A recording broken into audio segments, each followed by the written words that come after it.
go mid and whatever, but I'm not sure how confident they are laning in this Ember safe lane. Because they've run the Doom in 4 as well, so it's like Doom Visage is kind of flex 3-4. The Cuddles, yeah. All right, that'll allow him to survive through Omni Slash, through Black Hole, possibly take the fight afterwards. Good front laner, gives him another tower hitter. I do want to say, if you die and you come back up, you are a perfect target for a well-aimed shackle because you got a lot of time to get in position for it. It's a lot of melee cores against an Enigma. Yeah, that too. It does make the Slaughter look a lot better. You have quite a bit of synergy with like Pango Swash, Jug damage. I think the lane should be pretty solid against Wraith King Caudle.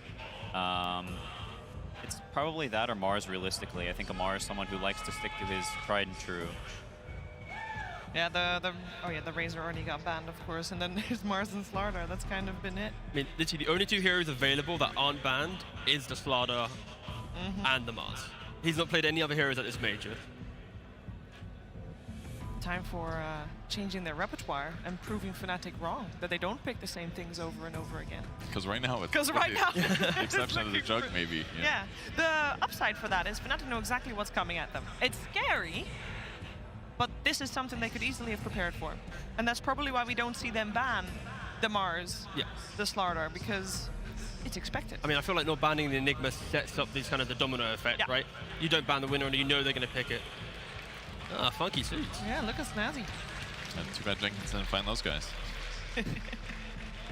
Yeah, I think if you're Fnatic right now, you feel pretty happy. Like if you're comfortable just individually on your heroes, you look at Dire's heroes and they don't seem that spooky to me. Like maybe they have some player-hero combos, you know, Seb on the Wind Ranger, Taiga on the Enigma. But in terms of like a cohesive lineup, I think I'd be pretty happy being Ember this game. I feel like their initiation even is difficult on the OG side. Like they have to have vision, then they have to lead into Shackle, or it has to be like rolling Boulder into a Blink or something. So it just feels easier for Fnatic to take fights as well. I would argue though, on the flip side, this Pangolier for OG is going to have a great time.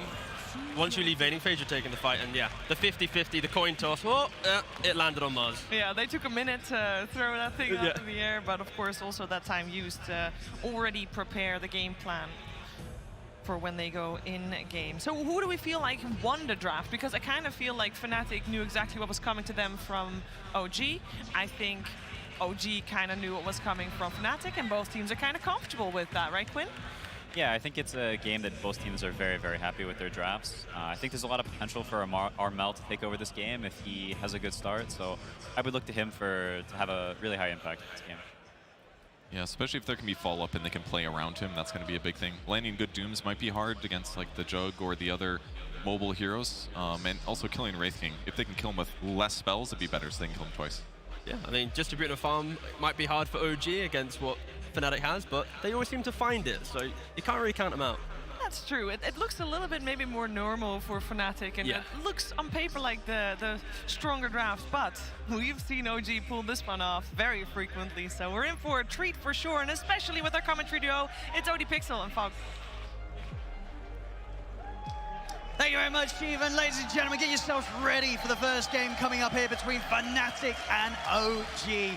Fog, from the draft so far, what are you most excited to see? Is it sort of the Seb Wind Ranger? Is it sort of Fnatic having the ability maybe to stomp their lanes with a Doom Visage combo? I mean, what's looking hot to you today from these 2 drafts? Taiga Enigma. We got Enigma in a lane. We have in front of the live crowd here. If we get some good ultimates, you know the crowd is going to be popping off for some good moves from Taiga. I mean, overall, do you sort of like the direction one of the teams has gone with this? Are you a little surprised maybe by some of the heroes that have been left in by each side that they got their hands on? I like Fnatic's maybe a little bit more, but OG, this is their style, so it's tough to really ever say that they didn't get what they want. I think they literally got every single hero they probably wanted in that situation, so we'll see how it all plays out. Absolutely, here we go as we get ourselves into the first game of the best of 3. Fnatic versus OG battling it out. And eyes on Armel. I think that, just like Quinn was saying, there is a high chance that this Ember, a hero that we've been seeing not picked nearly as often at this tournament, it's kind of been falling off a little bit, has a excellent game. Limited disables, a lot of them can be a bit more telegraphed, as we like to say, you know, your shackle shots and your spears can be a bit easier sometimes to dodge as these Embers. And it's not just an Ember, it's an Ember with a Caudle behind. So the chakra, the replenishing of these slights, these chains, definitely gonna be powerful. A lot of poke and prod and a lot of distance damage that I see coming out from Fnatic. Soul Assumption, they got the slight chains, they got the Caudle blasts. So it's a lot of damage that's going to be getting nuked out overall. But OG, they've got ways to withstand through it. They've got the healing ward that's going to be coming out from the Jug. They've got Shield Crash Pango that's going to be trying to absorb a lot of these abilities too. So. And do you like sort of the way that Fnatic decided to end their draft? You know, we heard sort of from the panel, like Quinn was suggesting maybe the chance to switch things around a bit. They don't. They keep their last pick reserved for the carry. They get Raven the Wraith King. I was honestly in the same accord as Quinn. I thought they were going to put the Coddle mid and look for something else that can make moves, because I'm a little worried of their support duo not being able to actually like make moves around the map. I think it's more going to be all the pressure on Armel to be this ganker. So, I mean, we'll see if it ends up working. I did think that they would switch things up as well. Oh, look at this already, Fnatic. They're able to step up. Ooh, yeah, this goodness, lane Jiragi.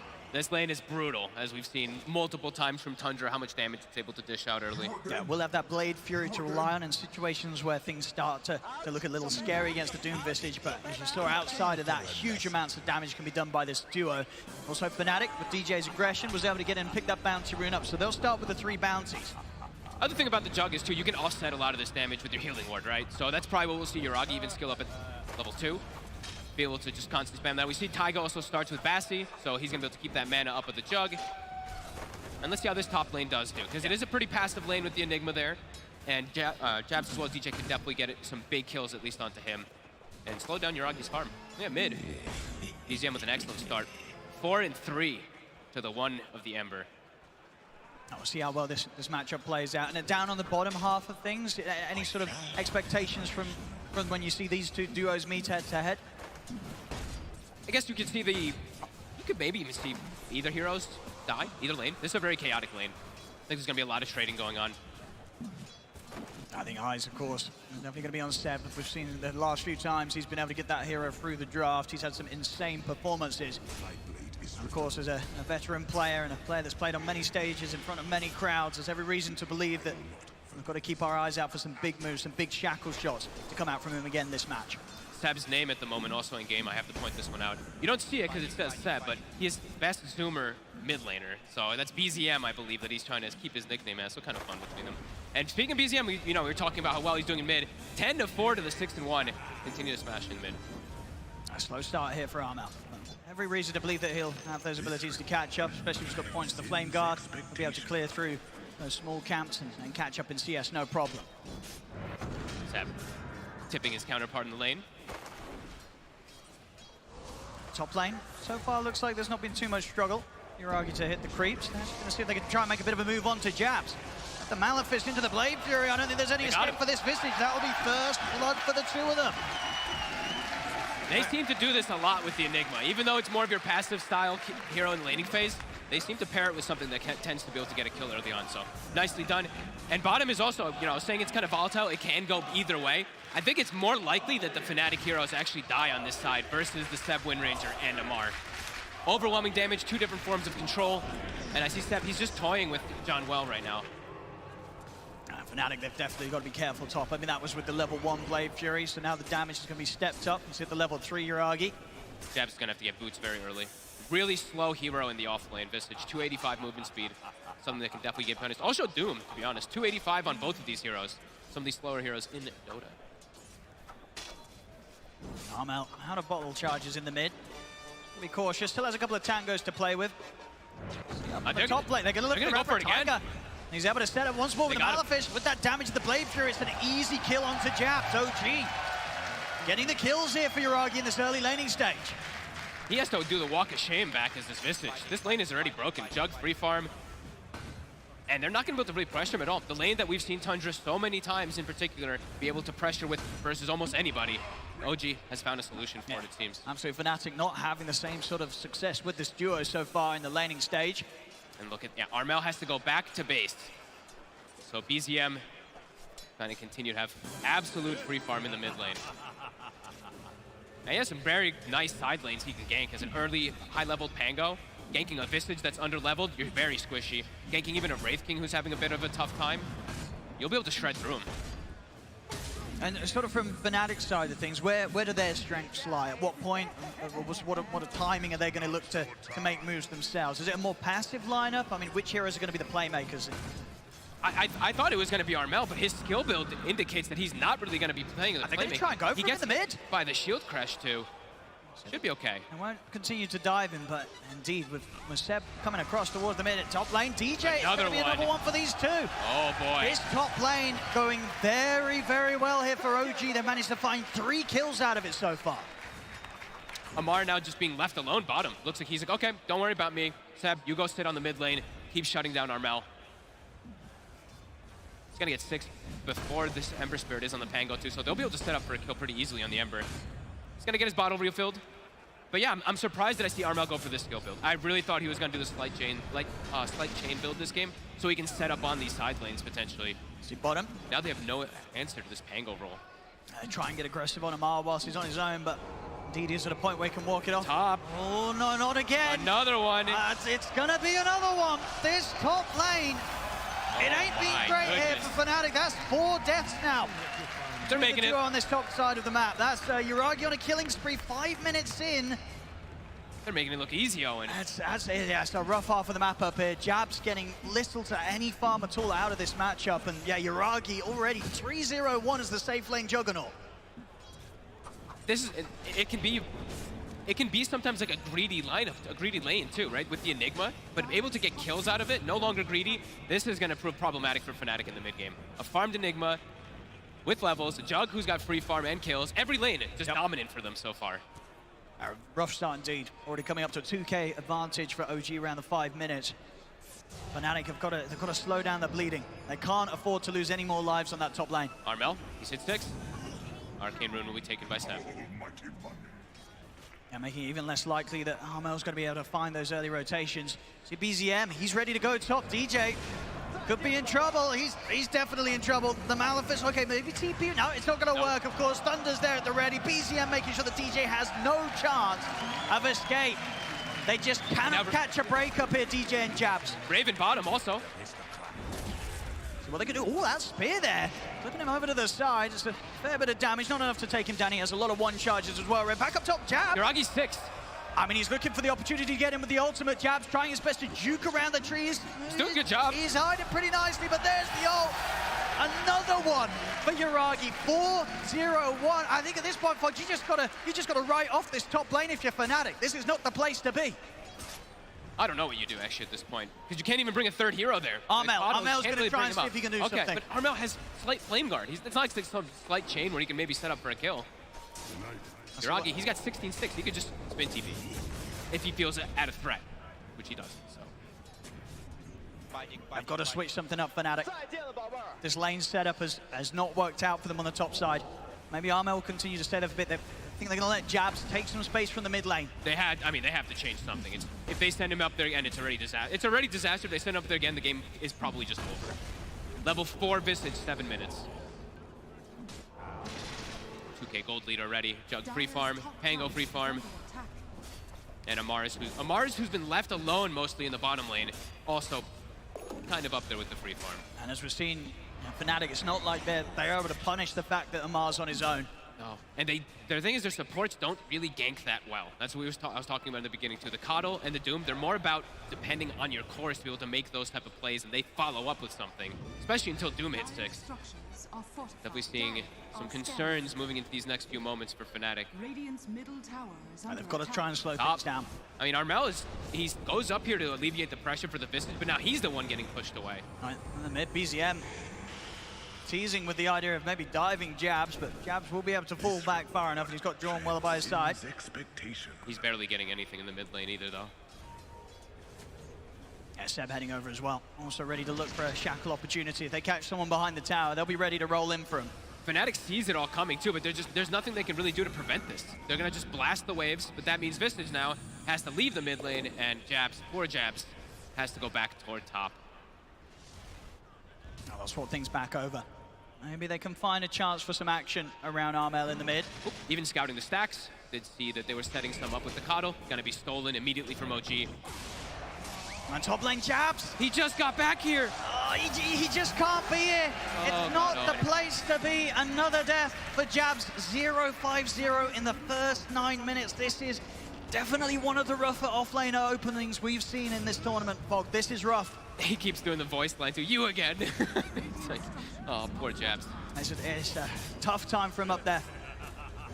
Right, that's gonna change any idea they had about this game. Like the Vistage usually has a pretty strong early game. He literally has no early game. So they're gonna have to try to bring Jabs back in somehow. If he can turn his game around, it's going to be an incredible recovery. I'm very worried for them, Owen. 7-0. OG 3K up right now. Very solid hold of the game out of these laning stages, and OG needs to amp up the pressure. Uragi's got his ult back online, so they can look to get in aggressive and look for kill opportunities. Taiga's already 6 as well. Level 6 and level 8 on the Jug. Pretty ridiculous to have this type of experience spread at this point. Even looking to steal even more of the stacks. I mean, Armel. He's going to just get Black Hole. Tiger's just going to lock him down. Slash and a Rolling Thunder. There's no hesitation there from OG to keep the kills rolling in. They drop their ults for Armel. It's a disaster, Owen.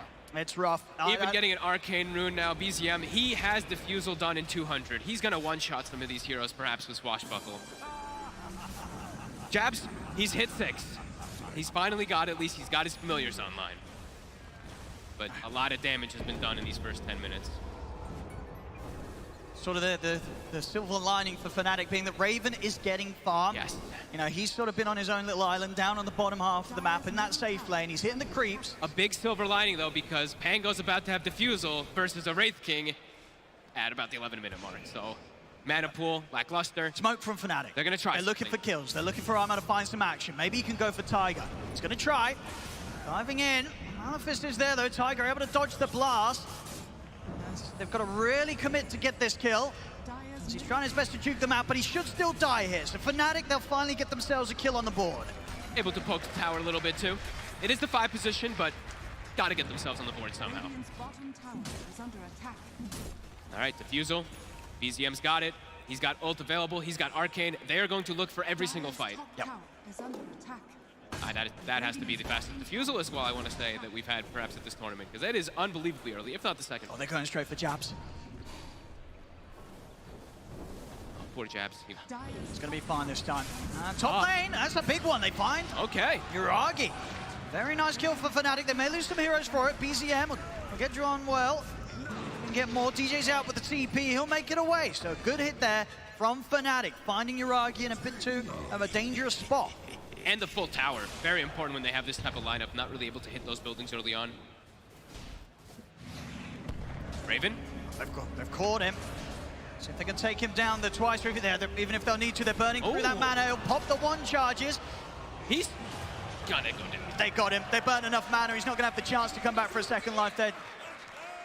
And there's the Diffusal put into work immediately versus that carry Wraith King. Amar, we've been seeing a lot of these amazing Mars players been missing their spears. Just seems to be happening at this major. Either way, gets the kill, and Amar, he has Blink Dagger already done on this Mars too. Top of the net worth. See if Fnatic can hold their tier 1 tower here in the mid. It's a big push coming in from OG. DD as well.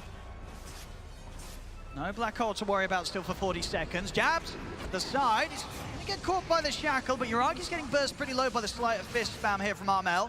So Uragi's got to back off, and Fnatic, they'll be able to hold their tier 1 for a little longer. They have good spam. With the Coddle and with the Ember, they should be able to hold on to at least the mid tower for some decent time. And Raven does get to go top, get himself some breathing room too. Definitely being able to slow things down a little bit here, Fnatic. OG, that 2K lead they built up at around 5 minutes in, it's still the same. So Fnatic managing to make sure that they don't lose any further lives, specifically that as well of Jabs. He's managed to find this sort of safe area where he's cleaning up the triangle, swinging over towards the mid lane as well.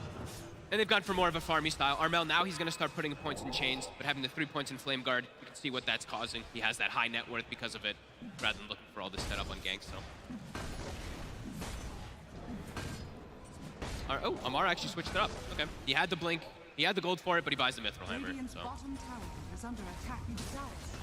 Maybe feels like he doesn't need the blink just yet. It was a little too early for him. Yeah, they'll finish off this tower down here, OG.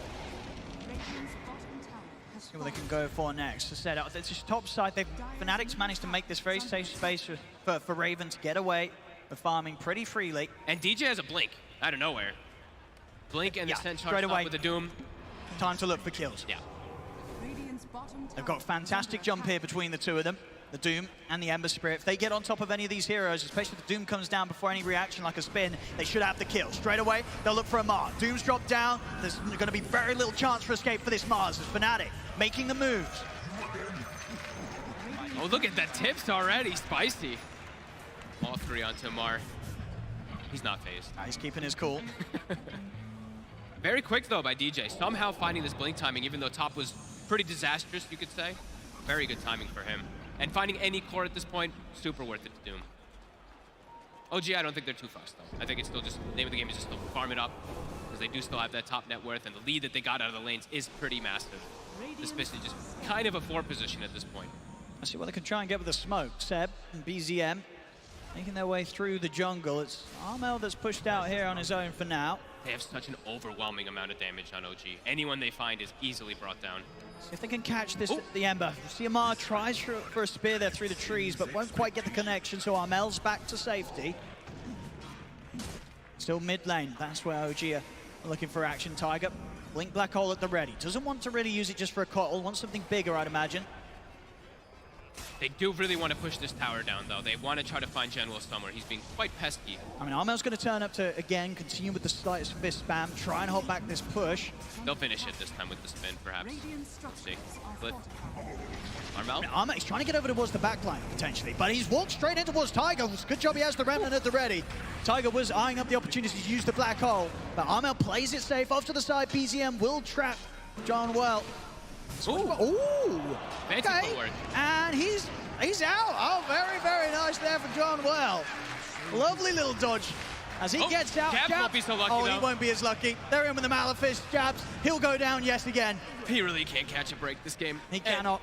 He's never really going to get tanky enough to deal with this lineup either, as I think we were mentioning on the panel. So many different things to just instantly break his Gravekeeper club. He's got spin, he's got the Pango, he's got the Wind Ranger, even instances from Enigma too.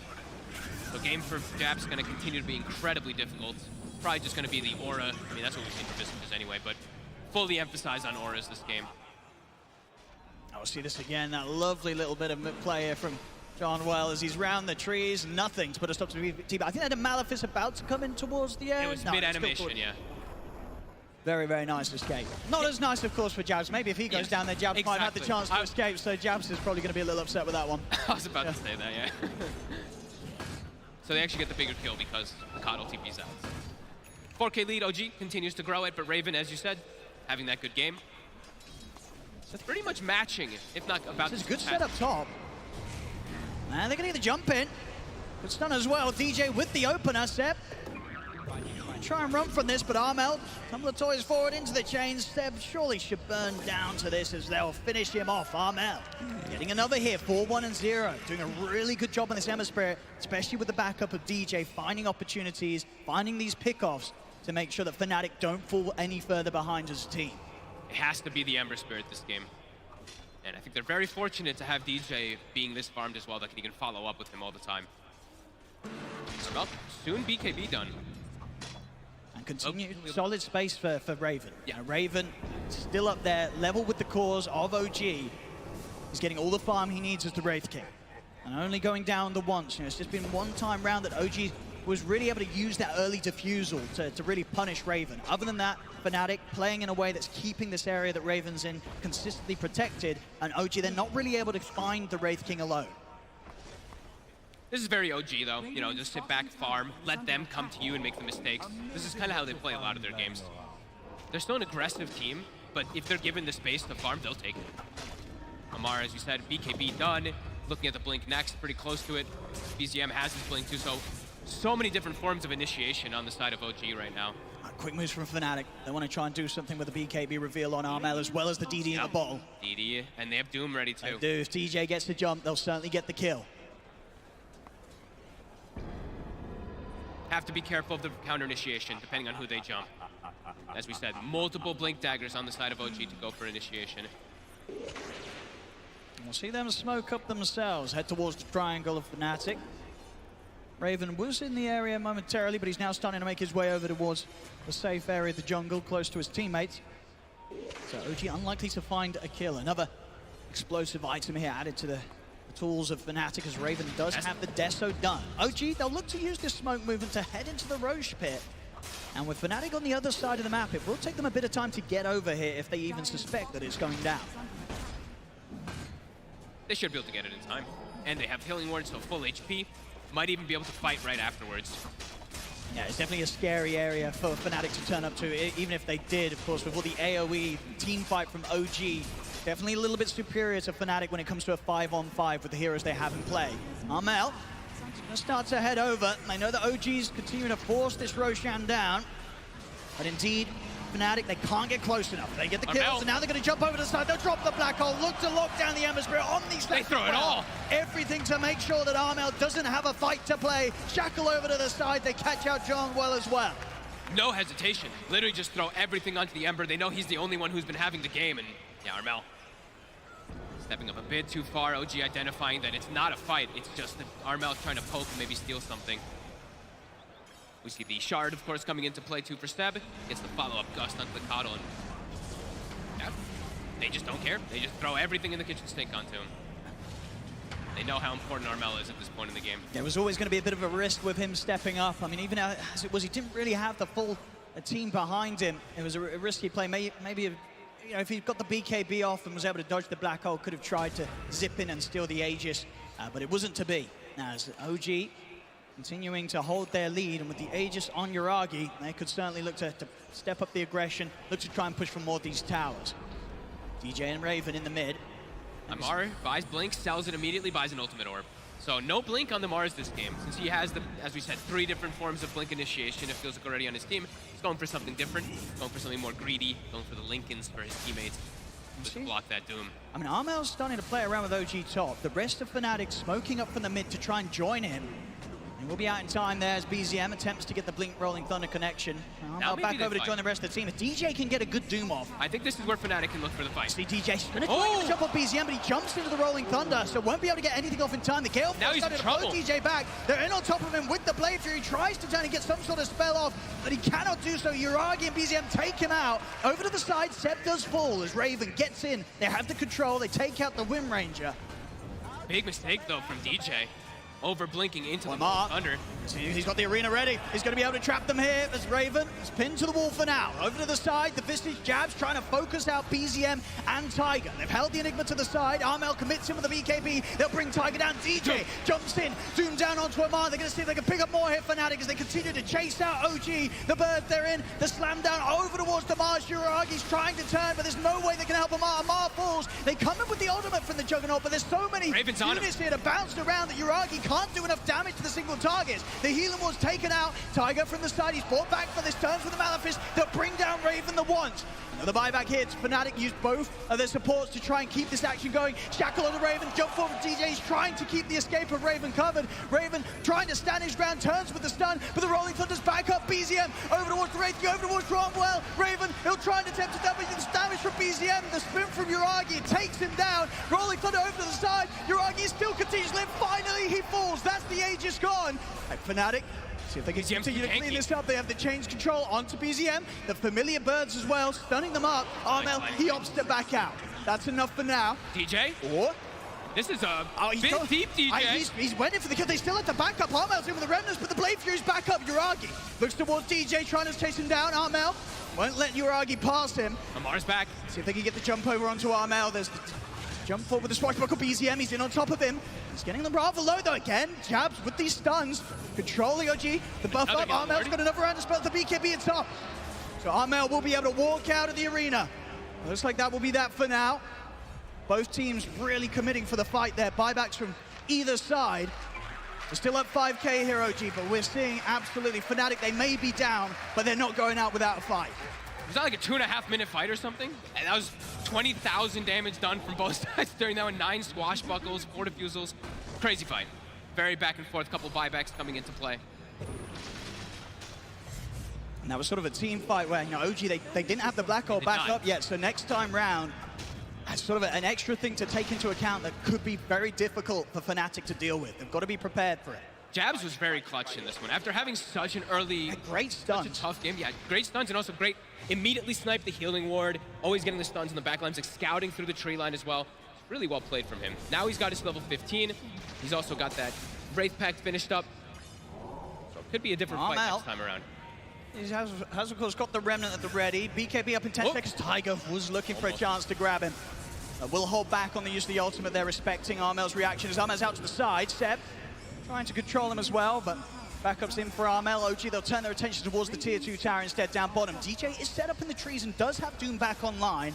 I like how Doom is just back up, and it felt like that fight just ended since it lasted so long. Hard for DJ to make a move. Doesn't really want to try for this on his own. Yuragi is committing with the Blade Fury. If he gets a +1 down here, he's actually going to get a +2. They're going to see if they can punish this. Jump forward for DJ. He's in with the stomp. The Doom, they've caught Yuragi. The rest of OG's trying to get over to help out, but Yuragi goes down. He's out for a minute. And they tip him hard. Oh god, Fnatic. I mean, Yuragi was definitely, he was pushing it there, so far committing, you know, using the Blade Fury as well to stick around to keep hitting the tower. Fnatic, they were not going to let that pass. I'm pretty surprised he stuck around that far, but we'll get punished, Fnatic. What do they make with it? 40 seconds. And Raven, you know, top net worth now. BKB is going to be next on the shopping list for him. It's going to be a very, very solid showing.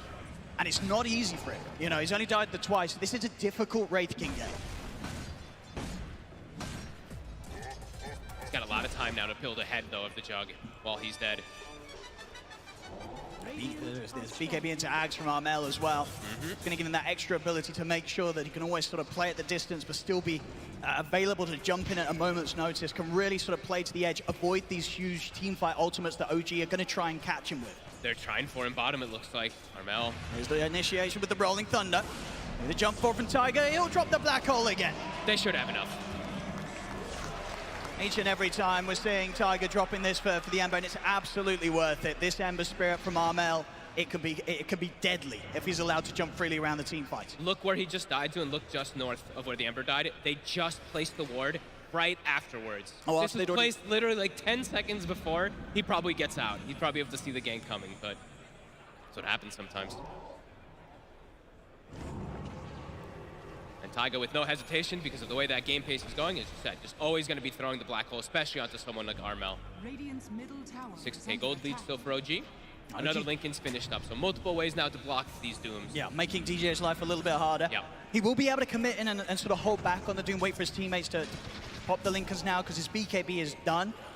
So highly likely, unless he's sort of tanking a full Omni Slash, that he'll be able to survive that a little longer and still find the Doom opportunities, which he's been doing a great job about so far. And they do have good ways to break those Linkens as well, too. They have the Soul Assumption, even the double Soul Assumption that comes out from the 15 talent, so could potentially just break it in one shot. They pretty much have to fight around the Doom cooldown, though. Yep. So it's back up. They know the black hole's down. I think right now is go time for Fnatic to look for something. At least get some aggressive vision right now. So all they have is defensive vision. They have no information on the side of OG's map. Smoke time here for Fnatic. Of course, it is at the risk that it's into these ultimates from OG, the Thunder in the arena. But if they find anyone alone, Fnatic's pick-off potential is huge. They'll jump for 7. Straight in with the chains. Try and blow them back with the Gale Force, but Raven's in on top of him. Let's turn with the Shackles to control the Wraith King, but so much burst here from the back of the support of Fnatic. And Seb goes down, and Fnatic, they'll be able to swing this top wave round and look for a chance at taking this tier 2 tower top. Look at bottom. DJ's already set up with the ward. But they're looking for him. They're going to be able to get this jump on him, and of course that Omni Slash, nothing to save himself in that physical damage. Yuragi commits, gets the kill. DJ gone for 70 seconds. DJ was being so sneaky too. He was smoked from the smoke that was top, and he was setting up for this play bottom, but OG with the read. Yeah, I think after that's the last time where he's ever get that jump onto Yuragi from the trees behind the tier 2 tower, OG making sure that DJ's not able to play from those positions again. Now they're thinking about poking high ground, but immediately met by Raven, they'll back away. And still keeping themselves at this net worth advantage. Even though Raven is farming well, they keep shutting down Armel. They know that they just need to black hole him every single one of the fights, and Jabs, he's still on the road to recovery. There's the big purchase for Armel. Aghanim is done. Okay. Also did see as well that the skeleton pressure from Raven top meant that OG did respond with a fortification, so there is a chance of Fnatic taking a fight. They could look to move it quickly into some pressure on that top lane. OG just going for tri-scaling, right? They have the Mars going for this type of scaling build. They have the Pango who's gone for the Aghanims with the Shield Crash talent at 15, Swashbuckle talent as well. All about damage coming from this Pango. Interesting approach, and now they have Black Hole. Here we go. See how well Fnatic are prepared for this one. Already, there's going to be the jump forward. It's going to be Raven going in first, committing with a BKB. He's going to try and stand his ground against Yuragi and Amar. Yuragi already using Blade Fury to escape. Get themselves back to the edge of the fight. OG will see if they want to jump back in, but at this point they're going to know that Fnatic will have responded. Everybody turning up. Sure, Raven, BKB on cooldown, but he still has the reincarnation, so it's a hard fight for OG to get into now. The Fnatic know their position, so they'll back away. Yeah, Yuragi, no Omni. They wanted everything, I think, for that fight. Even though they have Black Hole, being a little hesitant. As we said, OG, content with farming. They don't want to walk into some high ground, especially as we said, they're going for this tri-core building. Of course, there's the big pickup for Seb. As we've seen it so many times before from him at this major. You've got to watch out for these two-man shackles. Seb will find the angles. It's going to be so much up to initiations. If Fnatic can start with the Doom, perhaps they can look to take advantage of the fights. But OG, if they don't get jumped on, OG is very likely to be the ones that just win the fight. Oh, and it spawns bottom. Right when they're smoking. They're going to be able to search for it as well, sweeping down the river here at the 30-minute mark. They know there's a power rune at the ready. Bolt's passed over to Yuragi. He'll have that ready to pop for the next Omni Slash. I think they spotted DJ for a second there too. Taiga. As the lead in. They forced the BKB. DJ will have to play it careful for the next 70 seconds. OG know that. More of a chance for them to commit. And they're going to just less about the threat of the Doom. Seb. You can get it, Seb. Try to get the catch. It's a good force to the side, but the shackle will still hit. This John Cottle looking pretty dead here. He's gone. As OG and it's right around Roche. They'll take the tier 1 tower, and indeed Roshan at the ready has been spotted out by Jabs. We'll see if Fnatic want to try and take a fight 4v5. But it's into all of these ultimates from OG. It's not easy. It's 60 seconds, no Cottle too, is one of his diebacks from earlier. He's one of the better ones to be able to at least spam into the pit. So there's going to be any chance from like maybe Armel to get in and out with the speed of his remnants, with the Aghanims. Could commit him with the BKB, look for the jump, but if he does so, he's got to be so prepared for Taiga to look for that opportunity to just lay down the black hole and keep the Roshan area covered. Someone has to keep a disable ready for the Enigma. BZM, well, they're going to make the go. Jump. They're going to be able to close it on to Jabs. Jabs, he's in a whole world of trouble here as they'll remove the Visage from the equation. Just down to 3 members now, Fnatic. Jump to the side, Raven, he's in, he takes out Tiger straight away. But there's going to be a buyback, jump forward. They get the 3-man stun off. DJ's in on top of it. He got the Doom off as well on the BZM, but Yuragi has enough damage to take out the 2 of them. Standing his ground there, the black hole is going to clip him off to the side. The spear did actually push him out, I think, here. Armel still able to walk from this, but Raven, caught in the midst of it all, will blink out to the side. They're being able to reposition quite nicely here, Fnatic. They have used the 2 buybacks, of course, for this from Jabs and DJ. But they had the 5 of them alive, and it's now actually in a position where OG, they're without BZM, and that was OG's ultimate. So Fnatic, they'll be able to move on here, knowing that OG won't actually be able to get in and finish that Roche quite yet. Oh, a bit of that anti-synergy coming into play for sure. The spear comes out as the pull comes out, pulls him out of it. OG still lingering in the area, but 50 seconds, no BZM. That's a long 50 seconds. I think he Fey Grenade broke it, right? He blink stomped, Fey Grenaded the Lincolns, and then got the Doom, so really good play. TMI is holding onto the BKB. He does have it if he feels threatened. They'll look towards Armel. Jabs trying to nuke Seb, but now Jabs, he's kind of caught in the front of this, in front of the 2 of them. Jump forward again, TJ's in with the stun there, in on top of the Juggernaut. Tiger trying to help out Yuragi, getting burst lower, put the Manta style. The shackle there from Seb is caught both the calls, catches Raven and DJ. Raven and DJ go down. Seb, as I said, these blink shackle shots every single time, pretty much catching 2 heroes. OG, they can look to try and clean up more. They're trying to finish off Armel. The BKB's up. He'll get himself away from Amar, but Jabs left behind around the pit. He'll fall 3 dead on Fnatic. What was cooldown on Reincarnation? What was it, like 1 second, I think, when he died? They got the perfect timing to be able to jump onto him. And with that sort of punch back there, OG able to do it 4 versus 5. It's now Fnatic in a situation where there's 3 dead. OG, if they want to, they should be able to head back into the pit. And with only Armel and Johnwell alive, very little that Fnatic can do to contest this time round. Yeah, the Gus just, I mean, that Gale Force keeps putting them completely out of position. How long on Ravens? I didn't get to get the click on him, because look at the top, ready? I think he's gonna die, and immediately the Reincarnate comes up right afterwards, ready? I think it was right afterwards. Look, 1 second. Oh my goodness. Boom, and he died. You don't get closer than that. Oh, that's got to feel bad there for Raven. And honestly, if he comes back with a second, like, they might have had a chance to turn. You can see it. He knew how close it was to him being able to have a second shot at that fight. I actually thought that it was coming up, because I was like, wait, how'd he die? I was clicking him, I thought it had ticked down. That was the longest second of his life. DD now spawning bottom. OG, a big momentum swing. Well, they've got that Aegis now in the hands of Yuragi. And look at this, Amar. He's got the ag in it. It's one of my favorite ags that we never get to see enough, in my opinion. It's a good ag, I swear. Let's see what OG's going to be able to do with these moments of having the Aegis. And see how well Fnatic can hold the high ground. As we've seen, sort of Fnatic's strengths have been when they've found the chance to get the surprise jump on OG. Something that's very difficult to do when OG's going to be coming at your base as a full 5-man push. It's going to get harder and harder for them to get these jumps, though. Like we said, they have the Fade Grenade for the Lincolns from the Doom, but now how many Lincolns are there?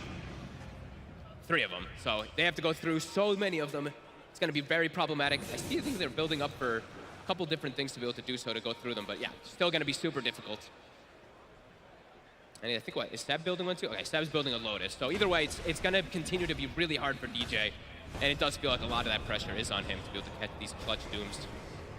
Yeah, I think on DJ to sort of get the catch set up, on Armel to make sure he can keep these side lanes shoved out, make it harder and harder for OG to find themselves in a position where they're ready to go as a full 5 at Fnatic. It's so scary when you do this too.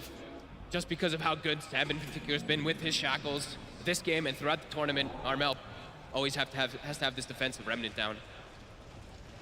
And BKB Enigma soon going to be coming out too, so another thing that they won't have a solution for besides just these Lincolns. The game feels like it's starting to get a lot more difficult for Fnatic. As we've seen Tiger, he's never been one to hold back on dropping a black hole for Armel. He'll get him with the Malefice. There it is again. Here comes BZM. Straight away, Tiger making sure they have the opening. The follow-up rolling thunder. He's never going to get the BKB off. They didn't have enough damage. Ooh, a great escape there from Armel. Getting out just in time there. I mean, it looked like they'd have enough lockdown and damage, but they did not. And he's got a lot of HP, 2,700. It's enough. He's back to base, and he'll be ready to join the rest of Fnatic for this defense. And that's the black hole gone. An excellent tank there from Armel, reducing and removing one of the ultimates that OG would love to push with. Skeletons, split push. They gotta go address that. BZM will make his way over. Near level 25 now on this Pango. A couple level 25s actually. We have 24 and 4 level 23s already. And we'll see BZM with his build, getting the basher in, so he's got that potential extra bit of stun. Could trip up someone like Armel when they're going for those split push plays. Gotta go for all these different items when you have the talent at 15 as well. It's just gonna change, it's gonna stun people in the fights. It's gonna be total chaos. As yeah. Now Fnatic getting stuck in their base, really starting to get out-farmed. And that tricore that OG has been building themselves for, it's pretty much fully online, and they have the BKB Enigma soon. Another tier 2 taken, OG. You can get ready to push for more. Minute and a half left on Yuragi's Aegis. See what they can get done with this. Full Shivas for Armel, wanting some armor, I guess, too. See the birds in a bit of trouble. They will get this stun off on one of them, but one of them will fall. They should get the second. Resummoned by Jabs. There's a hard lineup to push into. Good amounts of spam here thanks to the call. A gradual push. Now they're going to throw all the Lincolns onto him, throw all 3. Yuragi continuing to push on here. Blade Fury at the ready. It's half of the tower taken. 30 seconds until black hole, and then at that point, the defense becomes even harder as Tiger likely to look for opportunities to blink up to the high ground and set up with the ultimate. And they can't run. The Gale Force as well, too. Lots of different things that can just keep them in the fight, kind of stuck if Fnatic does step outside too far. And yeah, stuck in the base they are. BZM now, 25, starting to get tier 4 neutral items. The Timeless Relic and the Spell Prism, 2 of the better ones they could have gotten, I feel.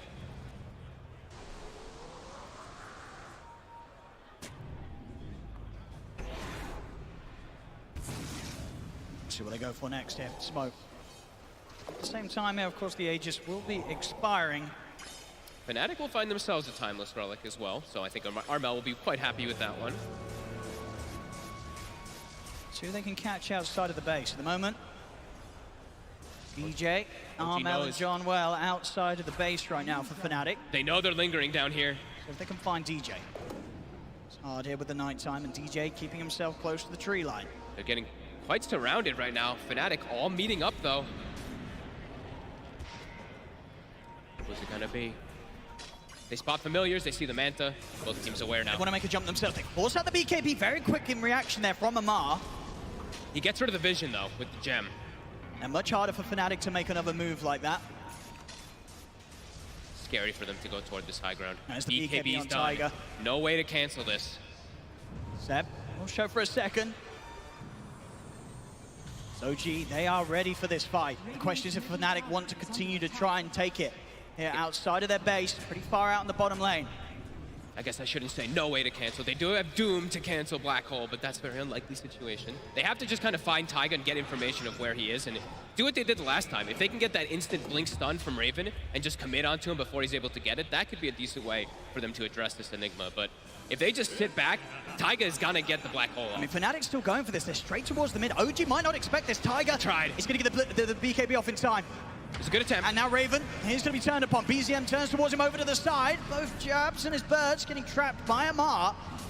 See if there's any help for Jabs. Remnant's been set down. See if they can get Jabs out of this. The Familiar's resummoned, but Jabs, he'll fall. Armel still going to jump in to look towards Seb, but now he's got to back away. With Jabs gone, there's nobody else to fight alongside Armel. So they'll look for the retreat.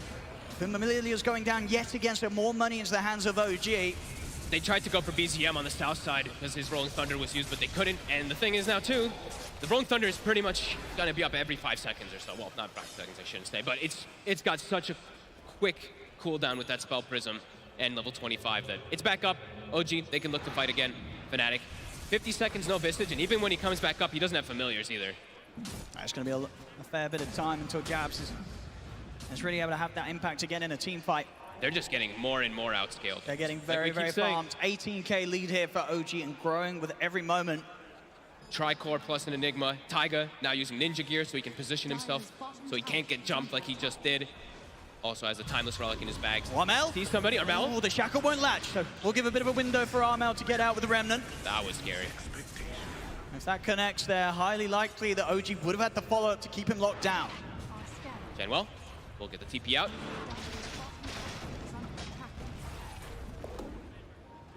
Taiga continue to swing across the map with this Ninja Gear looking for something. And DJ trying to find as much as he can get from this bottom half, knowing that OG is elsewhere towards the mid lane. See Armel start to step out. See if they can get any sort of jump on one another. Oop, the Shivas. He's going to catch Tiger in the trees. They know that OG's positioning themselves from this angle. Armel has also hit level 25. Remnants aplenty. OG just keeps...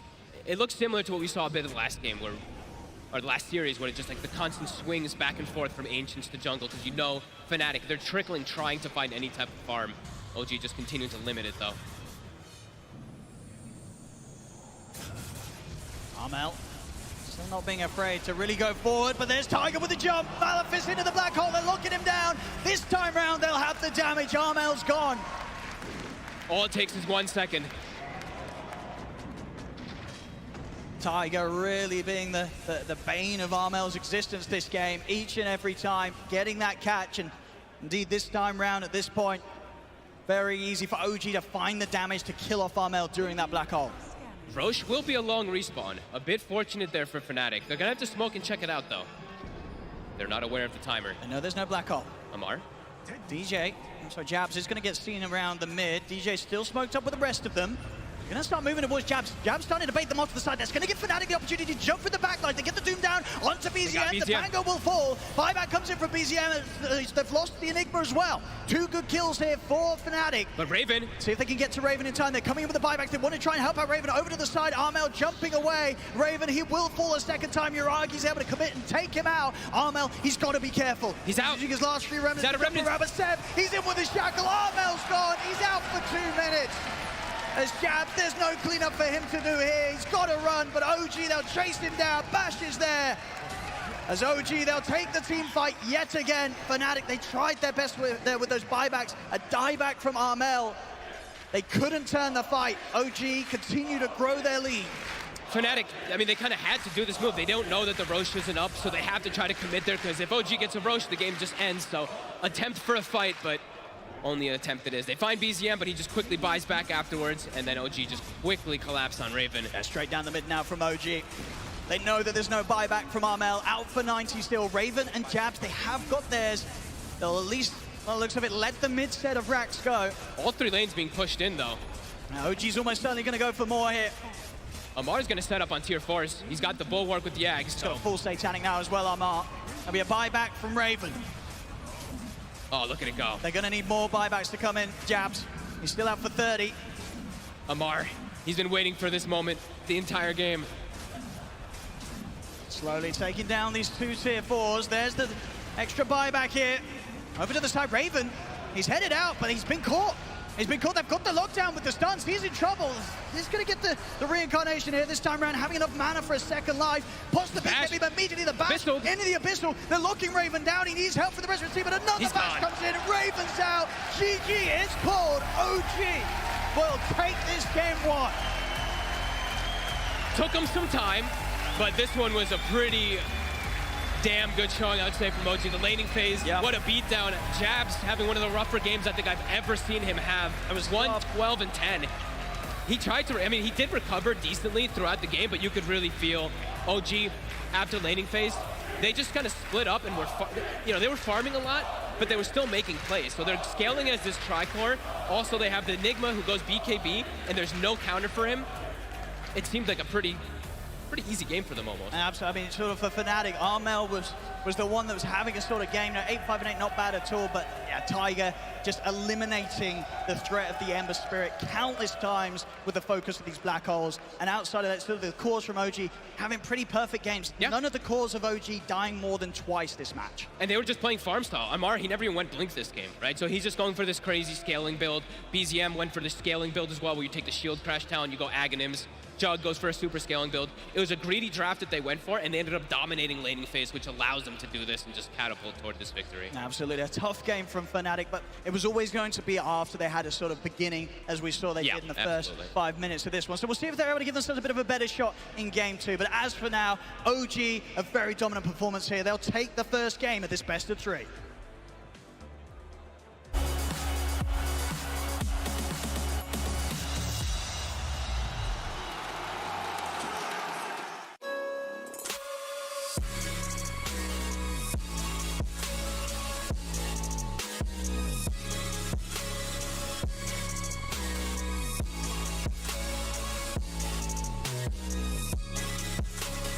You love it, you wear it. What's your style? Get your merch at shop.eslgaming.com.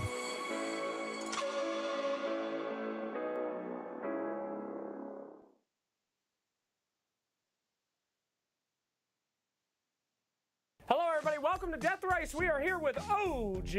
Yo, yo, yo. Do you know? I've seen it all before. Dukung, Tiger, Ronaldo, Mia, Megan, my main man, Money, the King. There ain't nothing I ain't seen. Okay, old school. You've never seen anyone like my girl Naomi, Mbappe, the Greek Freak, Athene, Kaisa, or Chloe Kim. Do you know there's never been anyone else like them? Look, OG, no disrespect. I know you think you've seen everything, but you ain't seen nothing yet. Checkmate. What the hell? Good morning, aviators. This is your captain speaking. I intend to push your limits. You show me what you're made of. Nice. Having any fun yet? Earth Spirit almost already he's already a dire. Nothing works! He is just... I'm loved! No, easy. That's what you want. All right. Look, nothing works! Why are you telling me keepers? What is this, dude? This is my account. Why does the keepers not work? Now in this very special Turtle Edition, they have chosen to elect to grab their items beforehand. We have allowed this for just this match. Gentlemen, are you ready? Ready. Death Race, go, go, go, go! As fast as you can on these slow heroes. Go, go, go. All right, there we go. That is a, oh, the Wind Waker to slow down. Fantastic here. The counter Wind Waker to slow down. I am not afraid. Vision, kind of. Okay, come on. It did not work. All right, Oh, no. CM! Oh, no. CM! Neck and neck, oh, with the slow, the refresh. This wacky racer shit, he's trying to take her out. Oh, no. Oh, he item blink. Item blink at the last second. Oh, it is whoever dies first. Oh, my God. Dastardly. All right, game 3, grand final, sir. What have you chosen as your hero? Monkey King. Monkey King. King crossed the map very far. And your counter, sir? It's the cutter of the trees, Timberman. Very toxic indeed. One man can only win by screwing over the other one. Well, gentlemen, are you ready for round 3? 3, 2, 1, death race, go, go, go! All right, here we go. Monkey King has stunned out the gate. Now he's trying to jump. Easy first jump. Oh, he barely missed that tree. Timbersaw is being left in the dust here. I'm just playing with you, dude. He is now ulting and trying to stun it. Oh my God! Let's go, let's go. Huberus! Oh, he barely doesn't cut that tree. I got Oh it. no, he's I'm making winning. the run. He's making the jump. No! And he's in. Easy. Woo! That was a close one. Congratulations, you're the fastest boy on OG. Any words out there for the slowpokes? That was way too easy. Sorry, Johan. Very sad. All right, well, thank you for watching Death Race. We'll see you next time.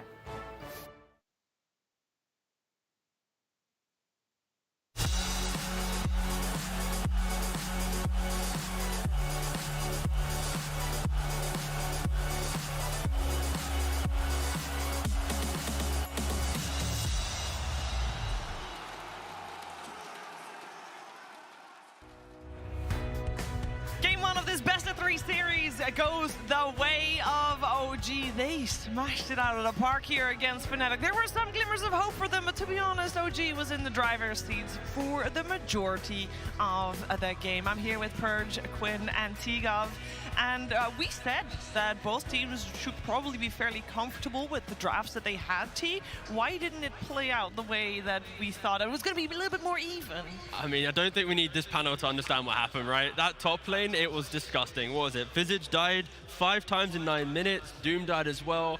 That alone just kind of put it in like recovery mode the rest of the game. Fnatic did do very well at getting moments back in the game, but we get to watch a little montage here. For all the OG fans, you gotta remember this laning phase. It seemed like Jug was a bit of a solution against the Doom at later stages of the game, but the laning stage is also very good because he can just spin, and normally what happens is the Visage reflects a bunch of damage when damage is dealt, but he's immune during it, so there's just no trade. He just runs him down and kills him. Yep. Yeah, I think also historically against this this Visage hero, having heroes that just deny creeps and just slowly win the lane over time in this really obnoxious manner, like he can't deal with. He wants to kill you. He wants solar something stacks, and if you just don't hit anyone until you 100-0 him, then he's just like, okay. He'll just roll over and die. That's kind of what happened. We did have some big fights where it looked like potentially, you know, Fnatic making a little bit of a comeback, Purge. Yeah, but even then in the late game fights, it just felt like they didn't have the best tools to win those fights. Visage's net worth was much lower because of how many times he died. And then on the other side, Ember was doing some decent damage, but he was forced to go a semi-defensive item build with the BKB right away. So he's like hitting these relatively high armor heroes, and yeah, maybe they kill Taiga sometimes. So Armel did his best, but it just felt difficult for them to crush through the whole OG draft when they didn't have that like strong Visage to also do damage. Yeah, and this fight lasted for like 2 minutes straight. It was of course the fight after OG got the Aegis. A lot of buybacks were used in this one as well, because this seems to be the fight that if you don't win this, Quinn, you're probably gonna lose it. Yeah, I think when you talk about the Embers like having to go this defensive build, you look at, and when we talked about the OG players potentially thriving on lane, and I think BZM definitely did this game. The lane was like massively in Pango's favor in a lane that's like quite skill-based, and I think BZM turned up. And whenever you win the lane that hard, you have this diffusal, you're burning Ember's mana all the time. He felt like he needed to go BKB, and then he kind of just feels like he's just on the back foot. He's not killing anyone fast enough. They're just chilling with Healing Ward. Yeah, and for good measure, let's compare those two mid laners, Armel versus BZM in that mid lane. It was the battle between Ember and Pango. We have damage done, which Armel does end up winning. Again, kind of cheated Armel. He had the Keeper of Light to help him to pump out some more damage. And for BZM, it was more about kind of control, right? He's setting up the fights for his team. The fights are quite long, sorry. So I think overall, damage might not make it look too good for BZM, but it was still a very good game from him. Incredibly good game. I'm looking around because I've been told Tsunami is here somewhere, and I don't know where he is, so let's find out. Oh, I've been roaming around. I managed to find a small contingent of Fnatic fans. My good friend here, could you introduce yourself? Aries, just a beautiful Fnatic fan. Love see Dota. Right on, right on. What'd you think of that game number 1? You know, they're just warming up. That's the main thing. You know, game 2, we're looking at that. Okay, that's more focused on the long term. You seem like a Fnatic bandwagoner. I bet season 1, you probably weren't even paying attention to them. What's going on here? Honestly, I didn't even know who Fnatic were for the first, 20 minutes of that game, but I'm a big fan now. Yeah, definitely. Hashtag big fan. Danog, I know you. You've been around. What are you doing here? What are you doing watching Fnatic? Well, European Dota is pretty trash, so I feel like it's going to be a pretty easy win in games 2 and 3. Oh, I hear antagonism from the crowd, and I got other people. I think you might be mistaken. I'm not quite sure. What are you repping over here? LGD, the best team at the major, of course. Okay, you got some woos, but I think everyone might be at the wrong event, and you, my friend, you enjoying the Southeast Asian Dota, enjoying these 8 top teams facing off against one another? Yeah, I mean, it's awesome to watch. I think both teams are just lucky that China aren't here, though. Sure. I believe it. And you two, I mean, I don't recognize you without the sunglasses. What's going on here, John? Come on. I forgot. I left them at home. Yeah, my pockets are open for goodies on the event, so I'm just ready. Okay, so then how are we going to batch us then, Mike? Tell me, what's the plan? Well, in Southeast Asia, when we go to somebody else's house, we end up bringing a gift. Naturally, we came from the south to the north here, and we did give them game number 1 here. And I don't know what this crowd's so damn happy about. We've given you a gift. You guys have responded in a rather rude way. Obviously, we're going to take game two, number 3. So don't get too damn excited. Right, this is just a courtesy game as we see how it goes back down game number 2. But if you're interested in meeting some of North America's finest, TSM FTX is actually doing a signing session. So be sure to check that out in the concourse if you're here at the arena. But meanwhile, we'll send it back to Shiver. Thank you very much, Toonami. Indeed, there's a lot of casting talent in those rafter blind seats. Let's go for seats. That's a way easier word. They are expecting a game number 3. And that means that Fnatic has to come back in game number 2. Quinn, what needs to change? I mean, just to be straight up, they need to lane better. I think when you're down this much, they're down 4K sub 10 minutes. It's just really, really hard to play the game like that, especially when you have heroes that are reliant on skirmishing, kiting, playing this pokey style. When you're behind, you don't have enough damage. So they're like, yeah, you can poke us all day. We have BKBs and Healing Ward. Yeah, there has to be the threat for the kill that comes after that first disable, right? Where you're like, okay, we have to commit, and if you don't have that, yeah, they're just always gonna poke you back. Yep, they gotta lane better. It sounds so simple. Gotta lane better, and that also means that all starts with setting yourself up better in the draft of the second game of the series. Coming at you after this.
Do you know? I've seen it all before. Dukung, Tiger, Ronaldo, Mia, Megan, my main man, money, the king. There ain't nothing I ain't seen. Okay, old school. You've never seen anyone like my girl Naomi and Mbappe, the Greek freak, a thing, Kaisa, or Chloe Kim. Do you know there's never been anyone else like them? Look, OG, no disrespect. I know you think you've seen everything, but you ain't seen nothing yet. Checkmate.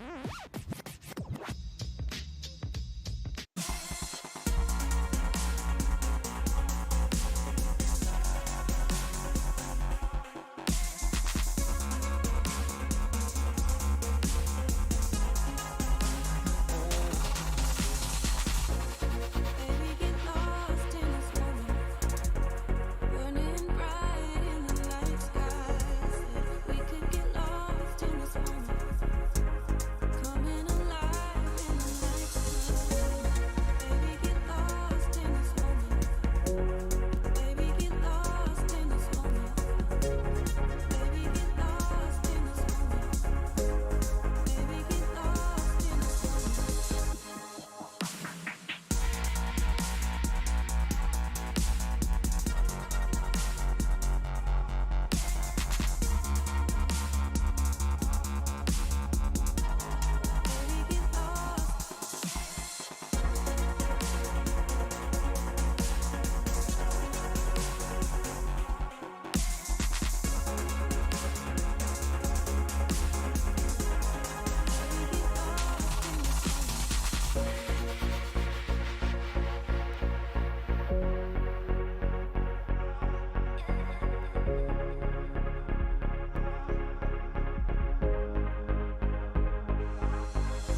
We saw OG get off to a dominant start here in the first game of this best-of-3 series, and they're up against Fnatic, who now needs to win in order to keep their tournaments alive, because top 8 is nice. Both of these teams are quite happy with that, but they want more out of this. They want to get top 6, and winning here will grant them top 6. Can they do it? Can we have a third game to the series? We'll find out. I'm joined by Tigov, we got Quinn, we got Purge, and we should have a draft on our screen very soon as well. I want to ask a question regarding Wind Ranger, because previously when we saw OG do as well as they did right now, Purge, the reaction was the game after that they picked it up first 2. Will you ban it out first 2 if you're Fnatic? I mean, the pain of last game definitely came from how the Visage performed, and that came from Enigma denying creeps and also Jug being good at solidifying kills. So I feel like that's what's going to be on their mind that they want to address more so. So I don't think you ban it. All right, well, they start with banning out the Razor. We got Fnatic on the Dire side and OG on the Radiant side, with first pick going to OG, therefore second and last pick for Fnatic. So far, in terms of changes, we have a Treant Protector removed from the pool. Previously, it was actually left in. And are we surprised to see Fnatic almost going into bonus time for their first ban, T? That's unusual. It's just discussion about Windrunner, isn't it? Yeah. That's basically it.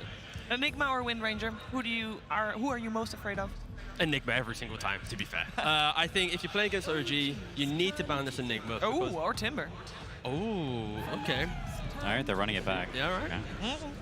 But still, again, you have to keep this Enigma in the back of your mind, because it just wins lanes too easily. It sets up your late game, and it's just hard to beat. It has push. You like buying the Wraith Pat. Yeah, overall, I think it's going to be... I think other teams should be looking at it, for sure. It does feel really nice to have these 4-position heroes that can be flexible on what utility item you want to buy. It feels like the teams that can always get those items just have better teamfight impact. Yeah, I think it'll be interesting to see what Fnatic goes for 2-3. Generally, I mean, what they did last game, I think, is not a particularly good response to CK, so it'll probably be something entirely different. I'm not sure what it's going to be. Yeah, that's definitely different. I mean, the thing about OG for CK, or CK for OG, I think, is that they don't really play it offlane, so it's not very much of a flex. It's pretty much just Yuragi playing it, so you see this right off the bat. You can think about lane counters, you can think about game counters, like, you know what the carry is, you know, at the start of the draft, which can be very nice. That's something that OG has kind of leaned on throughout the major so far. Yuragi, 17 games total for OG in this major. He's played 14 different carry heroes. Like, he has an incredibly big hero pool, so for locking in a CK this early, it kind of removes that kind of spark that they sometimes have in the draft. And it doesn't even necessarily have to be Yuragi. Maybe that's expected, but I mean, it is kind of a lane dominator off lane. The kind of works for similar stuff that Amar goes for too. But Fnatic is going for AoE stun setup. So Mirana is usually banned in second phase if you get too many setups, but they've got it this time. And there's the Enigma again. You gotta go for it. Yeah, I mean, it's possible the Kunkka was something of a preemptive pick. Like, they had some idea that, okay, if the Enigma again, we have this Kunkka against Enigma in lane. It's like a pretty traditional counter. They also have the option of putting Kunkka mid and having this Potom roam. It's a pretty, like, classic C combo. They like this Kunkka Potom a lot. You port mid on Potom at, like, 3 minutes, and you arrow the guy off some side angle. It's, like, quite hard to avoid. You have to be really mindful of your HP as a mid hero. So maybe they thought Armel didn't have a good enough game last game, and they want to give him this, like, kill opportunity this game. You also itemize quite well on the hero, where if you're crushing, you can use armlet BKB. If you're mid, you just rush the BKB. You're going AC. I think Kunkka into CK naturally just feels pretty good throughout the game, especially with the run buff as well. We've even seen people do offlane Kunkka with the Wraith Pact. I think Sacred might have done that, and I think they won that game. Well, they're taking their time once again. It's ban time. We got Rubik removed, of course. No black hole steals this time around. I wonder if they'll address it other ways. Some teams try out Winter Wyvern to get that piercing BKB. Maybe a Beastmaster ban from OG as well. Is this also... Are you still gonna ban out Wind Ranger? Come on. They might at this point. Yeah. I mean, you're more inclined to do things like that when you're second pick, because you're not tied down. You're not scared of as many core picks because you just have the next 2 counter picks. So I think you have more freedom to ban something like a Wind Ranger, to ban more comfort, and to just counterpick the cores. Fnatic's turn to ban.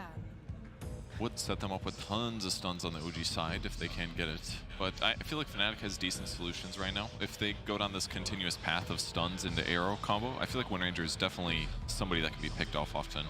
Maybe you don't want to spend the spells on her, but she is easy to kill. Wind Run's not as much of a problem. I just like the fact that this hero is taking so much time in the draft. It's like, do we have to respect it, guys? Yeah. Like, we just lost our first game. If we lose this, we're out of the major.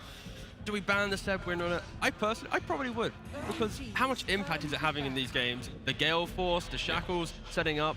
You don't really, like, all you need to do is like poke in lane, and after that you're good, right? Like, you don't have to do much else other than buy a shard at 15. Yeah, the Gale Force, he's been using it very well. It's those like sort of ambiguous moments where you're half committed and he's like, okay, we're forcing a fight now.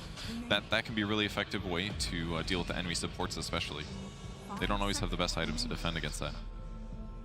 I think it'll be interesting to see if OG bans Dusa or one of these more like hyper-scaling carries. That's what Fnatic typically likes, and I think Dusa coming like in the regionals, they would like first phase Dusa, pick it on 8. Like they like the hero very much, and it's a pretty traditional counter to both of these heroes, and I think it's also big time comfort for Fnatic. I've seen it banned way more than picked though. Was the damage nerf really that significant? Because right before it got nerfed, it was like top 3 carries certainly. Yeah. Like, sorry, go ahead. No, so at the major so far, Fnatic, they kind of got scared, I think, with this Medusa style. I remember during the DPC, they were talking about how they're always trying to evolve as a team. But coming into the major, like, we didn't see the identity of their regionals quickly bleed into their major. Like, they became a new team in that kind of gap, I feel. They did. They had a success with Medusa carry, and Quinn was on the receiving end, so perhaps also a little bit of Thanks for bias rubbing it there. in. Sorry. Should we check the score quickly, Quinn? 5-2. You didn't do too bad, mate. I was all right. You're all right. There you go. Who's to blame then? I'm not pointing any fingers. TSM is owning, so I don't know if I'm in a position to critique them. Yeah, Jabs is actually Poggers. He's one of 2 players to have played in every role, like 1 through 5 at a major tournament, which is incredibly He impressive. definitely made that sign before last game's laning stage. Ouch. Oof. Yeah. Thanks, Purge. Thanks, Purge, indeed. I must say, we see OG ban out both Underlord and Brewmaster. Still some team fight that they are expecting to come out of Fnatic that is removed from the pool. Speaking of heroes that are expected to come out, I did not expect Elder Titan. I don't think anyone does. This is the first one. Unpicked at the major so far. Yeah. Fogged himself, the lad who literally sleeps and dreams about Elder Titan, says it's pretty bad as well. So he's not a fan. Favorite hero, but not a fan. I do think thematically it's quite cool in this game though. Whenever you have this Kunkka hero, it's like very important for the hero to scale well, that you have plenty of follow-up damage, because the hero as the game progresses has a hard time dealing damage on his own. And you also sort of want this like AoE random crap to like deal with the CK illusions, with the Eidolons, just this gunk. And I think like against these heroes it's quite a cool pick. But then the instant response of this Pugner, Fnatic, they need to take a fight in a specific area. The X, the boat, the follow-up from the ET. Pugner just walks in, puts down the Nether Ward. Then you buy a Wraith back, you put it down. I feel like this big AoE damage that needs to be explosive, it's going to be mitigated from an item and 1 hero. I agree with that, but I feel like ET is also a decent solution against that, because he's lowering their base resistances down. So yeah, your damage is going to be reduced later on, but at least you've increased it in the first place. So if he can get good utilization out of his auras, it could be good. Plus he's great AoE. If you can land a stomp after a CK uses his ulti, that's amazing, because it's not like you're just going to wake up those CK illusions always. So I feel like that AoE that he brings to the fight could be quite good if his laning stage also goes well. Maybe he's going to be killing a bunch of Eidolons or something. This Ember is much more of a flex than the one in the prior game, I think. Yuragi is sort of known for playing carry Ember, or these like off-brand carry heroes that are like semi-carries and... Oh, wait, they have a CK. All right, never mind then. I guess it's just mid. This Kunkka versus Ember matchup is pretty... It's pretty dicey sometimes. Kunkka can like run away with this really hard. I've seen Armel do it in the past against Yopaj and a few other players. So that matchup can be really... Yeah, there's a Medusa, yeah. Very good. I mean, against Enigma. First pick CK, which you kind of expect to be a carry, and now you're playing into the Kunkka plus the Medusa.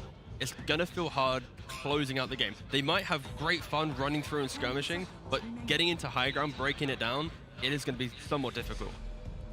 Yeah, I think if you look at OG's heroes, there's also sort of a lack of like early game damage or tempo. They have it from the Ember, but you look at Enigma, Pugner, they're not heroes that bring it on their own. And so if their lanes go poorly, if say this Kunkka has a good start and there's sort of this brick wall forming and Deuce is just farming, she has his mana shield, it's hard for them to run in, it could turn into the stale game that OG is very unhappy with. For Fnatic is just acquiring gold and OG is looking for an opening and can't find it. I would argue with Enigma, CK as your laners, we've seen in the previous game, they should do pretty well on the side lanes. I think wherever this Kunkka goes, that lane should go well for Kunkka. But other than that, I'm kind of favoring OG to at least be able to catapult themselves into the game.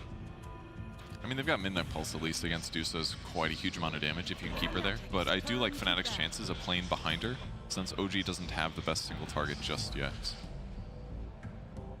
And they're actually going to amp damage in a huge way. I mean, if they get Stone Gaze setting in plus ET, they're going to do a huge amount of damage. I think this last pick will be pretty interesting from Fnatic. They'll see all the heroes, and they have this Kunkka Flex going into the last pick, so there's still a world where they can last pick some spicy offlaner. They can try and like mega lane counter the lane against Ember. There's still a few heroes left that can do that. So they have a few different ways they can take things. I think their draft is decently well-rounded right now, and if they wanted to like make it super structurally sound, take like a team spirit route, you could always look for this typical melee stunny offlaner boy, and you have just this well-rounded lineup that you'd be happy scaling in any game with. Which heroes do you think counter Ember the most in lane? A lot of them are banned already. The Huskar and the Viper both banned just now. You can go nuclear with a route like a Necrophos, but there's a lot of reasons that that's kind of crappy in this game. So maybe the lane nuclear route is not as good. There's stuff like Shadow Fiend that we don't really see that much these days that is actually kind of cute this game, but I'm not sure if they would It's underrated for sure. Very underrated here. I honestly expected to see that a couple of times at the major. This is actually a very cute Shadow Fiend game, but yeah, I don't know. I'd be sick if they picked it. Armel does play that hero. But for OG, if you think about the offlaners left, what is it? So Underlord's banned, Timber's banned, Rose's banned. So you still have the availability of Slardar and Mars, pretty much, for ATF's hero pool. Old reliable. Yeah. I have no concerns with pretty much either of them, I don't think. Slardar allows for the quick Aegis, the fight, the go. Mars gets banned. Would have been too nice with the wall blocking Medusa's arrows. All right, my bingo card's fully punched. It's just Slardar left. It's just Slardar left. It's gotta be that. Hey, maybe he's gonna play new hero. Who knows? There's still an option for that. He's thinking. I don't like it very much against Dusa. No, it's more about like, it's not the lane, it's about the game, right? The Roshan, the pace, the fact that you can group and go. But yeah, but even later stages of the game as well. The minus armor isn't really good until Mana Shield's is gone.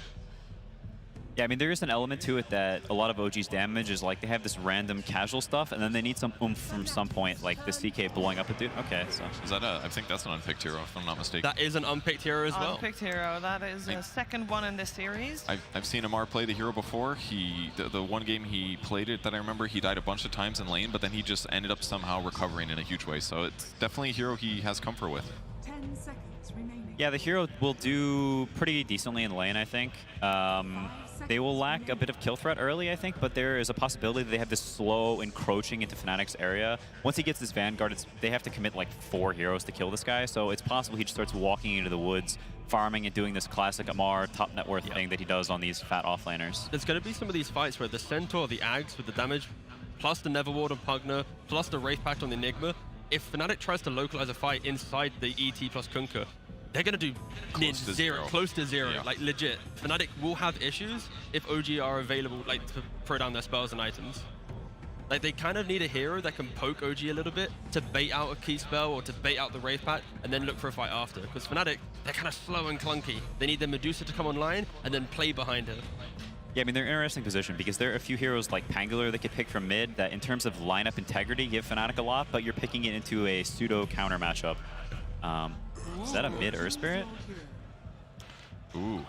So that's sort of like a similar vein to the Pangolin in that it gives you like this lineup integrity. It's good against what OG has. It gives just like disruption and stuff, but Ember is traditionally a counter to the Earth Spirit mid. Offlane Earth Spirit. Offlane Jabs. Is it really? Yeah, Jabs will play it. Holy poggers. Oh. Okay. That is pretty hype, I'd say. Is it good? I wanna ask a question because before the draft started, we said if Fnatic wants to have a shot at coming back in this game, they had to have better lanes. Did they draft better lanes? I mean, at this point, it's the lanes are a little bit weaker in my opinion. I think their overall concept is very Fnatic, but it's the trust that they have. Jabs had a pretty terrible game 1, right? But the fact that his team has gone into the second game, allowed him to pick an offlane Earth Spirit on an elimination game, that shows a lot of trust between them. And that alone instills confidence. Like, that's all I gotta say. All right. I just worry about their dual lane. What does Earth Spirit lane with to be really effective? I'm not sold on it. You can't really put it with Mirana that well, so I don't know. I think you look for Armel to have a better laning stage this game. I think this matchup is one that can snowball wildly out of control, and he's very, very comfortable in the Kunkka. I think if Fnatic wants to succeed, Armel needs to have a better game than the last game, and he can pop off quite easily this game. All right, all eyes on Armel. You heard it here. It's over to our commentary team. OD, Pixel, and Fog. Take it away. Thank you very much, Steven. Yes, ladies and gentlemen, it's time for game 2 now between OG and Fnatic. Fogs, we're getting some crazy stuff here now coming out from Fnatic on this game where their backs are against the wall. What do you make of it? We're getting an offlane Earth Spirit. We're getting Elder Titan picked up. I mean, you're a huge fan of this hero. What do you reckon about it in this game?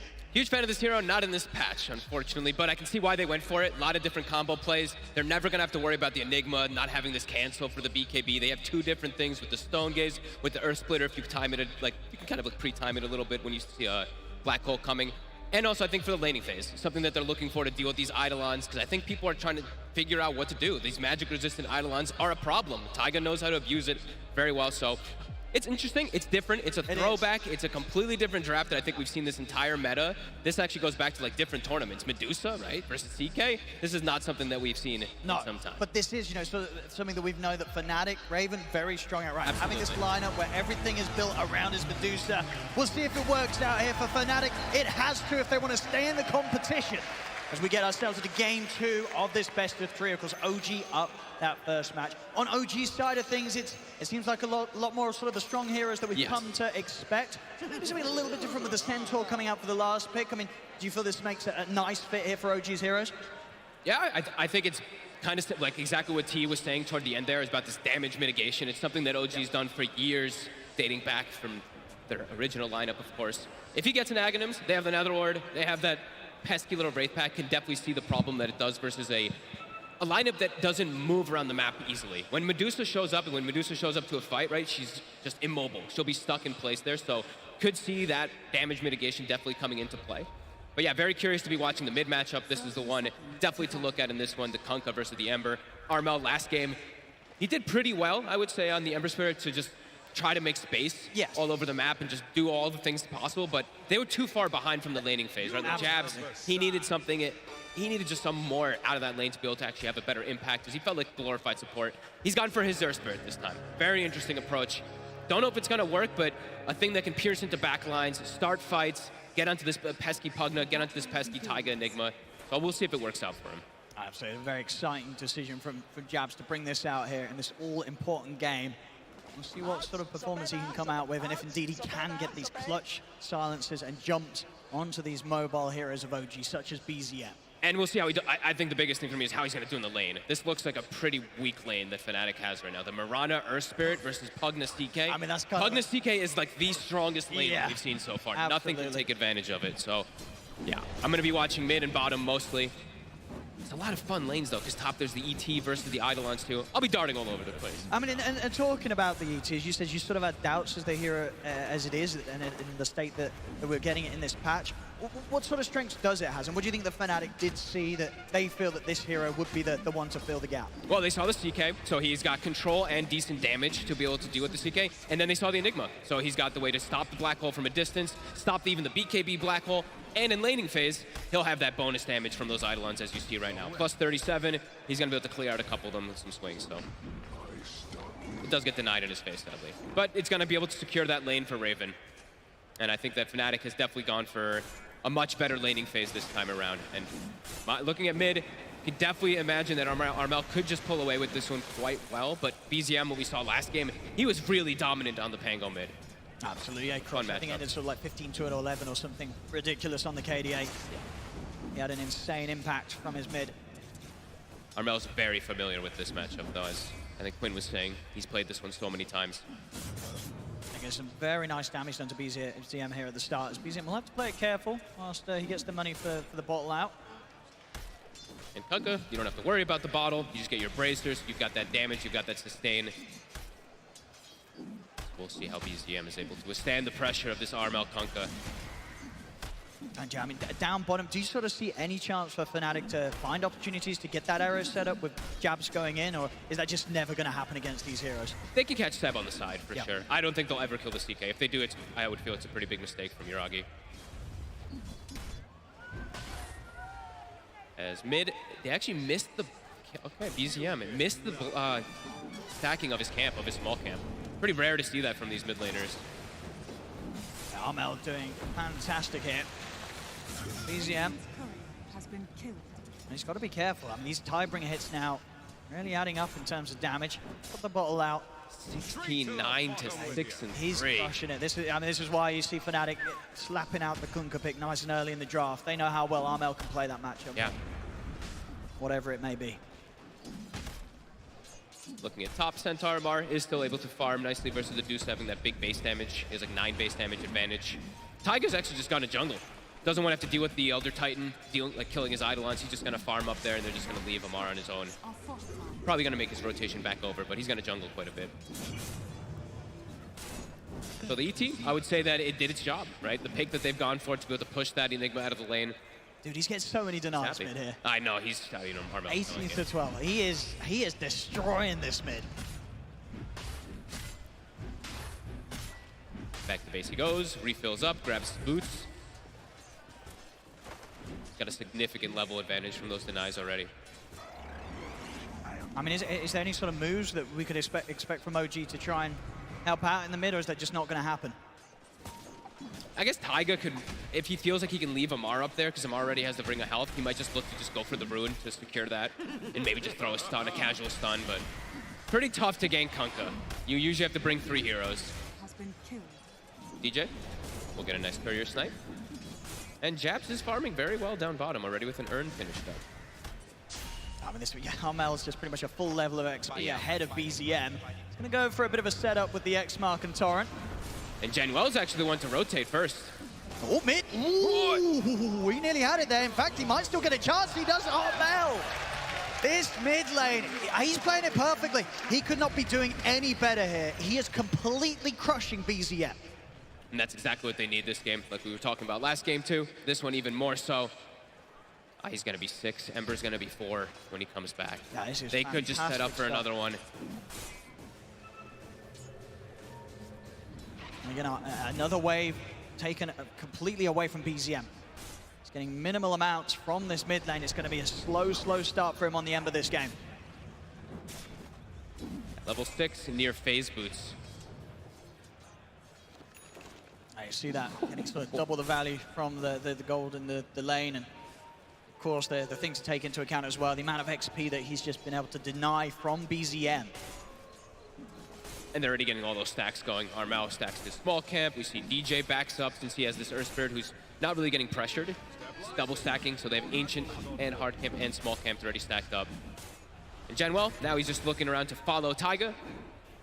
Plus 114 damage since he has hit those Eidolons with it. Yeah, without a doubt, this first 5 minutes going so much better for Fnatic in comparison to what they went through in the first game. Yeah, I mean, Jabs had 4 deaths already, I think, last game. So. Quite the different story this time round. And look, they're setting up on mid. DJ, they have the X. See what they can do. BZM, good nice slide play. dodge. Very, very nice there. Able to come in at the same time that Armel tries to drag him back. 6-minute rune.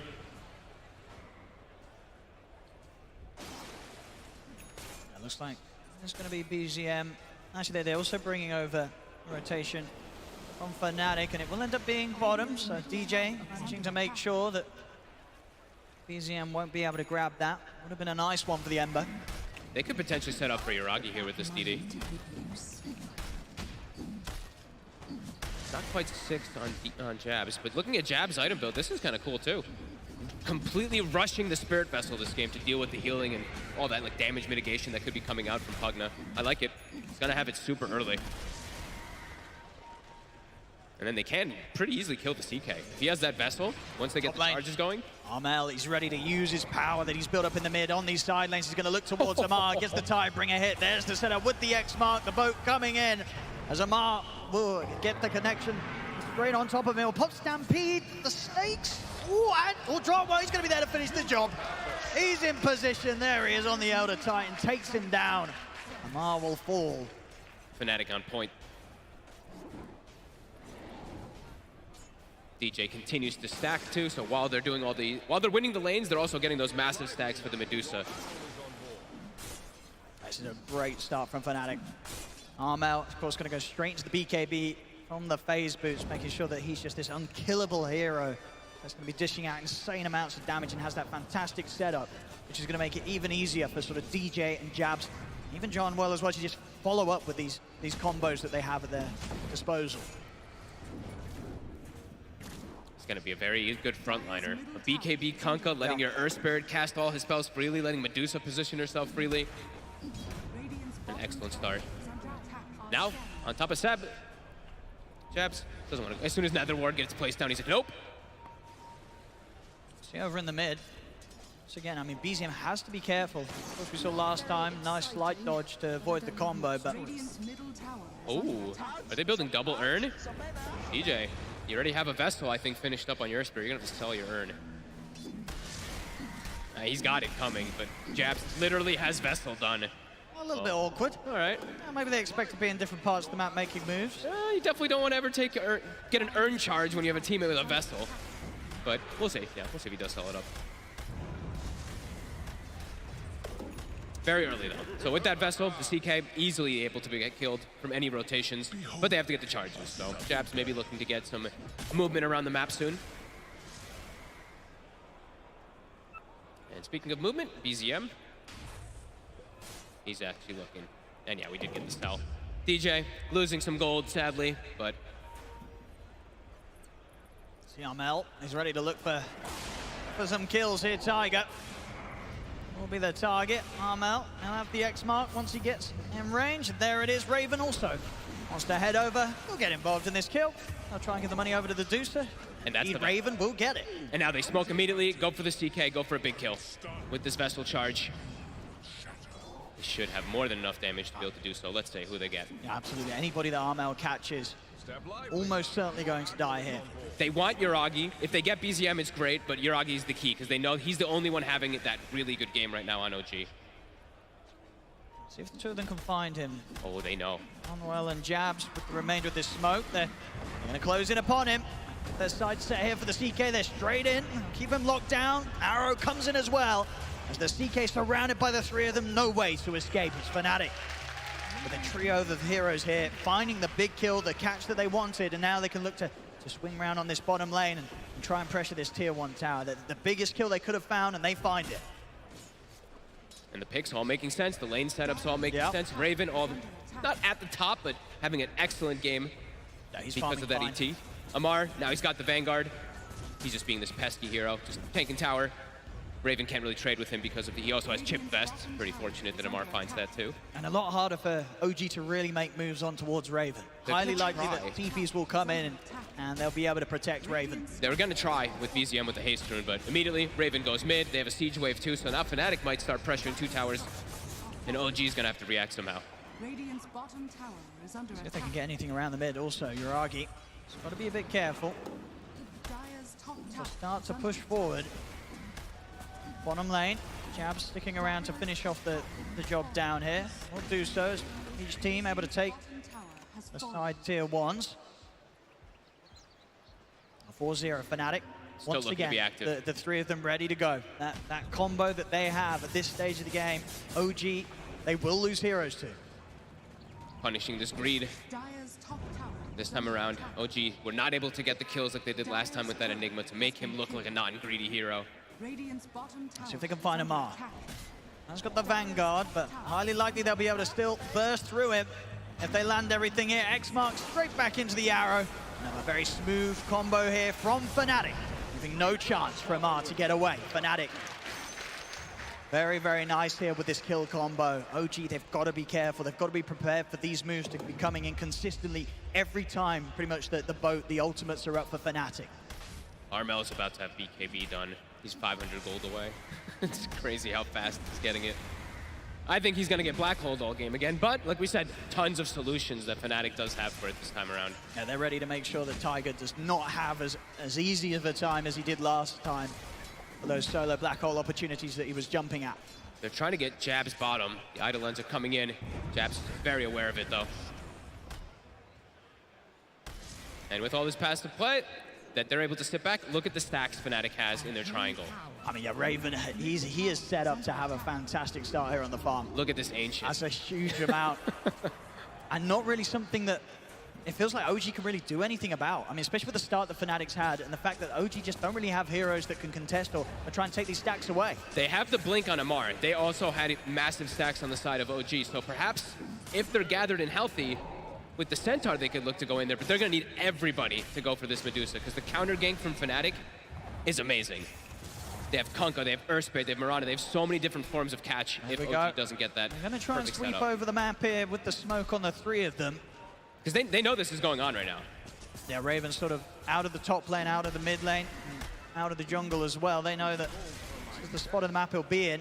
And making that move, it's very, very hard. They may even just sort of settle for trying to make a play towards Jabs instead.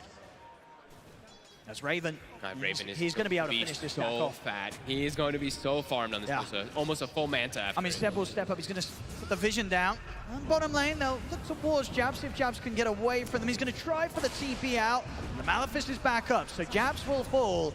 They're more than happy to be making that space to ensure that Raven's farm continues to go incredibly well. I mean, that's the Manta done, so now Raven, a very tough target to jump and burst and stop him from getting the Stone Gaze off in the team fight. So I've got the ward down. Look So at they this watched move. him farm this. It's They a level smoke from 11 Fnatic. Medusa. They're going for Yuragi. As Armel, he's got the setup here, and once again, X-Mark into the arrow, jump forward, Seb trying to heal up Yuragi to save him, but he cannot keep him alive. See Amar, getting on top of John well, but the Moonlight Shadow's up. Amar himself not having any detection at the front, so Fnatic, they're able to walk this off. As OG can't find anything in return. BZM is around the mid lane. Fnatic are a little split up on the way that they're retreating from this. John well gets into the trees, TP's away. OG won't be able to punish Fnatic for getting that big kill on the carry. They just look so much more comfortable with this draft. With the Kunkka to set up plays, just multiple different ways to set up everywhere. Now having deep vision, they see Amar as well, and they put deep vision around the Ancients too. Gonna try and jump him in, Jabs. Quite able to hit with the slow, so Amar still able to stampede out of this. From OG, it's a lot of running away. Fnatic, just this pressure, making sure that Armel and Raven, they're both able to farm to their heart's content. This Medusa is just going to be so damn massive, Bob. I don't know, it's going to be really difficult for them to kill, because if anytime she gets Stone Gaze off, it feels like OG is going to have to reset and run away. But they do have ways to reset. They have Centaurs, so let's see. The bubble blinks are ready. Fnatic's already able to back off. Taiga also has Blink. Don't think they'll be aware of that one. But Fnatic have so many different ways to be able to play around it. And in the mid, Armel, quick setup onto Seb. If they can take him out to Decrepify, but he's going to start ticking down to Spirit Vessel damage. He's gone. Jump in the mid. They'll commit for the Remnants, but Armel pots the BKB. They'll lose DJ. Tiger's in. Tiger's in. The black hole. He's got the 2 of them, but it will be put to a stop. Jabs in with the silence. That means Armel's able to get out to the side. Raven's in with the Stone Gaze. OG, they've got to back off. BZM gets locked down. Now Fnatic turn towards Yuragi as well. Amar jumps in with the stomp to try and help out, but Amar and Yuragi, they've got to retreat. As there we have quick reactions there, Jabs giving his life to get in there, the silence coming into play, stopping that black hole. I mean, if Tiger was able to continue with that one, Armel was going down for sure. An excellent save there from the offlane Earth Spirit. So many different ways to cancel it early on.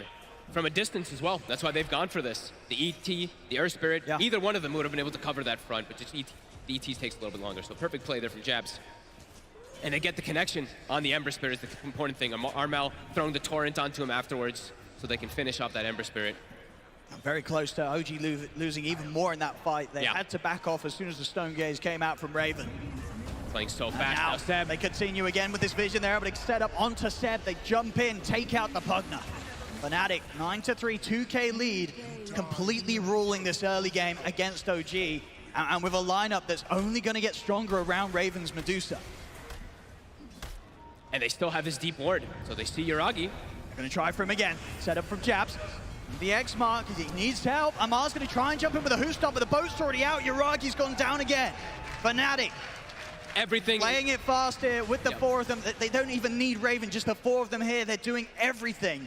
And they're dealing with OG. OG, they just can't react to this right now. Everything is hitting on the side of Fnatic. Everything is going perfectly. Every single rotation, it's connecting. They're going for the core kill, they get the core kill. OG, they're not too far behind. It's still only a 2K lead, but you're starting to really feel how are they going to ever deal with Raven.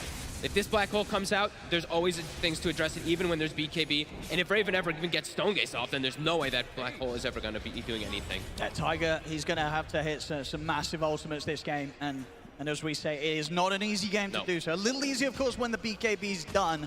But before that, highly likely that Fnatic are going to be guaranteed to continue to control this game and make sure that OG never get anywhere close to making moves on their Medusa. Raven as safe as ever, now stepping up nearly 2.5K ahead of that, the farm of Jiragi, and that distance is only increasing with every minute. It's not even just gold. If you pull up the experience, look at the levels that Fnatic has. 2 level 15s. The Kunkka and the Medusa, 3 levels over their counterpart. Very significant because they both have talents already online. Those 15 talents are quite massive, especially for Medusa. Now he does, I mean, he has that the 12%, so almost back to what he used to be in her old form. Bottom lane, BZM. Going for a bit of a dive around the tower. He's not going to be able to get a kill out of this, at least just keeping this wave pushed out, maybe seeing if they can set up to take another tier 1 away from Fnatic. It's not going to be easy. Don, you were mentioning, you know, Taiga, his BKB, when he's able to get it, there's still a lot of things he's just got to watch out for. Earth Splitter, plus that Stone Gaze, the 2 big ones, but also just sheer damage. Yes, if he doesn't catch the Kunkka or the Medusa, they'll just kill him inside of it too. So yeah, hard game for Taiga.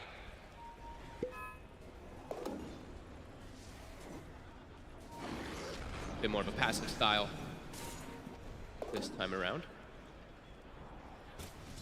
I mean, and for OG, sort of from their perspective, what do you feel that their plan is? You know, what's the next move going to be? Are they just going to hold back and wait until these BKBs are done, wait until Yuragi's ready? I would imagine until at least that BKB is done. I don't think they can wait until Taiga's. If they wait too long, I think they're just going to get super out. Fnatic looking for Yuragi. Yuragi, he'll get the Phantasm off, but they know which one the real one is. They're able to catch him in the combo. Yuragi definitely going down again here as Fnatic just not letting this CK get any space to farm. They're keeping Yuragi held back. Potentially a Roche now. And OG, I don't think they can fight around there either. And look at Raven, next fight, he's going to have the Skadi done. We're pretty much 19 minutes in, and you're going to have this Manta Skadi Medusa. Will they? I don't know if they'll have damage for him. Yeah, they'll have to fully isolate Raven. And he has Vrum as well too. He's got the Vlads. They're going to have the Wraith Pact actually at a very early time. Because Taiga's just going for straight Blink BKB. And once again, you know, as we saw, you know, Fnatic, I think it's like this war. They've pretty much had it out for full duration. Yeah. It's given them excellent information on sort of what sort of backup is around for Yuragi. They know when Yuragi's on his own in that triangle, and they've killed him multiple times now in that position. Back in action, Raven. He's got the Aegis picked up for himself, so there is no way that this Medusa is dying in a team fight, especially for the next 4.5 minutes. Eyes on Taiga, 5-man Black Hole soon needed. No. It's going to be a bit of a slow game, really, for OG, as Fnatic's going to be constantly hunting now with all this advantage. Mid-jab, standing up with the silence. EZM, Remnant out to the side, but the pullback stage got another Remnant prepared. Nicely done.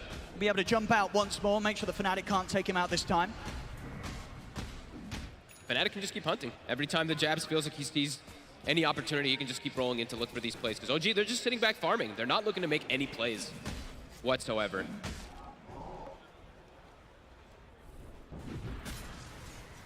Hazamarding has the halberd. I mean, they're farming. They are getting quite a bit of farm. That's why you see them. It's only 3K gold lead. Yep. But it is the Enigma also taking a lot of farm off the map. Yeah, and understandably so. I think, you know, OG as a team making sure that Tiger's BKB timing is prioritized.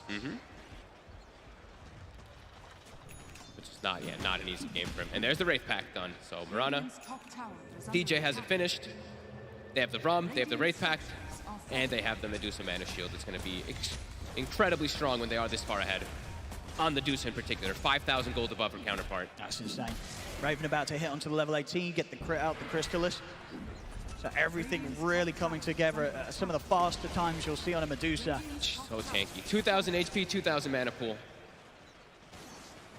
One of the more farm Medusas I think I've seen in some time. Yeah, this is perfect stuff here for Raven. Fnatic as a team with their lineup, they've just set the stage to perfection. It doesn't get any better here for Raven on his Medusa. Nope. Taking these tier 2s, and of course OG, no interest of turning up for the defense right now. They still are focused on getting these BKBs done, getting themselves to a point where they feel that they can go in, of course, not taking down the Medusa to start things, but maybe being able to pick apart the supporting cast around Raven's Medusa.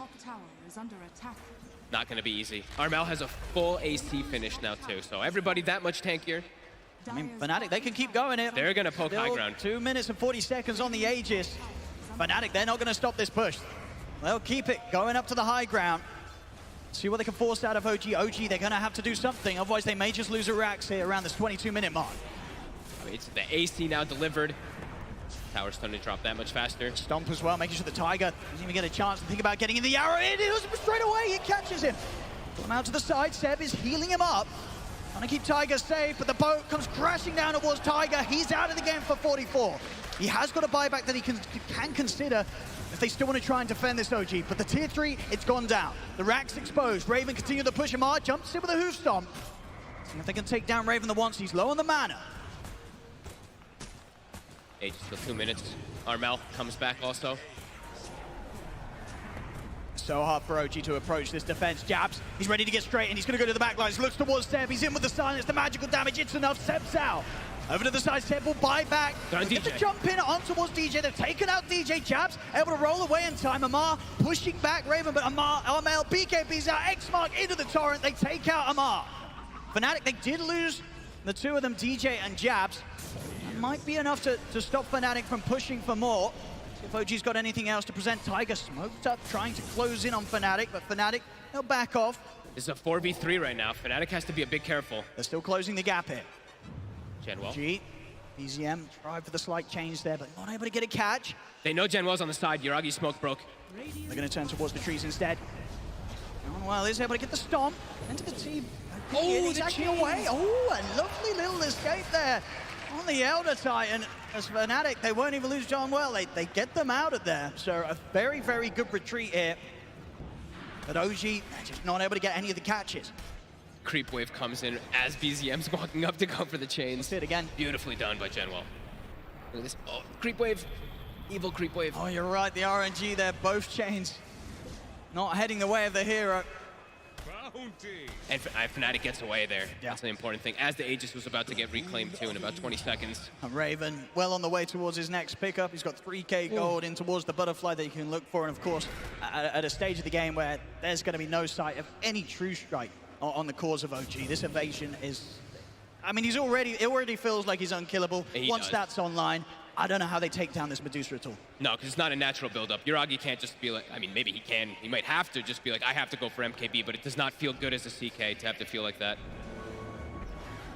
As Jab's about to have his BKB finished up too, so it's going to be even easier for him to commit into the fights. See that level 20 talent also for Raven come out. One of my actual favorite talents. It's been there for a long time. I love the double stone gaze. Well, if you face it twice, you're able to get double stone gaze, but the duration of it is pretty crazy.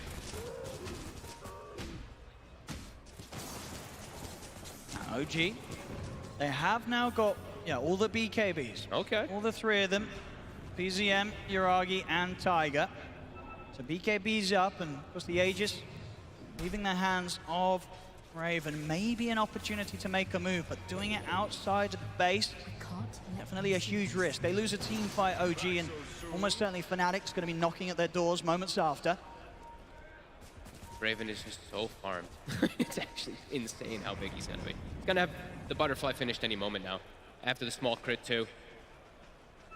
Oof. Somehow they're going to have to isolate this Dusa. They have to kill everybody else besides her at the starts of these fights on OG, and it's looking harder and harder. Even though that net worth lead isn't continuing to grow, it's feeling more and more difficult because the spread of the net worth, it's on 4 OG heroes. It's not like it's all getting put into the CK. Another tower. DD does spawn bottom. BZM. He wants to get it. Are they going to connect the arrow? They got the arrow! They did. They knew he was going for it. BZM will be able to bottle the DD, but it'll cost him his life. BZM gone for a minute. No money for the buyback. As he was standing up to try and get his axe built, and this is quite the window here for Fnatic to have another shot of taking away a barracks from OG. Literally getting all the connections every single time in this game. And there it is, butterfly done on Raven. 26 minutes in, insane items to see on this Medusa. And the perfect complement from his teammates too, like we mentioned. The AC, the Wraith Pact, and they even have the drum on Genwell, so perfectly buffed up. And yeah, highest amounts at any. Yeah, I kind of imagined that would have been the case with how farmed she is. Amar? He's going to try and start to poke at Raven, but they'll quickly turn. Jabs, he's ready to roll in as well. Keep this Amar Centaur control. Duragi tries to help out, but Jabs, he's in with the BKB. He's going to dive further to keep the ultimate ticking down on Amar. Amar will make it back to the base, but the space is made here for Raven to keep pushing on onto the barracks. They're going to have a chance to jump. 5 seconds until BZM's back in. Tiger does have the BKB Black Hole ready to go, but the melee racks is taken out. Fnatic, they'll start to head back. Yuragi attempting to poke here at Raven, but Raven really doesn't care. Off the stomp on two. Great stomp into the ult, into the silence, catches the both of them. BZM, he has to put the BKB to retreat. OG getting so low there to the combos of Fnatic. As Fnatic easily able to take those melee racks, they'll back off around the safety of Raven's Stone Gaze, as once again, OG unable to do anything or take anybody away from Fnatic's push. And Fnatic making sure they don't overextend at all, playing it nice and patient, just take out a tower, take out the racks, immediately back away. They got what they came for. Another item soon to be finished up for Raven, probably, after this butterfly, as he's already, as we said, she feels immortal. OG trying to get some vision out on the map to try to take perhaps the next fight around the Roche. Are they gonna attempt it themselves? It's a risk, but it's a risk they might have to take. Indeed, at this stage of the game, OG, they have to take their chance here around Roshan. They can barely, they probably can't even kill the Deuce of the Once if that Aegis comes out. Yeah, likely impossible. It's been hit by the scam. Fnatic know what's up. Uh-oh. They're ready to head over. They're TPing to the tier 2s, ready to make a move. OG, they're stepping out of the pit. They know it's likely the Fnatic's looking for a fight, and OG want to be the ones to get the jump from the smoke. Smoke up as well from Fnatic. BZM trying to poke Yuragi. Will be able to get in onto DJ. They'll look to blow up the Miranda. They'll take him out. DJ's gone. Immediately buying back, making sure that Fnatic continue to have the 5 versus 5 ready around this Roche attempt. Armel had to pop the BKB because Amar jumped him, so they know that BKB's down on the Kunkka too. Fnatic. They're going to look to try and maybe head back into the pit to continue forcing this Roshan.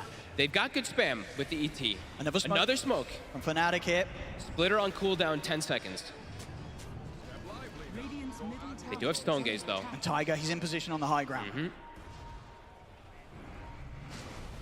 Roshan down to half HP at the moment. Yuragi going to continue to go to work on him. Bottom, the range racks is going to go down to the creeps. Jab sweeping into the triangle, making sure that Tiger isn't able to hold this position to look for any sort of jump. They managed to get the wrap round and now looking for the setup on Seb. X mark into the arrow, Seb. He's going to be gone. No buyback available on Seb. And at this stage, OG might have to just consider giving up on this Roche attempt. No, Yuragi wants to try and commit. He's popped the ult. Over to the side. Jabs gets the catch onto Amar.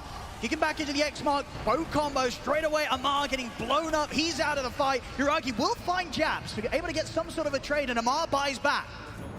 BZM not able to really step anywhere close to Raven. Has to put the BKB to get away here. As Armel was looking for the setup with the X mark.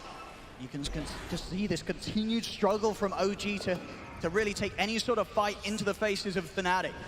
And Fnatic, they got the gem there. I think BZM was trying to snatch it away, but Raven grabbed it. Now Raven claiming the high ground. BZM will finish the Aghanims. Bit more damage, bit easier access to the back lines, but still no way to address this Medusa by any means. And all in on that purchase as well. So if BZM goes down, he's going to be pretty much out for good. I think they know. They're feeling that pressure. Armel soon having a Hex online too, so the catch for the Ember Spirit will be there. Smoke time for OG. They have to find some insane jump. They're gonna get some crazy wraparound here. So Genwell, he's reading it. He knows that they're heading over. They'll still get the jump over towards him. Towards Genwell, nailed to tie, and he's gonna go down. They find a kill to start things off. So buyback. They have the outpost. I mean, Raven is aggressively stepping up towards Amar. Over to the side, BZM, see if he can hunt down DJ. Jump over towards him, again. Take him out. That's DJ up for 70. Jabs, it's in onto the side. Tiger, he's looking for John Well. Of course, this was the buyback from him. He'll get the ult out, but he should die here to the right click. Yuragi pulls him back in with the rift. So now, the situation, both supports down on Fnatic. But up to the side, Fnatic's core still able to fight fit here. They don't need their supports at this stage. Their cores are so farm. Raven taking down Amar. Yuragi. Attempt to go back in. That's it. I mean, BKB's available here for Armel, so he should be fine. He's holding on to it. Tiger waiting for the cypher jump. There it is. He's found Tiger, he's in. He's caught the 2 cores here with the black hole, but is there the damage? There isn't. The Stone Gaze is out from Raven. Fnatic, they'll look to clean up the fight. Armel will go down. BZM will put the BKB, but he's out of mana. Raven and Jabs chase him out. Jabs in with the stun. He'll fall as they take out the Ember Spirit. Yuragi will pick up the kill in return, but can they deal with Raven? He's on his own. The buyback comes out. They've got to commit everything attempting to try and take down this Medusa as Raven left solo here in the game, but he's so fast, he'll opt for a TP out, but Yuragi, he's in with a blink stun. There'll be a buyback from Armel, trying to get back over to help out Raven, but Raven, he might not even need the help. He's hit 25. On his own, standing his ground against BZM and Seb. They've got to kill this Medusa, but they just can't. Armel in with the backup, X-Mark on towards it. The slight dodge is there. Will keep BZM alive, and he needed exactly that because he did buy back. They'll stay alive, but we're seeing exactly what we expected, the struggle when it comes to dealing with Raven. Even when he's the only one alive on Fnatic, OG, it's so hard to even get close to killing it. And look what he finds, a full regen all the way back up to full HP. And now over towards the Roshan. They should be able to grab this for themselves, Aegis and the Shard. You know, Tiger, he gave it his best effort there coming in with the Black Hole, but I think what the Stone Gaze was off in time. He did get it in time. It gets put to a stop. You know, Raven, perfect reactions there from him. And with no Black Hole for 100 seconds, Fnatic, they know there's no threat of a team fight to come from OG around this pit. This Roshan, it's all theirs. And right before the fight, he even bought a full Aghanims on Raven too. So the CK, those Phantasm just get stoned up and then cleared in seconds from the split shot. And hits 25 right toward the end of the fight. And he's got the Shard. Yep, he's got pretty much the absolute dream on the Medusa. Aghanims, Shard, level 25 online with the Paladin Sword and Scotty. So has the double dip, or has the dip with the Paladin Sword, has the Scotty slowing all the split shot attacks too. Now a Hex also for Armel, so BZM might just get caught and die. He's got to be quick with those BKBs, ready to preemptively use it. You know, he's had some good moves with the slight dodges to break out the X-Mark combo, but indeed that Hex is going to put a stop to that sort of attempted escape completely. Fnatic, they smoke up behind Raven, they're ready to get back on with the push. And ready to look for more barracks here with this window where there's no Black Hole. The one thing that could maybe provide some sort of opportunity for OG to turn this game around. Outside of that, Raven should be able to continue this movement towards the victory.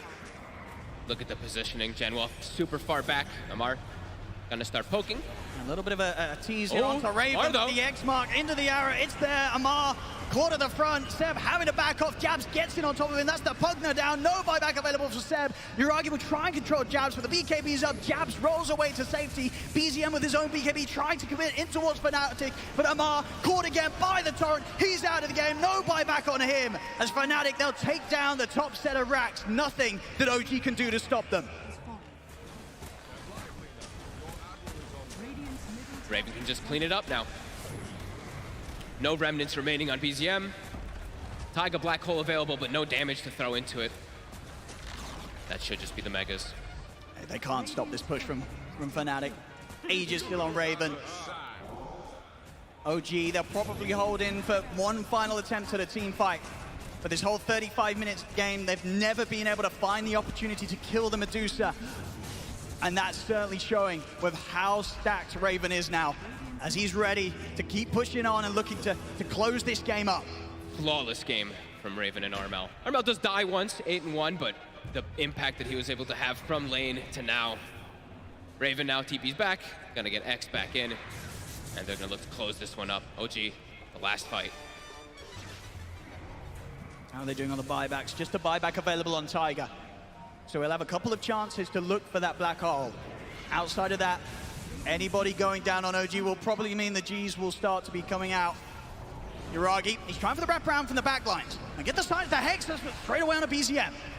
BZM arrow as well. Again, DJ in with a follow-up. This is going to be BZM surely going down. Caught in the combo. He's out for 2 minutes. Yuragi will try and set up onto DJ, but Raven's in with a Stone Gaze. OG have to back off. Amar trying to run, but the X-Mark's there from Armel. He's out, 3 dead. No buybacks available on them. As we should see them call it very, very shortly. Nothing to be done here now. GG, it's called Fnatic. This game too, it's all theirs, and it really is. It's all theirs. This whole game, Fogs. It never looked like Fnatic were under any sort of pressure. They set it up perfectly for the Medusa.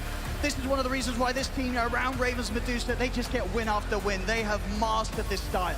This looked at their full comfort, right? Just playing around the Kunkka X, playing around with the arrows too. A lot of credit to DJ, always being there at the right time to get the follow-up arrows.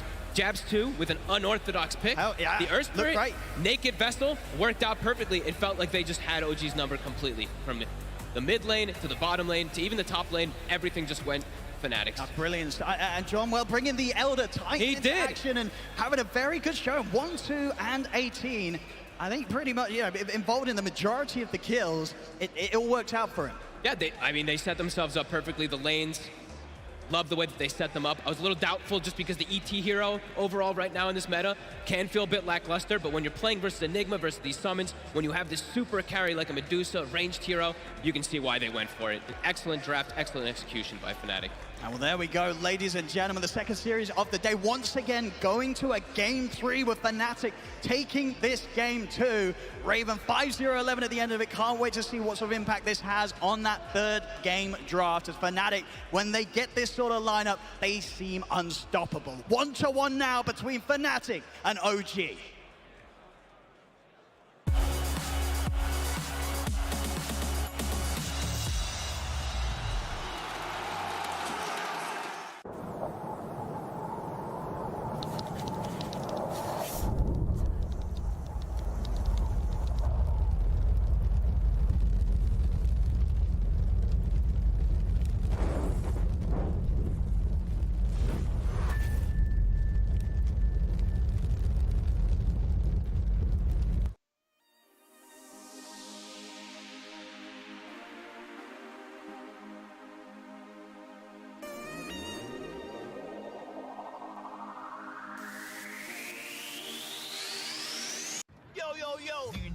Do you know? I've seen it all before. Dukung, Tiger, Ronaldo, Mia, Megan, my main man, money, the king. There ain't nothing I ain't seen.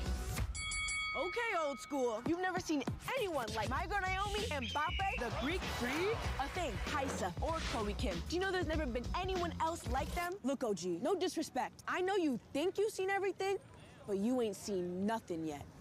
Checkmate.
Before Game 2 started, we said all eyes on Armel and their some players that do a lot better when all those eyes are on them. Apparently, Armel is one of them. He crushed BZM in that mid lane. Fnatic, they take the series to a third game. They tie it up between them and OG.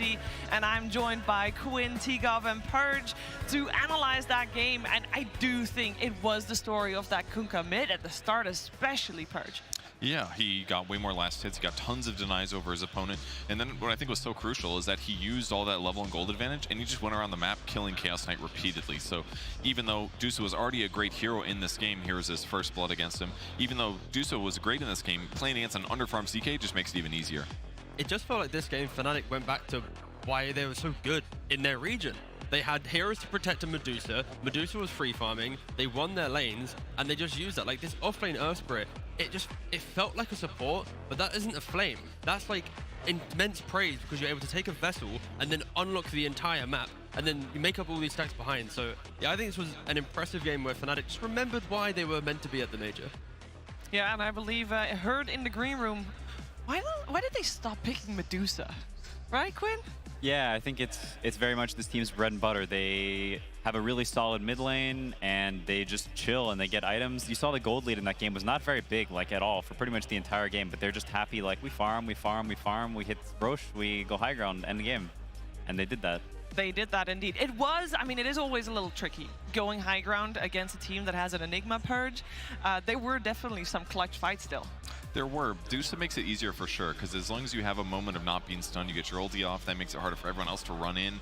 Then if the black hole's looking at you as well, that gets interrupted. So, and then Dusa's just so tanky that it's not like she can just be bursted down. They didn't have a repositioning technique either. If they could maybe toss her back to tier 4s, kill her far from her team, they could deal with it. But there was just so many things they needed to maybe deal with her, but her net worth and her survivability was way too high. Yep, and this was one of the better fights also for Fnatic, but it was a black hole fight.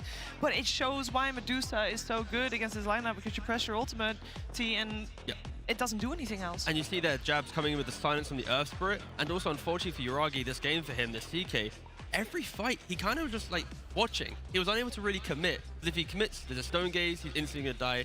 It's CK into Medusa, you hate playing that matchup, and he also got picked off 2-3 times prior to that fight. So it was a rare moment where Yuragi didn't even really get to play Dota. Like, they shut him down, like, immensely. Yeah, a lot of heroes on the side of, a lot of players on the side of OG were shut down in that game too, that's for sure. But I think, you know, nobody's really truly sad about that, apart from maybe a couple of OG fans. But we are going to get a third game, and we love to see that. I'm sure Tsunami would love to see that too. Oh my god, okay, yes, I knew you were familiar. Okay, you're the Alliance artist. Yeah. Oh my gosh, it's a pleasure to finally meet you. Oh. Okay. Hello. Greetings. Where am I looking? Who am I looking at? I'm looking at the crowd. Hey, what's up, everybody? We're here in the crowd. I'm here to tell you all about a thing that's going on called the DHL drop. I don't know whose this is, but thankfully it's very safe. I know what this means. Probably. I see a French flag, and I see people rooting for OG. So, if you want to participate in this DHL drop competition, at the end of this series, be sure not to run off, because we're gonna have a competition where Purge and Effibot choose the best sign. So, be sure to look around the concourse, find one of these signs, and you can win the DHL drop. How hype is that? I hope that was what I was supposed to say. All right. Do it. DHL drop. I'll catch you later. Thank you very much, Tsunami, and that indeed said Allez Seb, which is go Seb in French. They do need to go for go hard in game number 3, because this game, it felt like Purge Fnatic kind of found themselves. Yeah, they got the lane matchups they want. The Earth Spirit off lane, he didn't even get boots. He was just like, oh, Spirit Vessel first, no big deal. And then he got to use that to kill the strength cores. The Kunkka had a great game, got to use X combos, whether it was his damage or Marana arrow. It's like all their heroes fit together really nicely while giving a perfect game for Medusa. So it was a bit of both. OG had a harder game because Fnatic played such a good one. I think also a special shout out to Janwell for the ET. I think when you see a game like that where a certain hero can fit really well, it works with your heroes, it's good against the others. Like being able to see unorthodox picks like that and ask for it and get this like special hero in a certain situation, and also follow up. He played really well. His spellcasting was like super good that entire game. I think that's like really impressive to be able to do that. Yeah, it was the first showing of an Elder Titan. It was also first showing of the Centaur T that on the flip side didn't have as much success. Yeah, I feel like for Amar, I wish he had like Yuragi to help him out at some point. Like overall Centaur lane was somewhat okay. It's just more when he enters the game, you're a Centaur. You pretty much need a mid laner and a carry to help you out. And when you have an Enigma, like it just felt clunky in hindsight because there's a Medusa now and because of the playstyle Fnatic was going to bring. Like this lineup probably could easily win games. It's not a bad draft. It's just when there's the Medusa v the CK, it doesn't really matter what Mar's playing because you never really get to utilize the hero to its full effect. So you would have liked to see something different that addresses the Medusa maybe a little bit more. Yeah, potentially. Yeah, exactly that. There was nothing really left in the pool for him, though. No, So it's maybe hard. then, you know, it was a well-rounded draft by Fnatic, of course. That's how it goes. Game 3, we're looking ahead. What needs to change for OG? Because they've now picked Enigma first phase without a victory perch. Is it time to throw that one out the window, or is it too early to do that? I'm not so sure about that. I mean, it didn't like stomp its lane. Maybe the teams are prioritizing heroes that are perfect for the draft, not so much for the lane. So we're seeing things get away. We're seeing teams get away with heroes that necessarily shouldn't work. The ET in this case was decent enough against the Eidolons. You bump up your armor, you chase down those Eidolons, you get the extra gold. That means they don't get as many denies. That was a decent solution. Maybe there's a different one. Maybe force them in a position where the ET isn't viable, but it's hard to say. I think there's also a world where they potentially consider upping the priority on this Mars or on a Mars hero. We saw like a lot of his heroes get banned out both games, and they chose to ban the Mars instead of the Slaughter in the last game. So he ends up with this weird situation where a lot of his strong comfort heroes, the meta picks that he plays, are not in the pool. And this CK had a pretty rough game matchups-wise, so there's potential that they swap up the prioritization of the cores and they pick a Mars hero earlier and Yuragi's later, because the Jug worked pretty well in the first game. Yeah. If you pick CK, ban Medusa, ban Underlord, then you get to play some Dota. All right, well, we get to watch them play some Dota very soon. Game 3, deciding game between OG and Fnatic, coming at you very soon.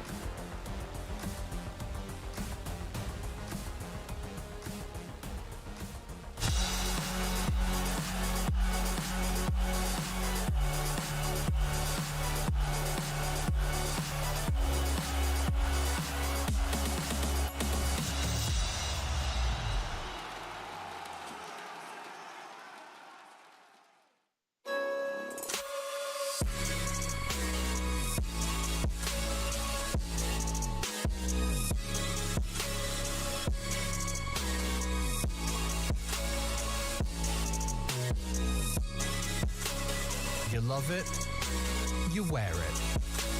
What's your style? Get your merch at shop.eslgaming.com.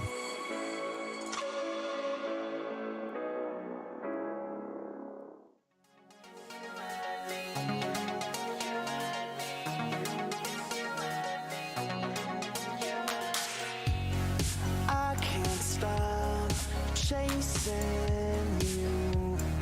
You're my poison. You stick to me like glue. And I could go anywhere with you wrapped around me.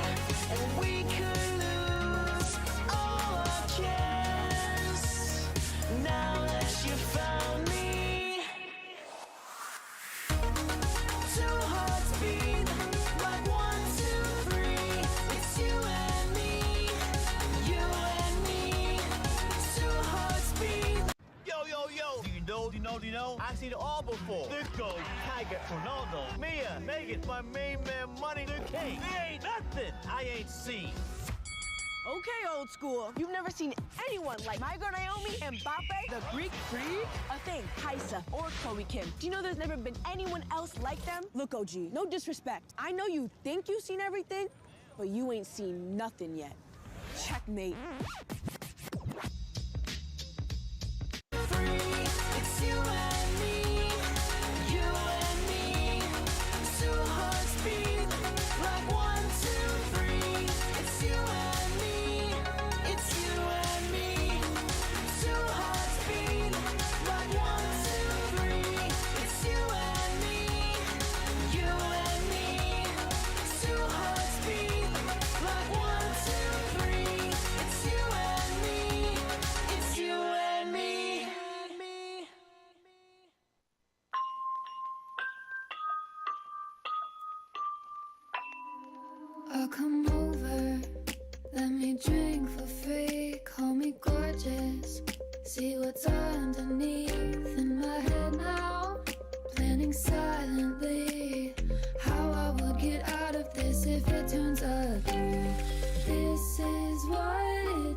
takes to be a girl, trying to survive with pretty girls.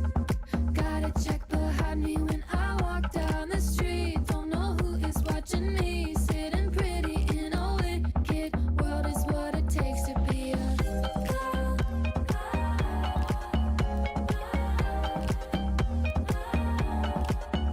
With the big men in the fancy suits, talking business in the conference room. Big promotion, what do I have to do to get that many zeros in my checks?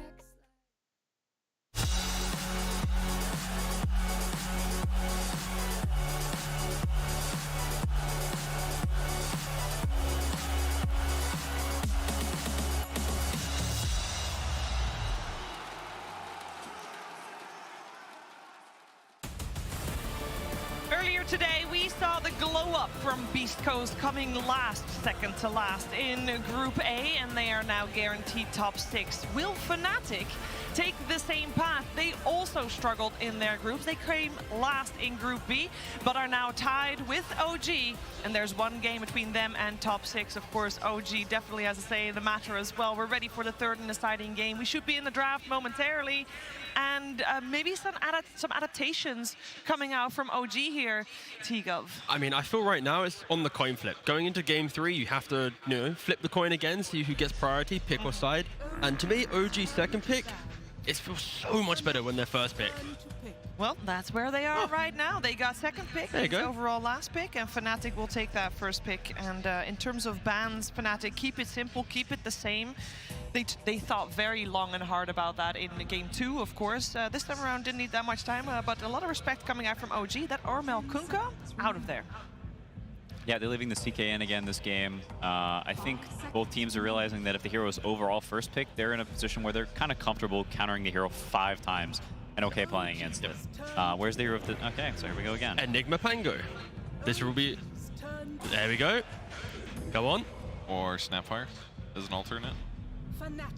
True. Oh, There it is. Enigma Pango coming out. Very nice. Yeah, I mean, that's what they won with game 1. I think those heroes have a lot of synergy in terms of the way the spells work together. You have this like constant slow stun, just random crap flying around. And it's also a lot of AoE against CK. So I think that it's a pretty well-rounded response. And it's also very OG. Yeah, plus Mango hits like backline, makes chaos, and that's going to make it easier for Taiga to jump in at the right time and channel full black hole instead of it getting interrupted by somebody on the backline. Yeah, I'm curious what the response will be. The Ember did not do that much last time. I'm not sure if they'll try to prioritize it. From first pick, sometimes people take this line of they just pick all their cores like right away. They are not taking that line. Ooh, no, I like this pick. Tree. Fnatic were one of the few teams that were playing it when the major started. Of course, against Enigma and Pangolier, you can cancel Black Hole, you can prevent the Rolling Thunder rolling around. Sure, Pango can buy a Lotus or something to get around that, but it gives you that early window to punish the aggression of OG potentially. Yeah, and it has been the hero that OG has been banning out against them, at least in game number 2. So this time they get their hands on it. Comfort hero for sure. Should really help stabilize their lane, possibly get more kills if he pairs with CK. They're definitely very aggressive. You could do something like drop the Nature's Grasp, they run through it, you pull them back through it again, or just do tons of damage together when you go on the same guy. Enigma, if he lanes against this, has to be a little bit more careful if he does stick around in the lane. Yeah, there are definitely a lot of good things about this. I think there's one aspect to it that Tree and CK, in terms of what they offer to your lineup, are a bit similar. They're these sort of brutish walking in. They have the similar sort of like, random disable gunk.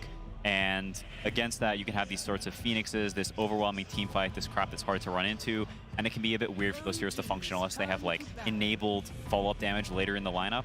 And whenever you're first picking, it can be hard to get those like core heroes, these range damage dealer types with good games. So there's potential risk there, like for OG to have answers to this. Also, Trian Protector, for heroes with 10 more games in this major, Trian's got a 71% win rate, 14 games. So it's basically like top 3 for win rates pretty much. And that's because it is a specialty hero, and you often pick it once you start seeing things. You're not opening up your draft. And it's like Gaming Gladiators, I think it's Fnatic, Boom, mainly basically SEA and Gaming Gladiators. Yeah. We got Wind Ranger banned out. We'll see if the Pugna makes it through. We have seen Seb mostly play those heroes. And so far it is OG that is looking to ban out. The first one was a support Grimstroke. The CK Grimstroke, of course, a strong combination, but they'll also remove the Death Prophet. Yeah, I mean, I think OG going into second phase is pretty happy. I think this series, second pick has been picked by the teams, and I think it's just much nicer whenever you get this nice, well-rounded 2-3 you're happy with, and you go into the second phase, there's these counter picks, you're just so relaxed. You just get to see what they pick, and you just pick something against it. The Windrunner ban. They've shown their respect.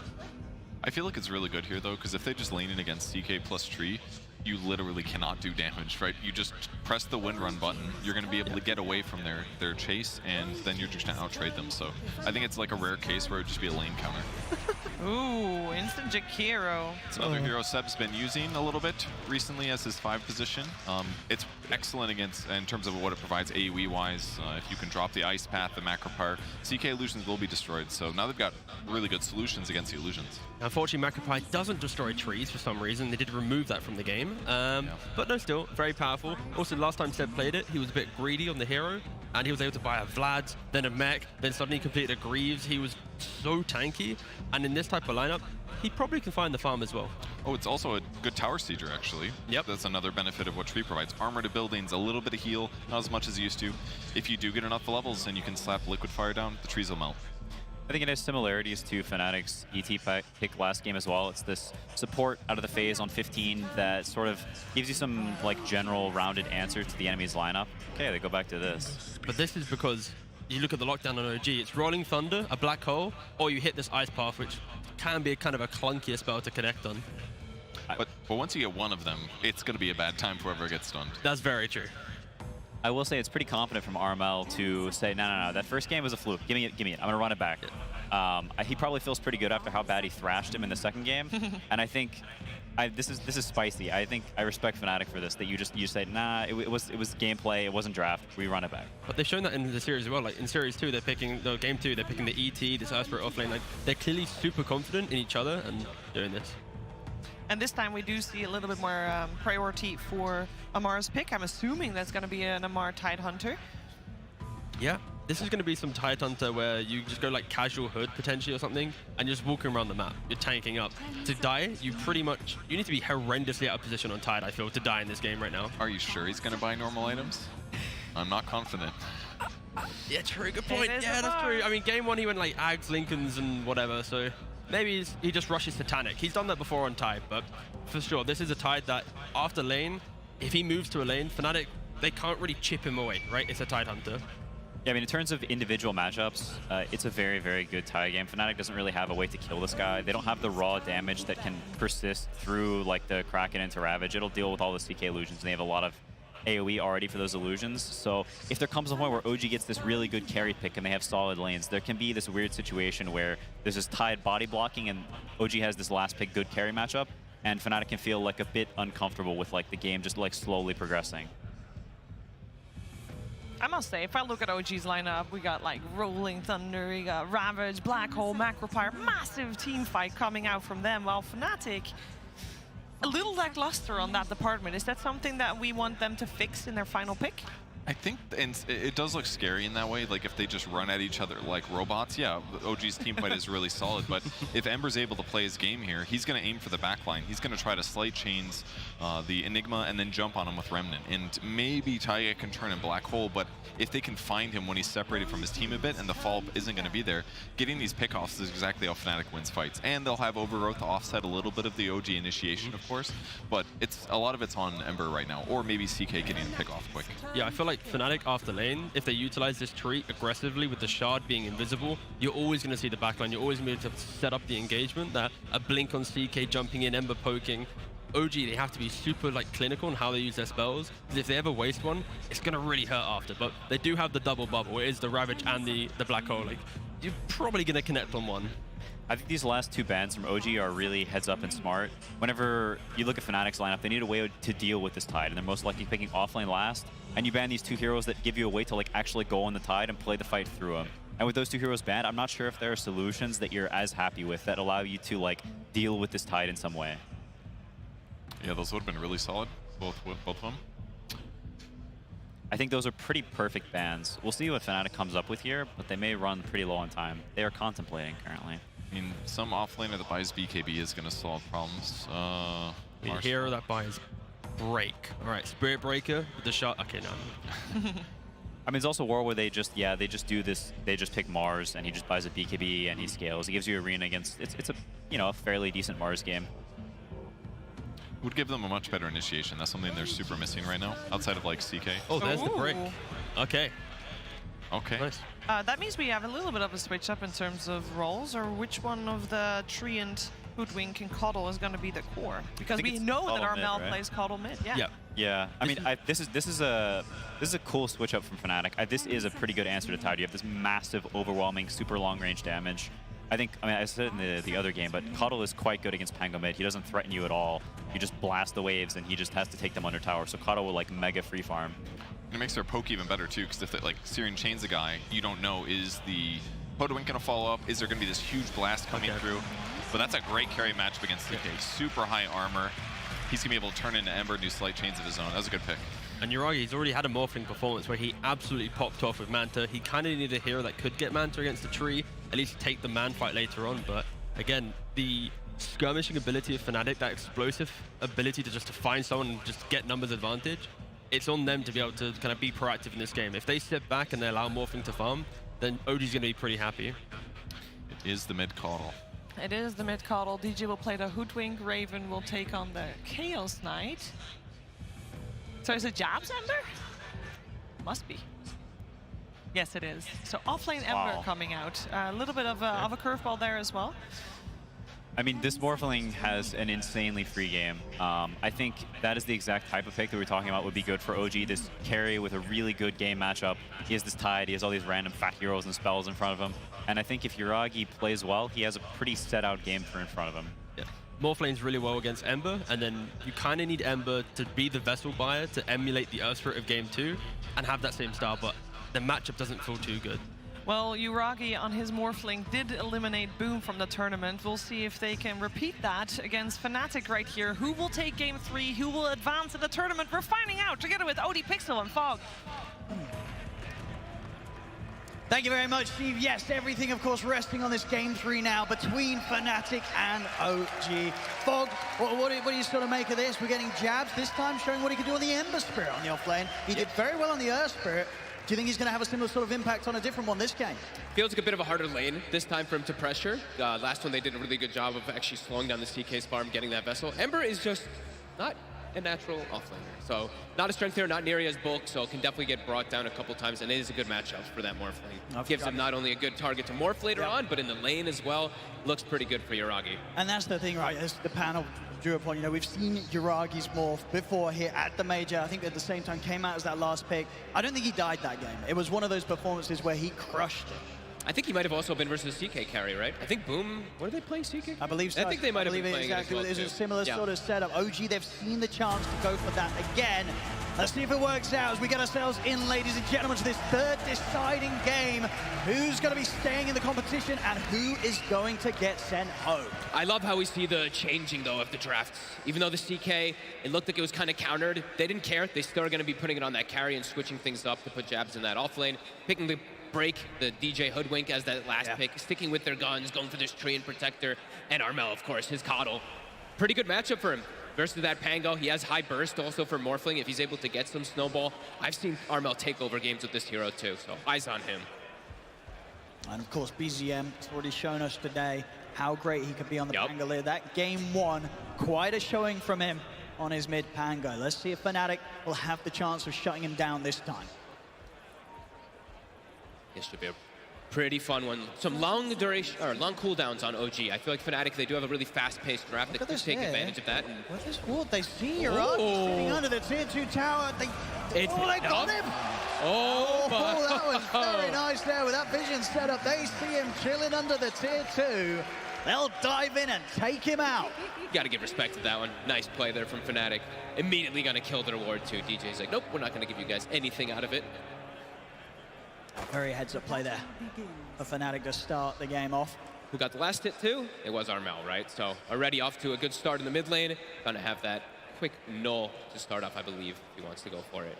And when you sort of see the sort of heroes that Armel's going to be up against this time, is this going to be a game where, you know, with a good start, he's going to be zooming all over the place, they're going to struggle to deal with him? And how's the sort of the catch and kill potential against a Kotl that gets a farm start? It's really hard, actually, with their heroes. It's going to be a lot of pressure on BZM to be able to match the early movements of Armel. Because if you look at the rest of their heroes, how do they get on top of him?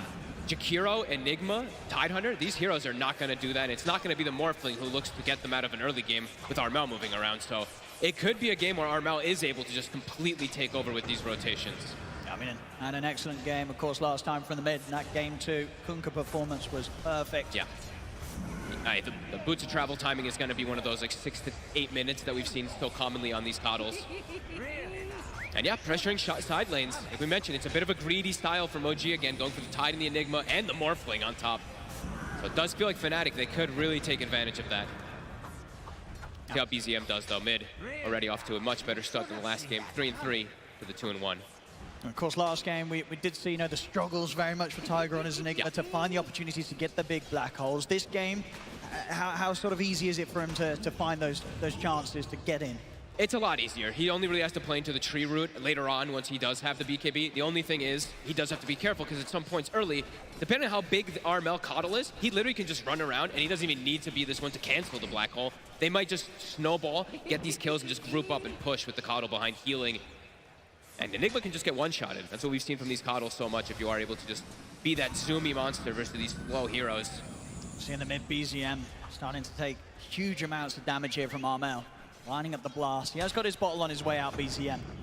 It gets harder and harder. It really does for any sort of melee hero.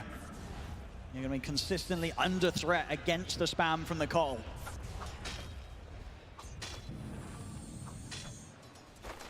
See bottom. So yeah, so far here for Raven 8 and 0 against the 9 and 0. Both cores, either side getting an equal amount out of this. I think Jabs will probably suffer the most out of it. Yeah. It's going to start becoming a lot more difficult for him to step up versus the harassment of these two ranged heroes. Unsure if DJ is going to be able to offset it, but we shall see. And in terms of, you know, from the offlane, what kind of build-up do you imagine we'll get from Jabs? Is it going to be another game where he's the one going for Vessel? Yeah, I'd imagine it's just the Vessel. Yeah. Let's see what else it could be. Vessel, maybe like a Fuels or something, throw in along those lines if he feels they need a little bit more control. They're getting Yuragi, a lot of damage. Getting very, very low there yet again. In the mid, of course, Armel continuing to pretty much not miss out on a single creep. Easily farming each and every wave with the blasts.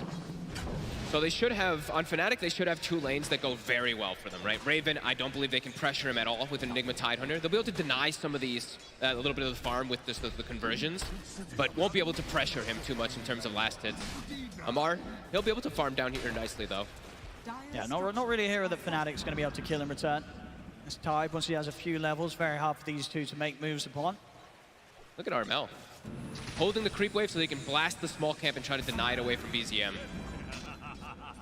Lining up things very, very nicely as he stays pretty much over a full creep wave ahead of that of the farm of BZM. Bottom, they're trying to go for Tiger. The lead in with the slows. Raven closing in. Yes, TB. Is he going to be able to get out in time? He will. Tiger out of there, making the correct call. As Fnatic, they'll continue to do this. Now that the levels are there, if Tiger gets close, they'll go straight for the Enigma.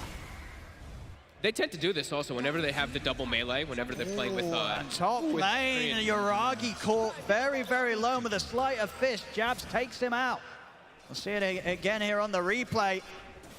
Shifted a pretty low on the HP. On that strength, it's a level 2 sleight of fist. Oh, it just clips him on the edge of that too. Nice play from DJ. Got to play it a little safer up there. Oh, he's got back into the lane. They've got the setup once more. Yuragi, as soon as he heads into the lane there, returns to try and farm with the TP in.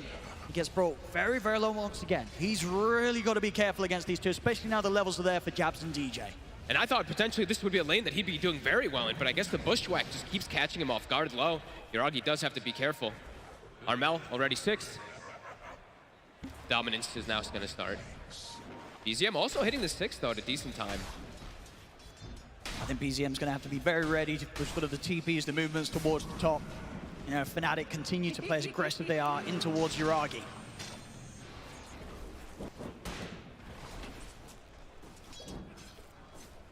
Indeed on the CS. Shiragi getting the least out of the lanes. DJ has a bracer. That's cool. With these extra bit of stats, making him much less of an appealing target for the two of them. Yeah, that's very different. This just does want to be a little bit tankier, not have to keep bringing out all the regen constantly. Very cool. Jabs, he will go for boots this time, so not going for the Vessel just yet. They are able to apply a lot of pressure on this Morphling from what we've seen. Slow hero, whenever the lane is pushed, It's under attack. throwing all the spells onto him is working nicely. DJ, now gonna check the runes, trying to prevent BZM from getting that power rune. Is BZM gonna get lucky? Let's have a look. I'm out. Balance. Line up a blast, so BZM goes for this. It will take a lot of damage, and as it is, it will spawn top. It is an invis room. Might give DJ the chance to set up for a kill.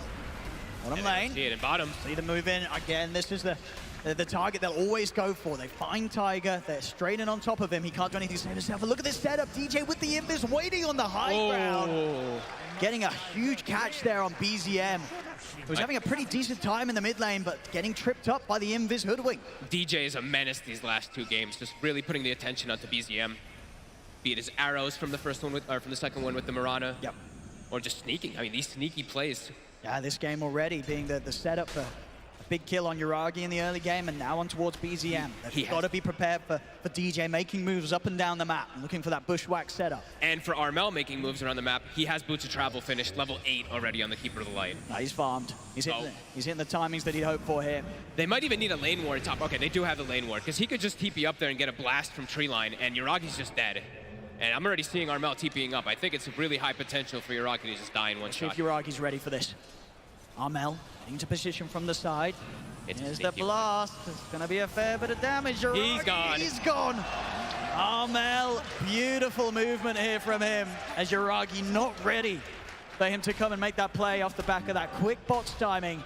As Yuragi taken out of the map again and continued to be held behind all the other cores in the game. And look at this. He gives mid to the DJ Hoodwink, and he's already got a double or triple stack ready for Armel. Yeah, they're playing this once again. Very, very nice this early game from Fnatic. We saw it from them in game 2, and this game 3 looking to be off to another hot start.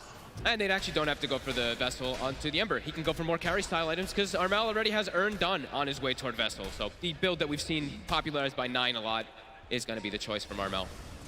Forgot about it for a second, actually, that they go for it every single time on these battles. That's going to be problematic. See around the mid, Seb, he's turned up, but Jabs and DJ, they're here ready to try and deal with him. BZM, he's not going to opt to get involved in this one, as Armel turns over with a blast, a 4th kill for him. We've seen it many times, the mid-cot will get out of control. Already 8 minutes in, he is in a perfect trajectory here, Armel.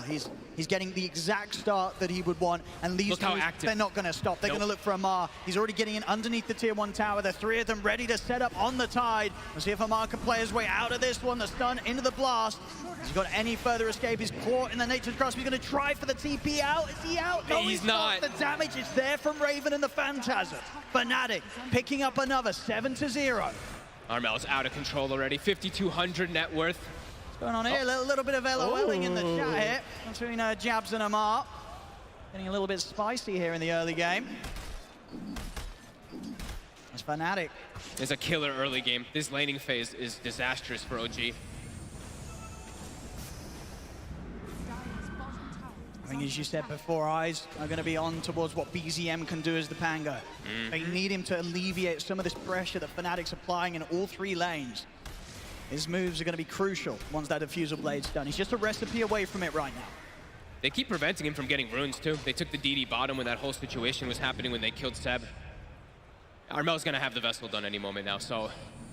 Versus that Morph, Yuragi, they're going to have so many different ways to kill this Morphling. That's a tough game for Yuragi so far. 3 deaths. I think the last time we saw him, he didn't die at all. They'll look for the setup.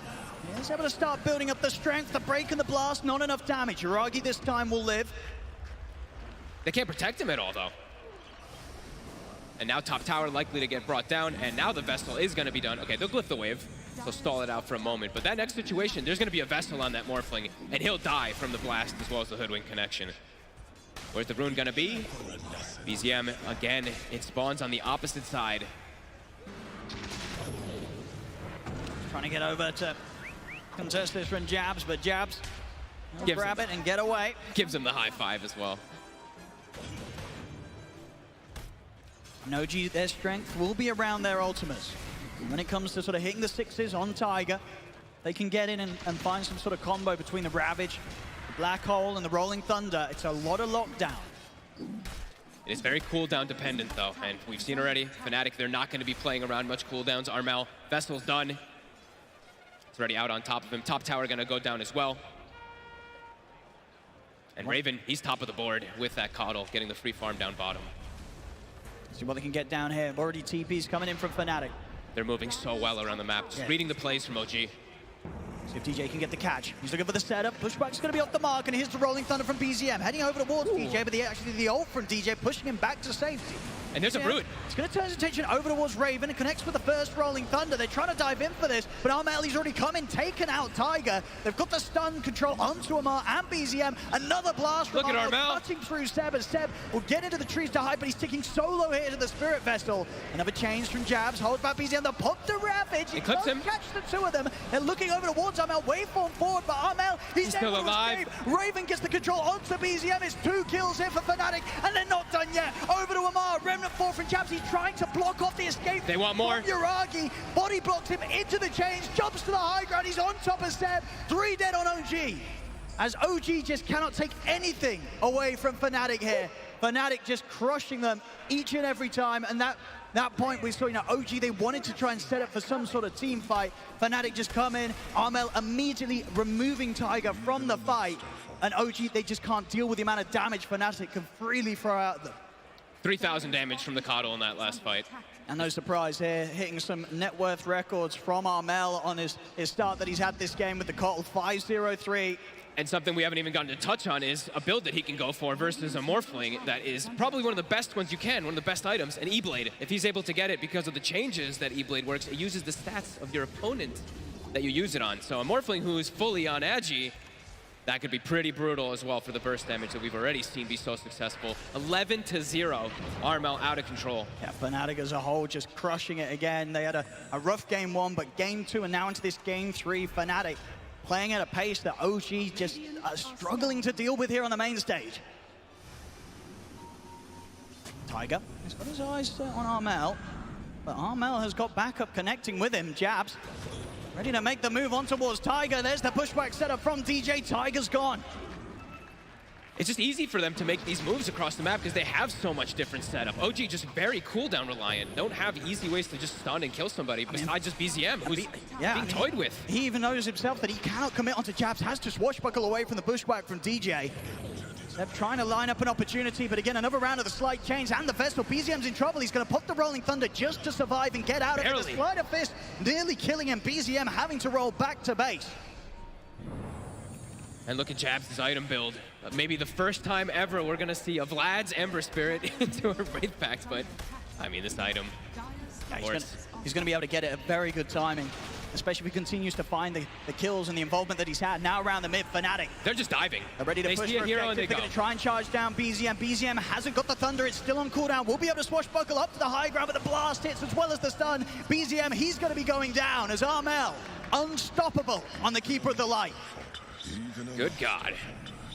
They literally, like, BZM shows for 1 second, and immediately they just dive right past the tower to get on top of him. They know that BZM is the only way for OG back in this game. So if they just keep killing him, OG just has no way to impact the map. 13-0, Armel goes top immediately afterwards. Kai is done. Is totally out of hand here. Dire's bottom tower is under attack. See Raven, very likely to have his BKB ready for the next fight. Just a recipe away. Once that's done, very little that OG can do to kill him through it. Again, pressure on Tiger to make big moves. He's picked up the Blink Dagger. They've got to have some insane Black Hole once more. They need to have that if they're going to have any chance of turning these team fights. Fnatic are taking him out each and every time. And as you said yourself already, he might just get caught by a blast and die. He could just die to a blast slight, like just literally random things being thrown on the ground, even like a Nature's Grasp as well too. That's so hard here for OG. Fnatic, ooh, and DJ And the bushwhack. They get the chains. BZM, he's going to get burst from a distance here. Fnatic. My God. I mean, the DJ just with these catches, getting OG caught out of position each and every time. Well, not really out of position, behind these towers. DJ's constantly hunting. Another bushwhack as OG will have to bring Amar back away from the front of this. They cannot get a fight together, OG, especially when they're a man down in this sort of situation. Look at how fast. 0. They're immediately moving. They know that, as you're saying, there's no response from OG. If BZM is dead, they can't do anything. Very impressive. Level 14 about to be up for Coddle, for Armel. Max Solar Bind. And yeah, E-Blade on the horizon very soon. About 1,000 more gold. How's the Manta looking for Yuragi? It's still so far away. It really is. And very hard, even to try and make moves onto a support here. John Well, more than safe, especially with the tier 1 tower still up. And of course, the global movements that Fnatic can offer up with their cores, with Armel and his bots, he's ready to turn up to every single engagement. OG, they'll smoke up. They want to try and get something done here with the Blink on Tiger. Have to catch Armel. Here we go. There's the jump. Malefice into the black hole. No messing around as they look to burst through him, but he's pretty tanky. Will go down. OG get the kill, but they're probably going to lose heroes for it. As Raven pulls in BZM, takes him out as well as Tiger. OG, they get the kill, but of course at this stage, if they commit for some action like that, they're going to lose heroes themselves as they lose 2 for that effort. It's a move they have to make. They have to try to make some space for Yuragi to get this Manta. So slowing down the Coddle, slowing down that E-Blade, very important, so that the Morphling can potentially get Manta so he doesn't just get one shot in every single fight. Small gain, but something necessary that OG needs to do. Don't think Fnatic's too fussed about it. I don't think so at all. I mean, Yuragi was having some space to push onto the tier 1, but of course with John Well on the tree, and that tower is going to be healed back up. Very hard for OG to try and half-heartedly push for an objective. Fnatic, they'll be able to keep all towers alive. Look at Jabs, he throws the scan out, walks up by himself up here, knowing that he's very likely safe when he has a defensive remnant down. I mean, over towards the mid, they have the bushwhack. Amar. They can make the move onto the tide. And with the vessel taking him down, Amar. Very little he can do. They will be able to crack off some of the debuffs. The blast actually going to miss. Amar might just live this time. Depends if they want to try and dive him. Actually turn towards BZM instead. Oh, but BZM! The control, they're in onto they've got the burst. Oh my Against goodness. DJ with his push race up bottom lane. Yuragi taken down by Raven. He's able to get him with the Phantasm, him and John Well taking out that carry morph, and now back over to the mid. They'll continue the dive. Another bushwhack locking down Amar. 19-1. Fnatic slaughtering OG in this game so far. I would say this is getting brutal, but I think this has been brutal. Dire's bottom tower is under Or BZM, really, right? Every time, 0, 6, and 1. He shows up, he's like, hey, let me help you, Amar, and then just gets clipped by a chains, and he's just dead from the overwhelming damage. I believe that is the E-Blade done now for Armel. So the one-shots will continue. And they just can't keep up with him, like we've been saying. The speed, yeah, 430 movement speed. Look at this Jakiro, 350, Enigma 335. They try to make it to the lane where this Coddle is, but by the time they get there, he's already across the map. So difficult for OG to respond. Fnatic have perfectly identified that this game too. Yeah, completely impossible for Yuragi to turn up until he at least has that Manta done. Oh, Still God. not quite there. Yuragi's about to get one-shotted. Okay, he moved. Oh, of course, for Fnatic, Roshan is up. And they know that they can go for this with very little really to worry about. They don't even need to commit all their heroes. I think they can do that with just 2 or 3, and Armel can still look to pressure a side lane. He'll show up, though. He'll be like, oh, Jabs, you need some mana. Here you go. Hitting all the timings here, Fnatic. We really saw, what they were capable of in Game 2, and now here in Game 3, looking even more scary. And he finds a Nether Shawl, too, to boot on Armel. 6% more spell damage on top of everything he already has. Oh, okay. Yuragi will find a Nether Shawl himself to maybe counteract that magic damage if he wants to hold it. And will be the Manta done for Yuragi. So at least something to give him some sort of chance of getting away from a few of the setups that Fnatic do have in their lineup. He has a way to protect himself. BZM, though, still under the gun. And Jabs with the high fives continues. Fnatic, they're smoking up to connect over here. They know that OG's trying to push it around this area. Set up again with a bushwhack. There's the ult from DJ, an easy kill on set. DJ showing time after time that he's got this perfect angle. OG getting caught out numerous occasions here by the distance of the bushwhack that DJ is able to throw out. he's been pretty much perfect on this Mirana and this Hoodwink afterwards. Always seems to be in the right place at the right time to follow up either with the Bushwalk or with the break that he's had a couple times on the Tide. It's 20-1, Owen. Yeah, this is insane. This is sort of the Fnatic that I think a lot of the SEA fans expected to see. They're bringing it out here, their top performance on the main stage. OG, are they able to do anything to stop them? They're down 20-1, 7K lead for Fnatic. OG, they do have, as I said, a strong team fight. Being as far behind as they are, they can't turn this around with anything less than perfection. They have to hit everything. They've got to land these spells. If Fnatic's able to avoid them, resetting the team fights, Fnatic's just going to continue to overrun them. Armel's just way too much of a nuisance, and now at this point too, it's a Raven is also a huge problem. He's gonna have Heart soon. Will they ever even have damage for the CK? See the setup here. They're trying to go for the control, but see that blast there. Tiger and Yuragi getting rolled so low. Over to the side, Raven's just gonna commit it with the BKB. BZM will attempt to roll out of this one. He'll get out to the side. Fnatic, they'll turn their attention towards Amar. He'll put the round. Wait forward. They're trying to bust it, but in the Bushwhack. He's caught the two of them. DJ locking down Yuragi and Amar. They do still get the kill on the call. Rolling Thunder as well, controlling jabs. OG, they've found two. Maybe they can look for more. Raven, of course, still has the Aegis. OG trying to come in to take him down the ones. They should be able to chase him out and achieve exactly that. They still have the Black Hole as well, available from Tiger. Raven with the... He's still holding his ground. Maybe kill BZM. BZM goes down. The Acorn shot from DJ finishes him off. Armel will buy back to make sure that Raven in his second life field will be protected. It's a wasted buyback right now from Armel.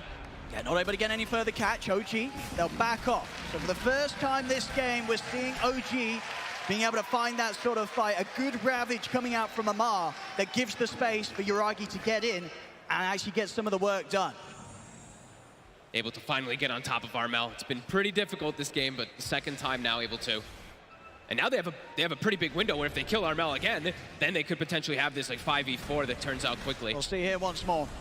Full commitment onto Amar. As I said, a good read from him. Sure, Raven's got his BKB up, but that Ravage clipping both Armel and Jab, setting up for the rest of his team to take down the two cores to start the fight.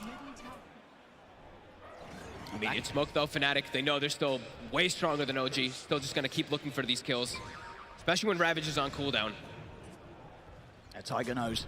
Deep into the trees, keeping his distance away from the catch that Fnatic offers.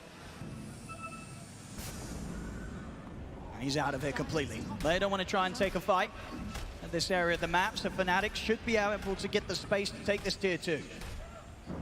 Back on with the push, and they can certainly look for more. Obviously, that last fight, Black Hole wasn't used, so there's still the threat from Tiger absolutely there. Hard for him to always use it though. Genwell with a very early Blink Dagger on the tree. He's always going to be holding that ult, either for Rolling Thunder or for that Black Hole. I mean, Fnatic, they look like they're going to try and get back on with the pressure and push towards the high ground, knowing that there's no Ravage. Raven is very strong. Yeah, Full Heart's pretty much going to be on the way soon. Just a few hundred gold and he'll have the booster done. Let's see if OG, can they slow this down? The Wraith Pact behind Amar will be able to assist. Most of Fnatic will pull back for now. Look to rectify the state of the other lanes. We'll get Armel down towards the bottom. Raven will head over towards the mid. Just happy in the knowledge that they've sort of forced OG to react, get back to the base. It's opened up the map for Fnatic's cores to continue to farm and keep the advantage. There's the Heart. He's going to be problematic unless he's inside a Midnight Pulse. Of course, it is only current HP now, but still going to help a lot versus a Heart. And Taiga is close to BKB. Once he has that, only thing he really has to worry about is the tree ult. They're going to look to smoke up behind BZM. They got Ravage. Armel, he does not have his BKB yet either, so if they get on top of him, it'll be easy kill if they can. See what sort of a jump they can find. Yuragi going in aggressive, trying to bait some action. He's in with the slide chains onto Raven. Trying to see if he can poke out a reaction, maybe get that BKB used early. Raven knows that he can frontline like this. They do not want to commit onto this CK. Now Fnatic in return, and they're going to smoke up behind their CK. Get ready to react to any kind of jump that OG try. Seb. Oh, going to get the rift in. The slide chains onto Seb. Raven Trying to head in to get the stun off, but the Ice Pack will hold him back. BZM's going to jump forward with the Rolling Thunder. There's the Ravage from Amar. They'll get themselves immediately over towards Armel. They're looking to get this Kotl out of the team fight. BZM and Amar, they've done it. They've taken out Armel. Now OG, they can look towards the next core to the side. Jiragi beating into Jabs. Jump forward from Tigers, not able to get the control of Jabs. Remnants back to safety. OG, they'll continue to push on. They still have the threat of Tigers Blink Black Hole at the ready.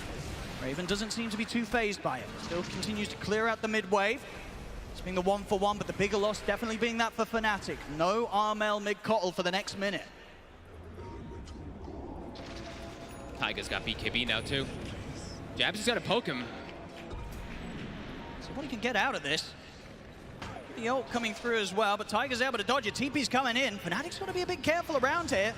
Jabs, another poke with a sleight of fist. Ice Path won't catch him. He's out with the Remnant. Jabs and the rest of Fnatic will retreat. They know that OG's more than happy to take a fight in OG's jungle. Still 40 seconds, Armel. Being so over-leveled and having that buyback being used. It takes a long time. He's recovering. He's recovering. He's closing that gap. The BKB pretty much done on top of the Manta style. So now, no longer an easy target for these cores like the mid Kotl to burst through it. Signs of life for OG. And they're closing that net worth. Only a 1K lead now for Fnatic, despite the huge amount of kills they were picking up in this early game. OG finding their footing. Fnatic. They punished the buyback really nice. Like the reset away, being able to find Armel afterwards, that really slowed down his growth.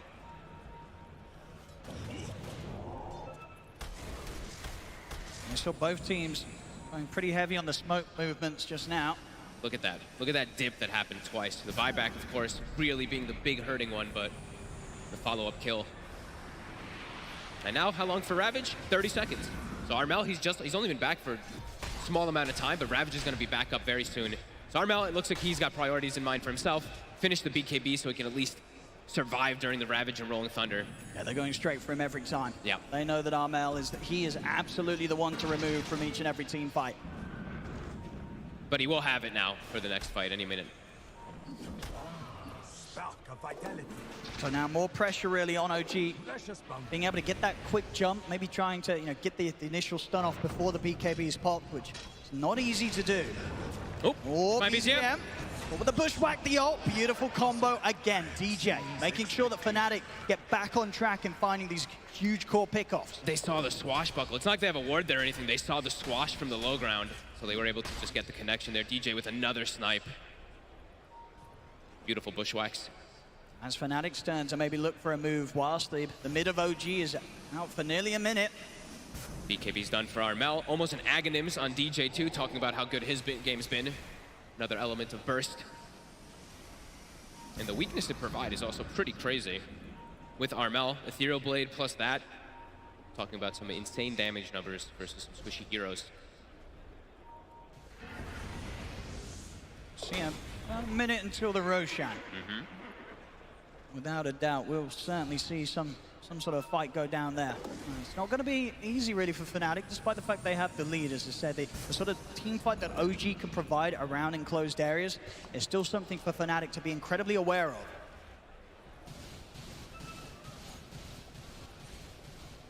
No wards in the area from either team.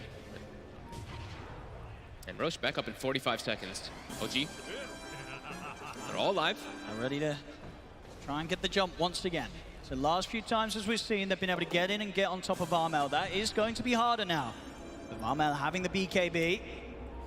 Jabs is also, I believe, about to have his BKB done too. And now Raven has a Shadow Blade, so he can initiate fights as well. But it really is, it's all eyes on if they can catch this pesky old man.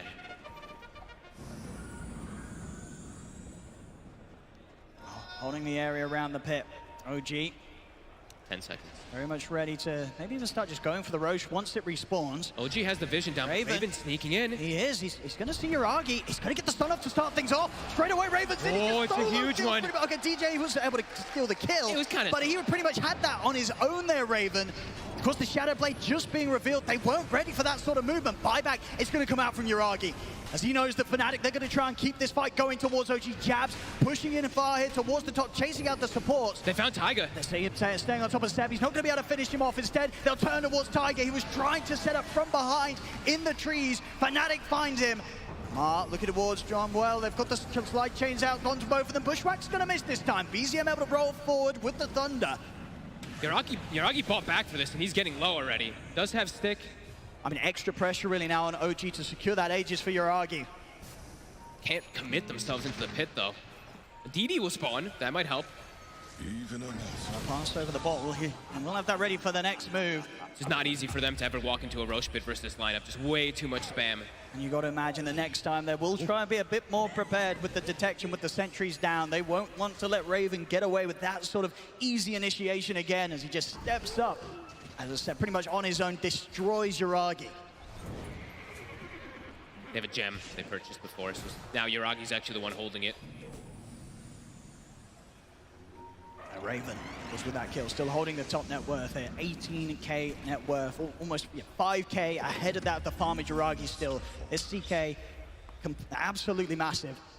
OG will smoke up still, trying to make moves here around their ultimates. Of course, Yuragi's got to be careful. If he gets flipped up and Fnatic get the jump on him, he's going to be out of the fight for good. They're going to smoke themselves. They know something's up here. Smoke dispels. I'm going to suspect either OG being on the high ground or in towards the pit. Phantasm's used as well. They've got the high ground vision here, Fnatic. So a good area for them to fight around. Jabs. He's in. He's going straight in towards the backlines. He's making the jump all the way over towards Seb. Gets clipped on ice path. Yuragi jumps in. BKB's up though. Jabs is going to be fine. And here's the back. Yuragi gets the BKB off in time, so Raven won't be able to continue to hold him down. Yuragi, with that BKB coming to an end, he's got to run. If they get any sort of further catch onto him, he's going to be in trouble. He'll wait for back up towards Jabs, but there's the E-Blade Blast. He'll put the Manta style, try and continue the retreat. The slight used here to cut Yuragi down. There's the Ravage, will clip. They're on Yuragi. They're focusing on Mel. They're trying to get rid of him, but indeed Yuragi taken out. The Morph gone for 80 seconds. Raven, his BKB will finish. Can the rest of OG clean up the kills? Bushwhack controlling him off now. Raven, he's thinking about getting back in on this. He put the Shadow Blade. He's looking to the side. Gem on the ground at the moment. Seb will pick it up, but Raven's in on top of him. They bring down Seb. A second killer for Fnatic. Both heroes of OG, neither with buybacks available. That was a dieback from Seb. Fnatic, they'll take the team fight. And this should be enough space if they want to be able to head into the Roshan and look to take the Aegis for themselves. They have to commit everything to kill Armel, but Yuragi's already been chased out so much. He was completely out of mana trying to get out, but just couldn't. Raven getting a bit too big. He's able to just lead the charge and has nothing to worry about. He literally just runs right through all of them. Yeah, great way to start things here from Jabs. Jabs just getting stuck in and making sure that OG there have to focus or at least look towards this Ember Spirit to start things off. Early BKB usages, meaning that they end up very, very vulnerable. At this point, Yuragi with the BKB used, and now the Manta, he's got nothing else to save him. And Fnatic, they seize that chance to get in, take him down. Great control and grab. Raven holding his own BKB for this later portion. And once more, DJ, he's never missing a hit with these ultimates. It's flawless this game, 9-0 and 11. Raven, and he'll be able to just solo the Roche during this while we watch the entire replay. Yeah, OG not even going to attempt to try and get over to stop this. This will be a free Roche for Fnatic. So we'll see the Aegis. Raven, probably the Shard as well, right? Yep, he'll take it. So Shard and Aegis now picked up. Raven continuing to just shoot so far ahead of any other core in the game. It really is the dream for Raven this game, right? He has an Armel Coddle that gets all the attention on him, literally Rolling Thunder and Ravage being committed to kill the Coddle every fight, so he's got free reign to just walk around and do whatever he wants. And Jabs too, have to give credit. Jabs just committing into backlines over and over again, forcing the hand of OG. And that whole sort of sequence and taking the Roche has absolutely put Fnatic back at that lead that they built up so quickly in this game. That little bit of a turnaround or comeback that OG started to pull off, it's just gone, fallen away from them completely once more. It's Fnatic 29-5, 12k lead. They're ready to start pushing for the high ground. Yeah, OG only has like small instances where they can potentially look for those fights, as we mentioned a couple times. They need every single ult, and they haven't even been able to get off the black hole in any of these situations. Just Taiga just knows it's gonna get instant hands. Try and set up for the trees here. Raven, the BKB and the Aegis is a tough target to go for. As they begin to poke at him, A little damage being done. Jump forward, he's out to the side. Jiragi's edge going to turn to the CK, pull him back in towards the ice path. Okay. Bring him down rather low now. Jiragi has to use that BKB there to survive. Raven with his own BKB will back off. He'll keep that Aegis protected. Make sure that he can maybe back off, lifesteal up, and look to push again with it. But OG, they were able to push him back and not having to commit any of the big ultimates to do so. Do not kill. They don't even kill the Aegis though. A good BKB pop from Raven, identifying that they could just back away and keep it for the next fight. See a smoke from the top half of the map here, Fnatic. Expecting OG to feel comfortable of coming out at the base now that they see the CK down bottom. Of course, Fnatic, even without Raven, they've got a lot of kill potential already, popping the Eon Disc on Amar. OG, they've got to be so careful about how close they get. You see with Tiger as well, his purchase, he's going all out to try and get this Refresher Orb done. A couple of rounds with the Black Hole, maybe exactly what OG need to have a shot at turning another team fight. Definitely feels like they need as much as possible to deal with Raven. Jabs. Now BCM, he's going to be able to force the BKB out of Jabs. And Jabs, he's not going to mind that at all. Again, continue to create space here for the rest of his lineup to bring the creep wave around and look to take another tier 2 from OG. Fnatic doing a good job of dealing with the side lane push. OG is just really trying to shove lanes, and they will probably start losing some heroes out of it. Seb does have backup coming. See if they can bait in Jabs. His BKB is on cooldown still for 35 seconds. Nice path to set things up.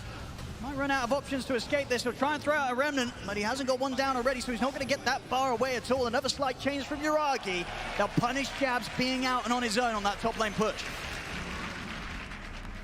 Jabs overplaying his hand there a bit. Good catch there from OG, identifying that. The gem was not recovered though. It was hidden in the trees, so OG was not actually able to take that one away. So the courier, it's going to fly back up. Fnatic's going to be able to recover that gem. And Jabs being taken out up there does mean that it's very likely that for the remainder of the Aegis on Raven, Fnatic probably won't be able to force the high ground quite yet. As by the time Jabs is back up, the Aegis will be gone from their CK.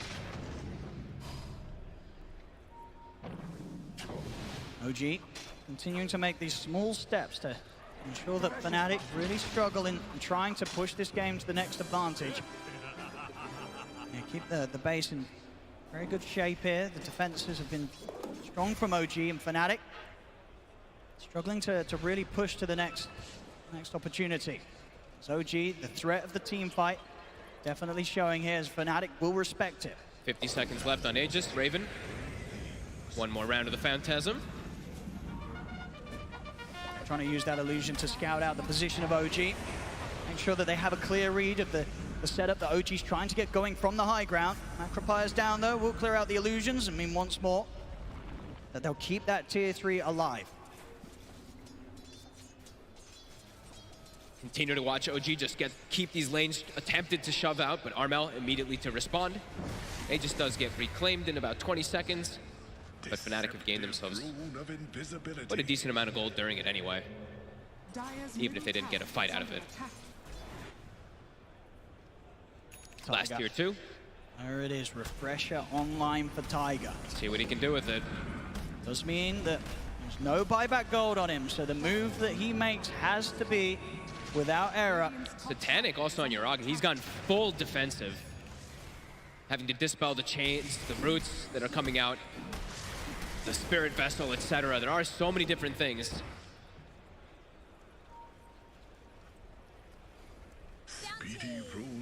Fnatic.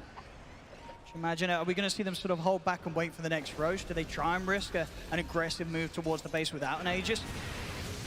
They can just wait on these high grounds, keep preventing the farm from OG. Still very easy for them to fight.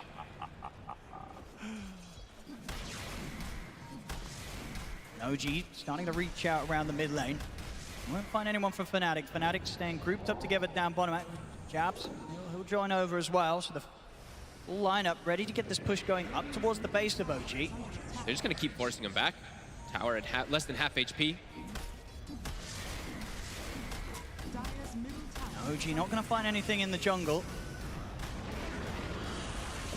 Tower continuing to slowly fall. That's Pretty big pickup. Timeless Relic for Amar. Oh, and a big pickup for Fnatic. They found a leveler, so they needed the push. Gaben has blessed them. These towers are slowly falling, and ooh, DJ with the snipe. Alrighty, that's a dead step here for 50 off the back of that hit that DJ's able to land. Yuragi. They keep trying to poke and prod, forcing any of these Mantis, BKBs, or Satanics.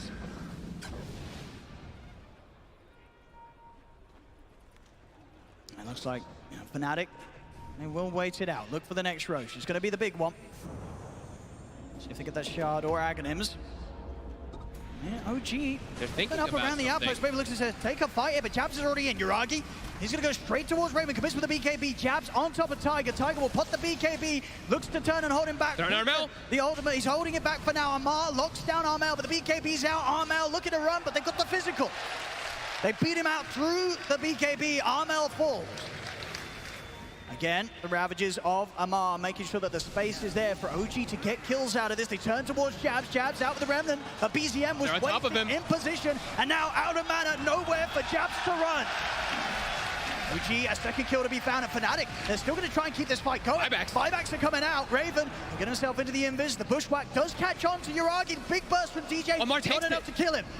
As Yuragi will live for now. Jabs continuing to force back the Morphling. Two buybacks from Fnatic. They need to find kills out of this, and they can't afford to lose anything themselves. Raven 4 in with the seconds. control onto BZM. BZM gone. They're lucky to not lose Yuragi, too. Amar put himself in front of the snipe from the Hoodwink. Could have potentially lost him, too. Aggressive buybacks. And it's still scary. These buybacks, sure, the Ravage is down, but as we see, Tiger holding back with a potential threat. He still has the 2 black holes ready to go. They probably really want to try to go for some type of push forward, but yeah, they know about those black holes. Genwell has held his route the entire game, waiting for these black holes. I think he's only used it like once, and it was attempted for a Rolling Thunder, and he didn't even get it. But look what he's got queued up. He's like, you're going to go Refresher. I think he's considering going his own Refresher to be able to match Taiga. Huge mind games between those two players. Yep. Johnwell and Tiger trying to get in the heads of one another. Neither of them want to ult.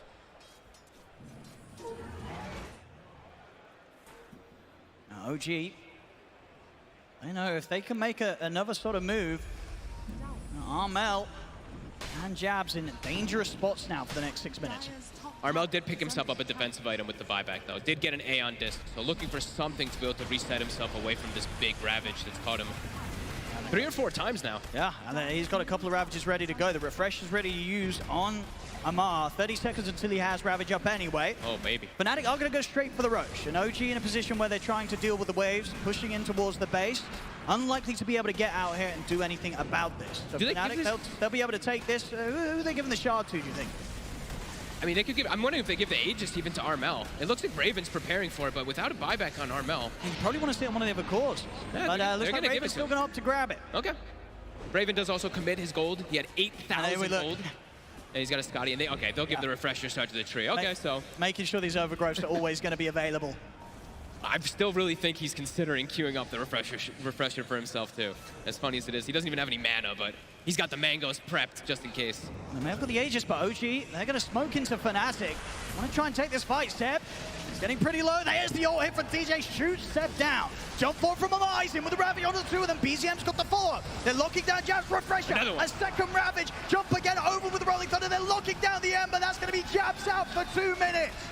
Amar again doing it with the ultimates. Raven, he's into the invis here. He's trying to run away. Actually turns, but he's caught in the ice path. Raven, he's almost certainly going to go down the once. Amar jumping forward to push back DJ.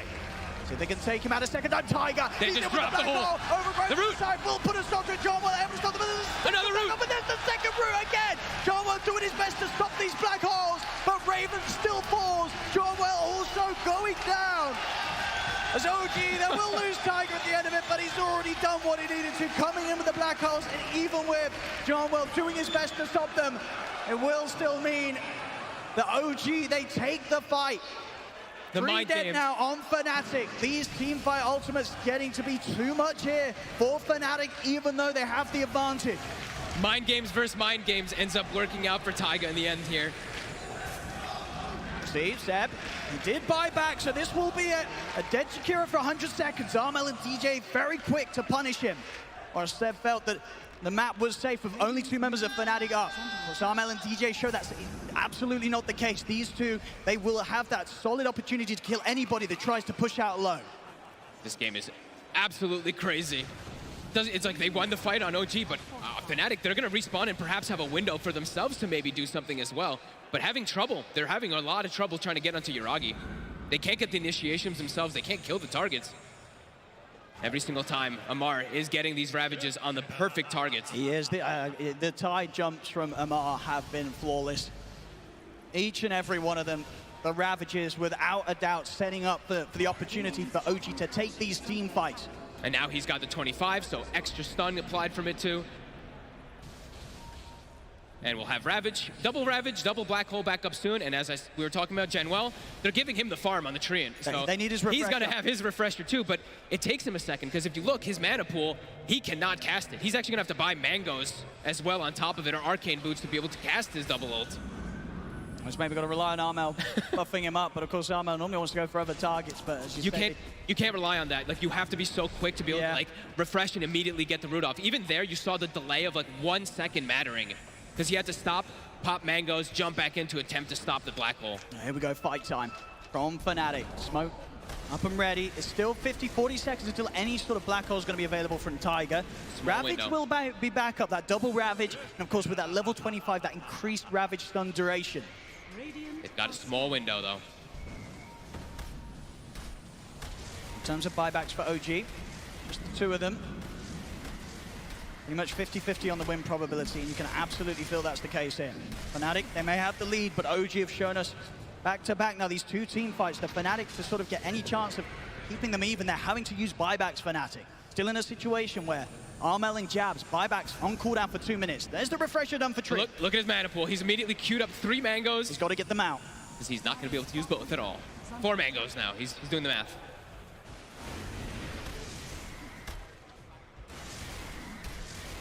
Anybody's game at this point. And every moment that a fight doesn't occur, OG's going to be happy, because now all those ults ready to go again. The double Black Hole, the double Ravage, it's there. And they're starting to get more and more damage too. Yuragi, as we mentioned, has gone fully defensive with his build.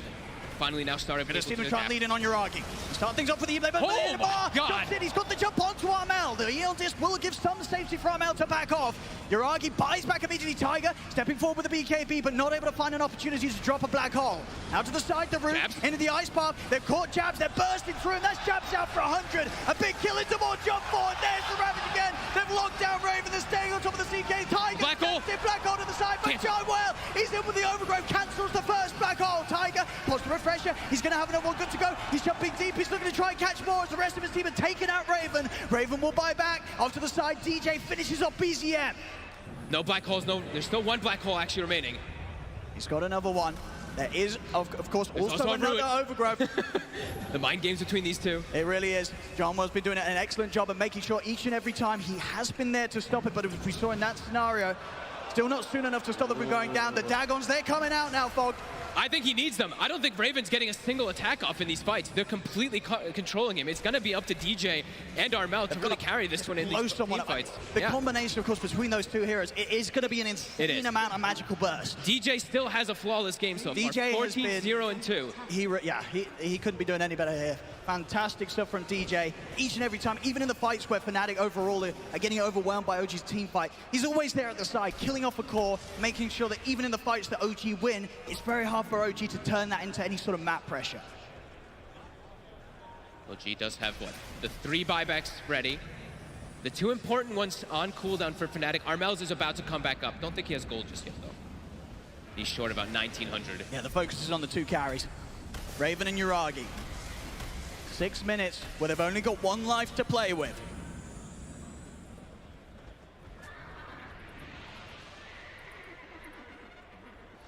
In terms of the timings for the refresher, 70 seconds until the second Black Hole will be there for Tiger. He's still got the first ready to hold. 40 seconds on the main Ravage, 60 on the refresher for a Mars. And they need about a minute, OG and Fnatic. They don't want to give that to them. Already smoked up, Fnatic once more, maybe seeing if they could try their luck in this window where OG won't have a full team fight. OG know they're playing it so careful here, making it so hard for Fnatic to ever catch them in these windows. Fnatic also just doesn't really have any forms of initiation. Their initiation has been jabs, just BKBing, remnanting forward, trying to get a grab, and then the CK Raven is just silver edging in. They're going to come in with the smoke. They're going to jump straight away, but it's onto a Phantasm here for now. They'll look over towards DJ. It's BZM, he's got the lockdown. They found DJ him falls finally. for the first time this game. Immediate buyback from DJ though. A lot of money, of course, due to that kill here. About 1,500 going between them as they take out DJSA for the first time. Instant buyback though. He really didn't want to give up the chance of maybe OG getting a successful fight and looking towards the Roshan, because Roshan could be up pretty soon. Both teams, they need to keep holding around this area. Full data list now in Yuragi. We've got to watch for these jumps. The double ults are ready. Amar, he's been completely on point each and every time with his initiation. He's going to try and tease around with Raven.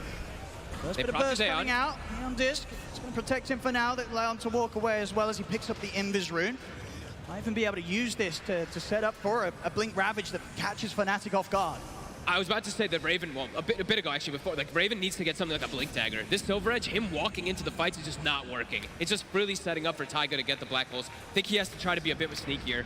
He's queuing it up, so he wants to switch up the build a little bit here, just lacking some gold. But you can feel that he needs it. He needs a different outlet to get on top of this Enigma instantly. They can't let Taiga just set up. Every single fight where he's been able to just sit back and get the Black Holes off, Fnatic has lost. Really feels like they have to find him.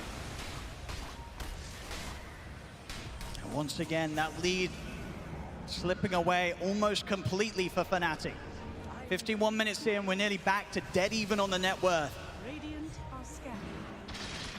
Off to the side, OG coming in from a bit of a different angle to what we've had from them so far for a bit of time. DJ will get brought out of the area.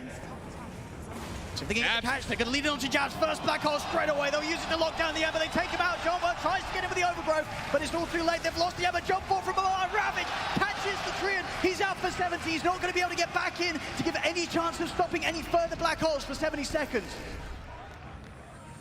BZM.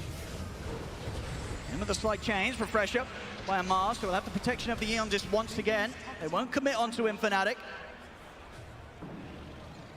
Roshan, 20 seconds until we're going to see it back up. So they'll have a bit of a window where they could look to try and take it down without the threat of the Treant being able to put a stop to the Black Holes of Taiga.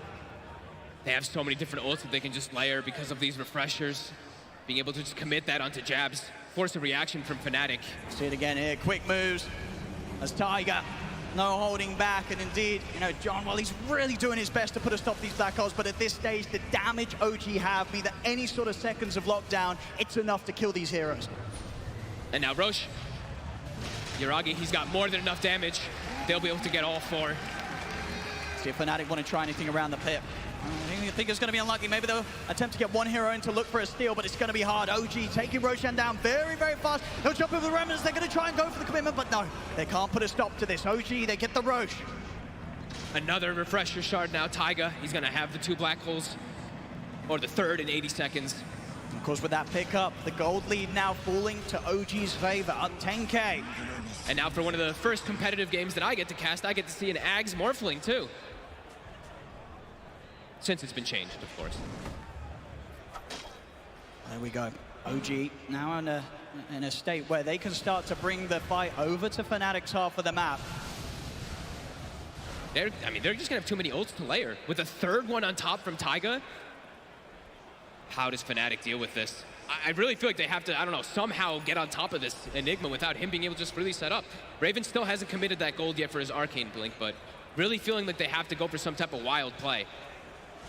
I mean, as we're sort of OG's aim, really. If anybody can find John well, then the counter plays for Fnatic are going to be removed completely. Now, John Well has to be so careful with his positioning. He's still short of having the ability to buy back and get back in.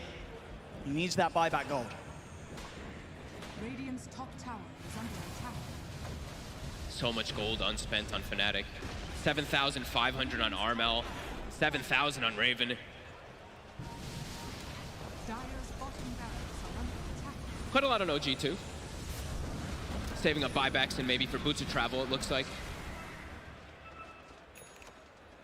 Still got a fair bit of time with the Aegis on Yuragi, 3 minutes. Sab has finally got his glory item. He also has a Hex now, further forms of control. And the fight's now in a position where it's so difficult for Fnatic to be able to outplay OG with the progress that OG's made. It's gonna have to be some type of massive outplay. This Morphling, totally out of control now with his farm after being given all the space from his teammates. See around the mid, Fnatic. Very hard for them to start the fight now. Amar. They've got to respect OG completely. Blast the side, BZM, he's already starting to get in towards Raven. He'll turn his attention over towards Armel. BKB pop, they're still able to get him with the Abyssal to hold him down. Over to the side, Jabs jumping forward. They try and get the control and burst over towards Yuragi, but they don't land the combo. Yuragi's fine. Taiga can also freely pop BKB. They try to go for him, but he just BKBs and he still got another 2 of them afterwards. The tier 2 taken, OG. They can certainly keep this push going. No reason to back off while Yuragi's got this Aegis.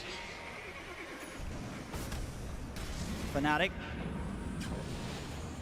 For themselves, it's all about just being able to focus in, delete a hero. When it comes to team fight and trying to take the team head on, they just don't have the tools. They'll smoke up here, Fnatic, BZM's in.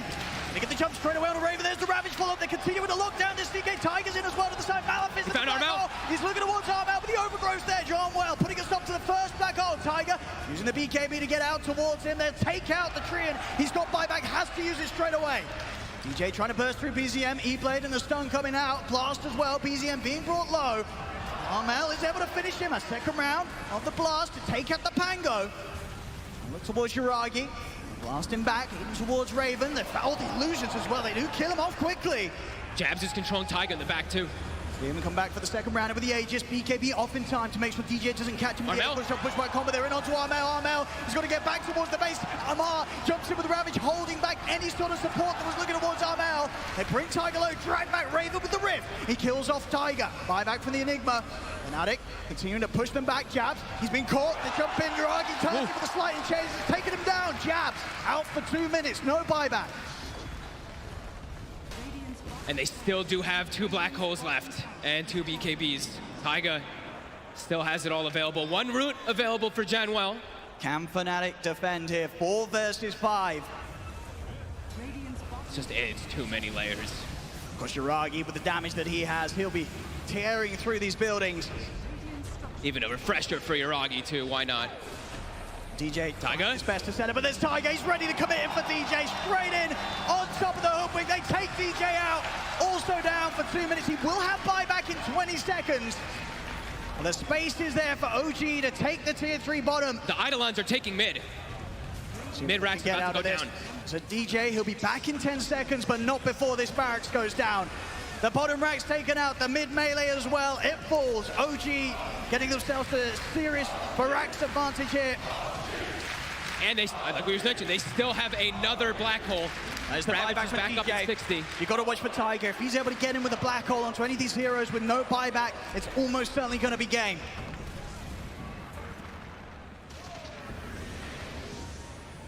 Yeah, overwhelming amount of team fight. Fnatic cannot handle it. Look at that swing. They have brought this game back incredibly here, OG. You've got to look back to how tough the early stages of this was.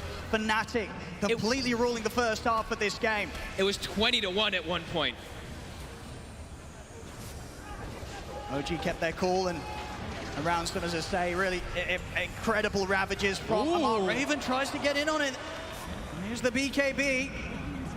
Raven can't fight without that BKB. 20 seconds until Jabs is up. OG looking to go for a third set of barracks here. Fnatic, they will likely have the full team up. Double Ravage back up. 10 seconds for double Ravage. Get the opening, the burst. Oh, Yuragi's gone. There's the burst. They burst through Yuragi. Yuragi, he's going to buy back. He wants to keep this push going. BZM rolls in. Out to the side as well. But Fnatic, with that move there, with that incredible amount of magical burst taking Yuragi out, they'll hold their top racks for a moment longer. His TP, I believe, was on cooldown too, so couldn't actually rejoin in. And this is why you get the Dagons coming out. Armel knowing exactly what needs to be done to punish Yuragi when he's going forward to get the damage onto the tower. How many more are we gonna get? Are we gonna have a little bit of a throwback to a certain game that I think all of us remember? The Daggons to win it? It's a possibility. They have a win condition now because that Morphling doesn't have buyback, but OG in the fight have a huge advantage. They've just got to land their ultimate. They just have to hit him. Amar, he's done it countless times so far this game. See if they can look towards him to find those jumps once more.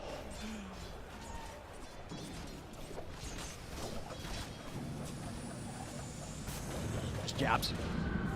Daring to step forward to clear the waves out. Has to be careful. 10 seconds until our beautiful new neutral items, our tier 5s about to come up. DD and Yuragi's bottle. Understandable though if OG do hold back. The Roshan potentially up in 30 seconds again. They're gonna farm up those items. What are they gonna get? Seer Stone, those are two pretty good ones. Seer Stone for the Enigma is massive. You can cast Black Hole from a mile away. Yeah, it's gonna be even harder for sort of John Well to find the opportunity to get round with the overgrowth. We'll see the Hex onto Jabs. They will be forced to BKB. It's a bit of a dangerous spot here. Okay, he's got the Remnant at the ready. Jabs poking at OG in a risky position, but he'll get away with it. Where did they put the Seer Stone? Morphling's carrying it. Okay. Jabs again, trying to jump in. OG, of course, keeping every lane pushed in towards the base of Fnatic. Roshan, it is up. And they do pass over the Seer Stone now. So Taiga, he's got Lens and Seer Stone for cast range. Mirror Shield. And now they'll find Mirror Shield too. That can be very useful versus those Daggons. Exactly. You know, sort of the huge part in potentially being the counter to the way that Fnatic have been getting these kills. We'll see who's going to hold it. It's got to be Yuragi. Yeah, I was going to say, they've got to get it on the morph, really. Seb quietly acquiring farm, also a BKB on the Jakiro now too. There we go. That Mirror Shield really could mess with the way that Fnatic's been able to take down Morph. Okay, now they get the Ex Machina. They might want to switch things up. They got such good neutral items. And Fnatic, they can't get out to get any. Into Roche, another Aghanims, another Refresher. Who's going to be taking this? Give 7 Aghanims. I think he deserves one. Fnatic will try to smoke out, but they're going to have no chance of getting anywhere near this Roshan. OG take it down far too quickly. Okay, they give it a Taiga. Fine, more sensible. I mean, Fnatic's still trying to see if they can get a fight whilst the Mars are ready for the rest of the team, but there's the Ravage onto Jabs. He's still got the BKB. Second Ravage coming into the side as Amar will try and jump forward this time. Fnatic, they're able to keep the edge of it. The 2 Ravages won't cause too many issues. Taiga popping the BKB, looking for a black hole opportunity. But Fnatic, they do this time round, bait out some of this attempt from OG to get the jump, and they won't lose anything themselves for Fnatic, so they won't have to worry about those Ravages for a bit of time.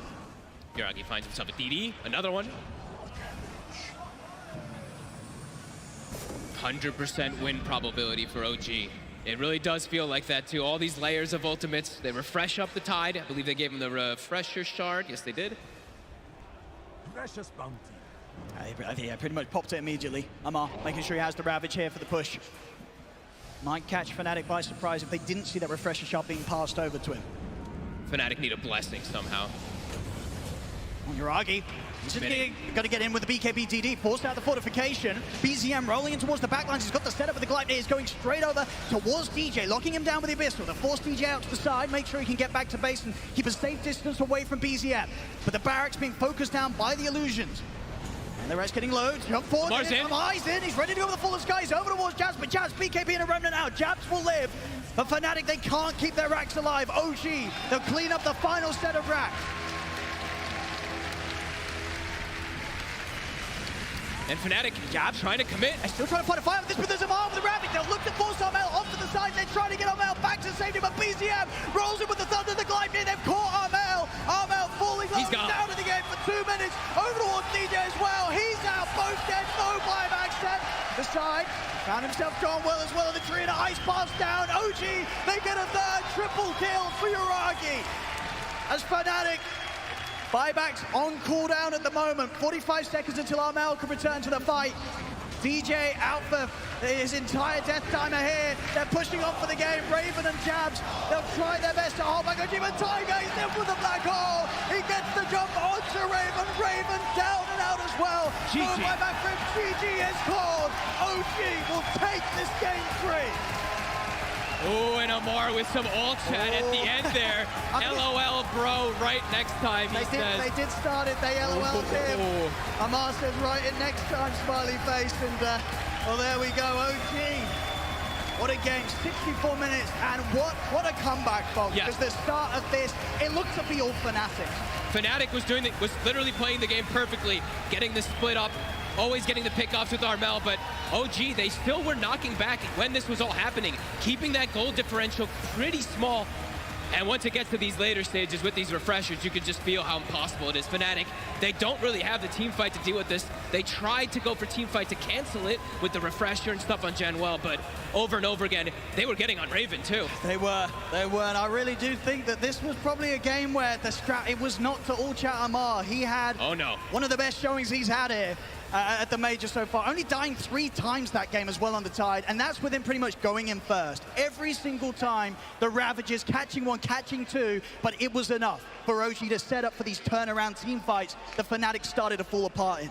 There's nothing better than looking at these type of games where you just have the perseverance that who cares about the kill score? They understand what their lineup is able to do in those later stages, and they executed perfectly under the pressure. Well, we've really been treated to some excellent Dota 2 here today. Unfortunately for Fnatic, this is the end of their run here at the Stockholm Major, as OG will be the ones to push forward here. They'll take this series 2-1.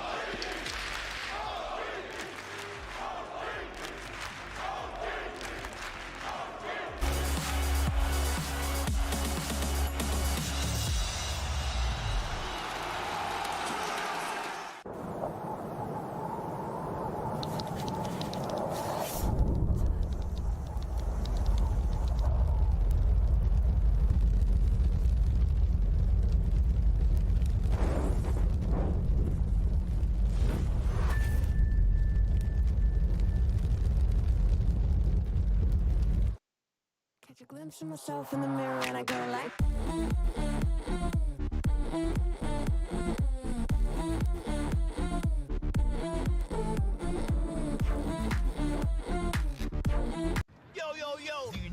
Do you know? I've seen it all before. Dukung, Tiger, Ronaldo, Mia, Megan, my main man, money, the king. There ain't nothing I ain't seen. Okay, old school. You've never seen anyone like my girl Naomi and Mbappe, the Greek freak, a thing, Kaisa, or Chloe Kim. Do you know there's never been anyone else like them? Look, OG, no disrespect. I know you think you've seen everything, but you ain't seen nothing yet. Checkmate.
What a fantastic Dota game we just witnessed. OG and Fnatic, they went to a third game, and at some point we thought this was going to be a very fast victory for Fnatic. At the end of the day, though, it is OG that manages to get that victory through fantastic plays from both teams, actually.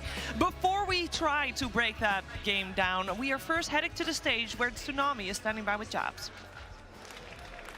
That's right. I'm standing here with Jabs of Fnatic. Jabs, it was a hell of a series, not the result that I'm sure you were hoping for, but how did it feel playing a game like that? I feel like I'm really disappointed on myself, and like I feel bad for my team that like I couldn't win like the game for them. So like I feel a little bit bad.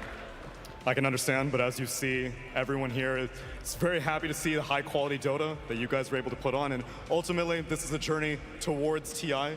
Was there anything that you learned during the course of this event that you think you're going to take forward moving on to that big event? I think it's just like everything, like we're gonna take this loss and like gonna come back on like the next major and TI, and I feel like we actually improved a lot as a team, and then it's just like we just need to be better. Well, you've done all the Southeast Asian fans here in the arena and all the European fans proud. It's been a pleasure watching you, and thank you so much for taking the time to speak to me. Another round of applause, please, for Jabs and Fnatic.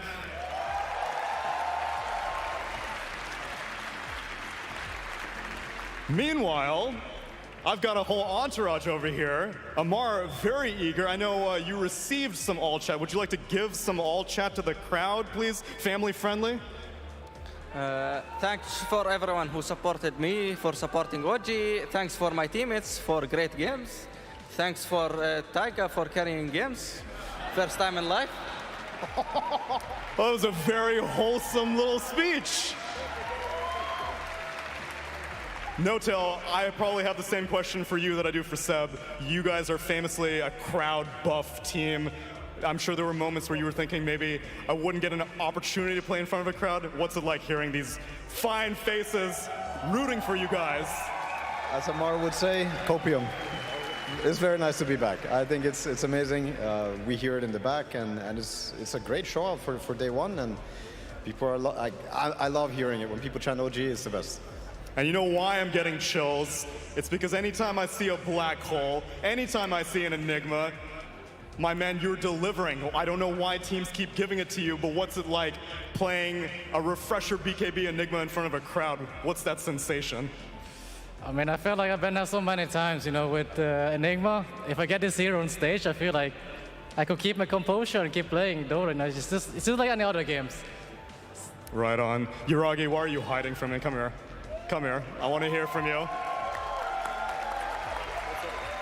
What is up? I don't know. You tell me. How do you feel after that game? Rough game, rough game. Well, we won somehow. You won somehow. That's right. 60 minutes. Were there moments in that game number 3 where you're like, this may be the end of the tournament run, or you felt confident? No. Confident, whole game. All right. I'm convinced. Is this the man giving you the confidence? Or were you giving some speeches to these boys in game? I was trying to keep the momentum alive, but honestly, it was kept alive the entire time. Like I didn't have much job to do.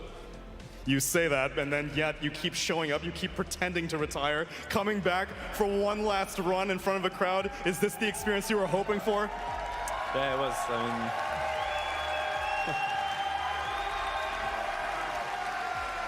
and last but certainly not least, BZM, a man of few words. You got a little something extra you can give to the crowd for after such an amazing game?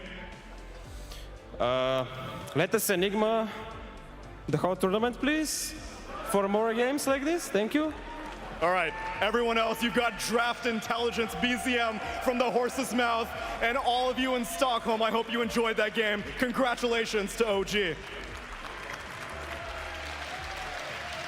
Yeah, we enjoyed that game and then some. I mean, we're going to try to break it down, but at some point, Quinn, a game like that, can you really analyze the madness? Yeah, there's so many moments throughout that game. I think it's really easy to look at OG and say, wow, what an amazing comeback. But I also think there are props due to Fnatic, especially DJ, for at some point in the game, he was like 14-0 and 14. I think a lot of players on the team played extremely well. And sometimes, I don't know, games they just go haywire, they go crazy like this. And like you said, it's hard to decipher what the heck is actually happening.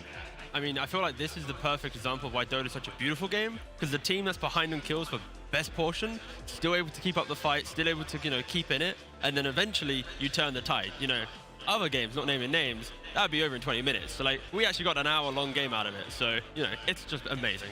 It has been an amazing game. We got a couple of clips. There were a lot of fights in that. We got a couple of clips to relive some of the hyper moments. But the start of the game all went the way of Fnatic. It wasn't even close, Purge. Yeah, Arma was so far ahead. He got first blood before the runes even got spawned. The creeps were even there, and then he just went around the map getting all these snipes with these really high damage illuminates. He killed Morphling up to 3 times total. So they just put them on such the back foot. Look at his now worth 7,200 gold. Next closest on the enemy team is below 5K. But unfortunately, they hit that mid game eventually, and they finally got OG's heroes on top of Coddle. Not in this fight. This was still very, very good for Fnatic. Yeah. This aggression from Fnatic is around about the 20-minute mark when they went into the triangle, and they eventually then got the Coddle killed. He bought back, and that was a buyback that didn't really need into anything. And you kind of see it here. This style of aggression from Fnatic, they got a little bit carried away, unfortunately, and that's the kind of the hope that OG needed to be able to keep themselves in this game.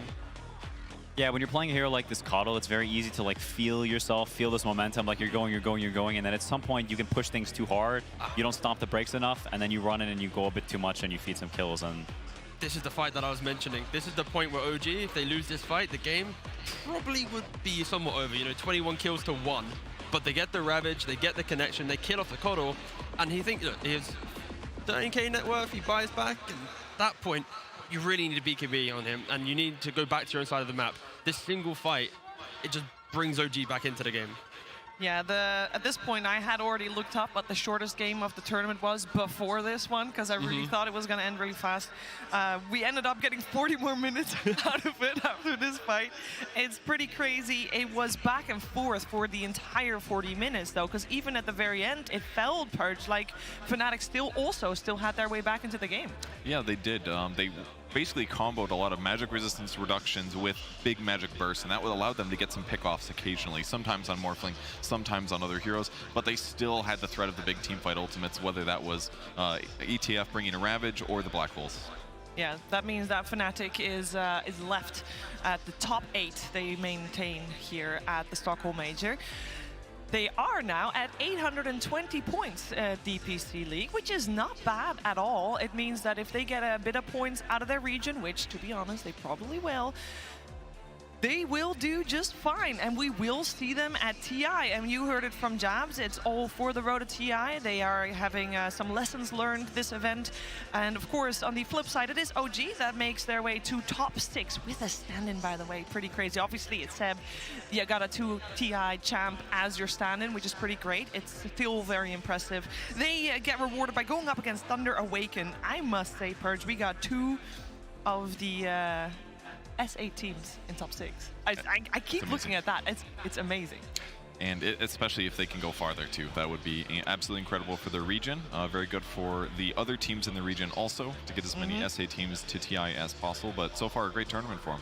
For sure, and more SA Dota coming your way, actually, as our next series is Gaming Gladiators taking on Beast Ghost that we saw earlier today already. Of course, we're going to have a bit of a break before that series starts as the players are setting up on stage. If you are here in the arena, this is the time for the DHL drop, so stay in your seats and make sure you try to get this guy to give you some goodies. In the meantime, though, we'll have a break. We'll be back with more Dota 2 at the Stockholm Major.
you know. I've seen it all before. The GOAT, Tiger, Ronaldo, Mia, Megan, my main man, Money, the King. There ain't nothing I ain't seen.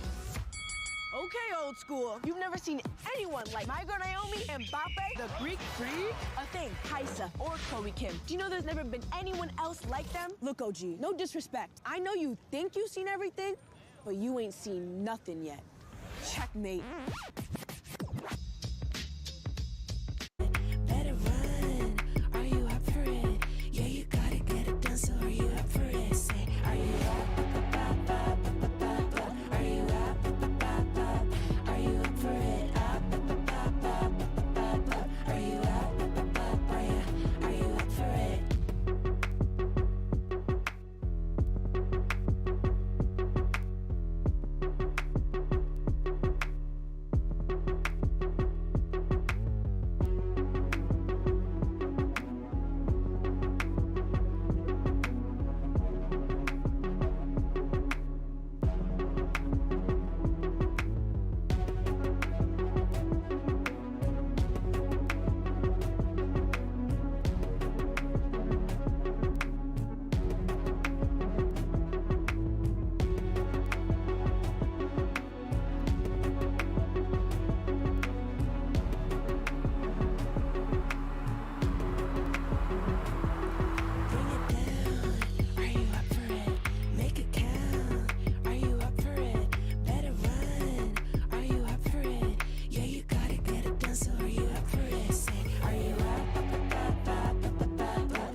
Get ready for the DHL drop. Grab yourself a DHL drop sign and customize it with your message. Make sure we spot you in the crowd, because if you're lucky, one of our special deliveries is coming your way. And for all of you watching at home, type DHL drop in the Twitch chat for a chance to win a €150 gift voucher. That's right, it's time for the DHL drop over in the arena. And now, I'm gonna throw things at everyone in the crowd. If you want it, it's got a QR code. You can sign up and you can win €250 Steam voucher. That's pretty good, because we all know we're gonna waste it on horses just like T-Governor. That's right, he continues to buy 3-cent horses and fill them in his inventory. That could be you too if you win. It's also got candy in it. Does anybody want candy? Anyone? Debase yourself for me. Come on. Where's the cheering? That's better. That guy over there was very passionate. All right, I'm going to throw him. Do you want one? No, he's aiming for the crowd. All right, one over there. Thank God I played baseball. Oh, my God. Don't want to hit somebody random. Do you have any good black hole better than DJ's arrow? Look, you may have one. Congratulations. And actually, we're going to be giving away an even better prize. There is something in this box. I don't know what it is. I know it's valuable. Is there anything good? BZM Best Use? Oh, I saw that one already. Nothing truly debasing. Nobody pandering to me directly yet, which is probably a good idea, because that's not going to work. Unless it does. Lyrical is my dad? Oh my God. All right, some people over here clearly want QR codes. The most valuable thing in the building, undoubtedly. Congratulations. Scan that if you know how. I barely do. Sure. You also can have one. Anyone else? Let's get moving. It's not enough screaming. You just say my name. Sure, that's all it needs. All you have to do is just sell out a little bit. Guys, come on. So the DHL bot. This is Effie bot, by the way. She follows me most of the time. You would like a chocolate to go with your sandwich. Good mix. I'm not very good at cooking. This is my normal trajectory. All right, who wants to win the box, though? Oh, I don't know. I think that's a drum. I'm gonna go with Lyrical as my dad. I'm sorry, that one's just so good. Why don't you come over here? Why don't you? We got a box to open. Lyrical's gonna be really happy to meet you later. He's a really nice guy. I'm sure it'll be a good first meeting. Congratulations, you get the DHL drop. No idea what's in there. Would you like to be mic'd? What's your name? James. I hope you win something good. Now we got a shirt.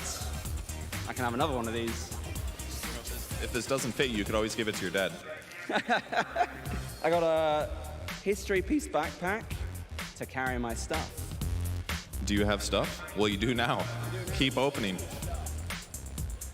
A micro plush of someone.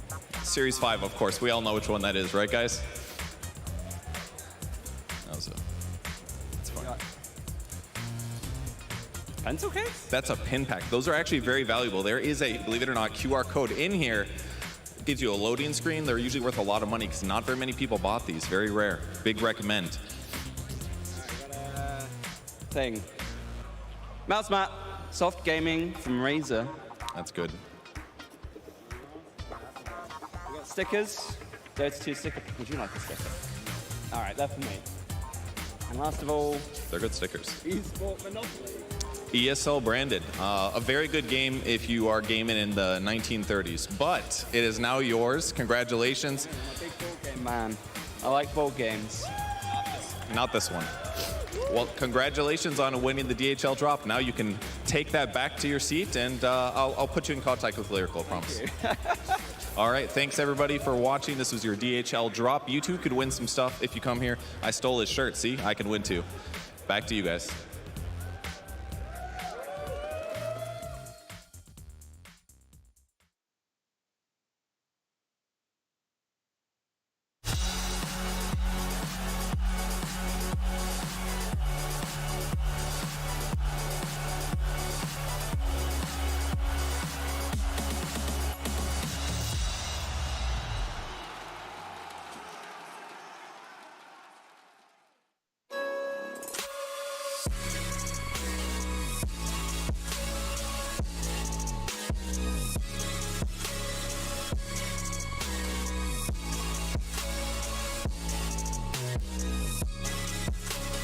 You love it, you wear it.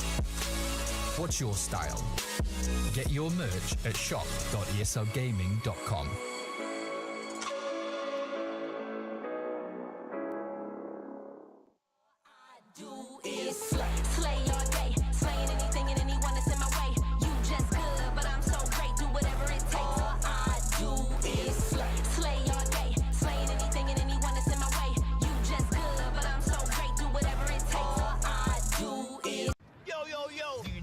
You know, I've seen it all before. Dukung, Tiger, Ronaldo, Mia, Megan, my main man, Money, the King. There ain't nothing I ain't seen.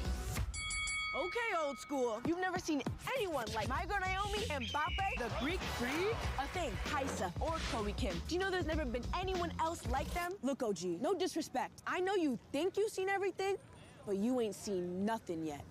Checkmate. All I do is slay all day, slaying anything and anyone that's in my way. You just good, but I'm so great, do whatever it takes. All I do is slay all day, slaying anything and anyone that's in my way. You just good, but I'm so great, do whatever it takes. All I do is slay. Yo, slaying every day's a job. I work it like I do a 9 to 5. No punching in or punching out. I'm round the clock, the hardest you will find. So I gotta grind like you never see before, and that's all the time. I'm saying what you need to know, cause I'ma shine. You can get yours, cause I'ma get mine. Fresh to death, the freshest of the fresh. To be the best, you can accept no less. OG status, I ain't new to this. All I do is slay all day, slaying anything and anyone that's in my way. You just good, but I'm so great, do whatever it takes. All I do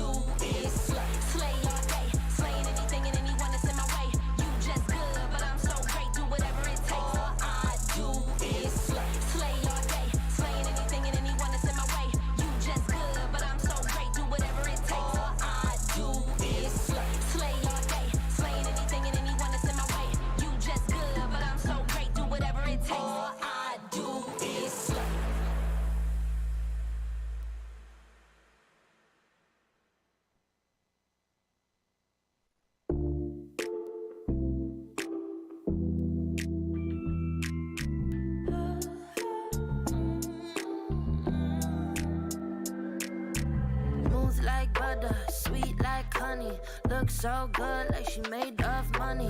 She a stunner, legendary. Watch what she does when she feeling lucky. Her so good, she's so bad. Ain't nothing to it, just sit on back. Sit on back, sit on back. Ain't nothing to it, cause it's a woman's world. Woman's world. Baby, it's so hard. It's a woman's world.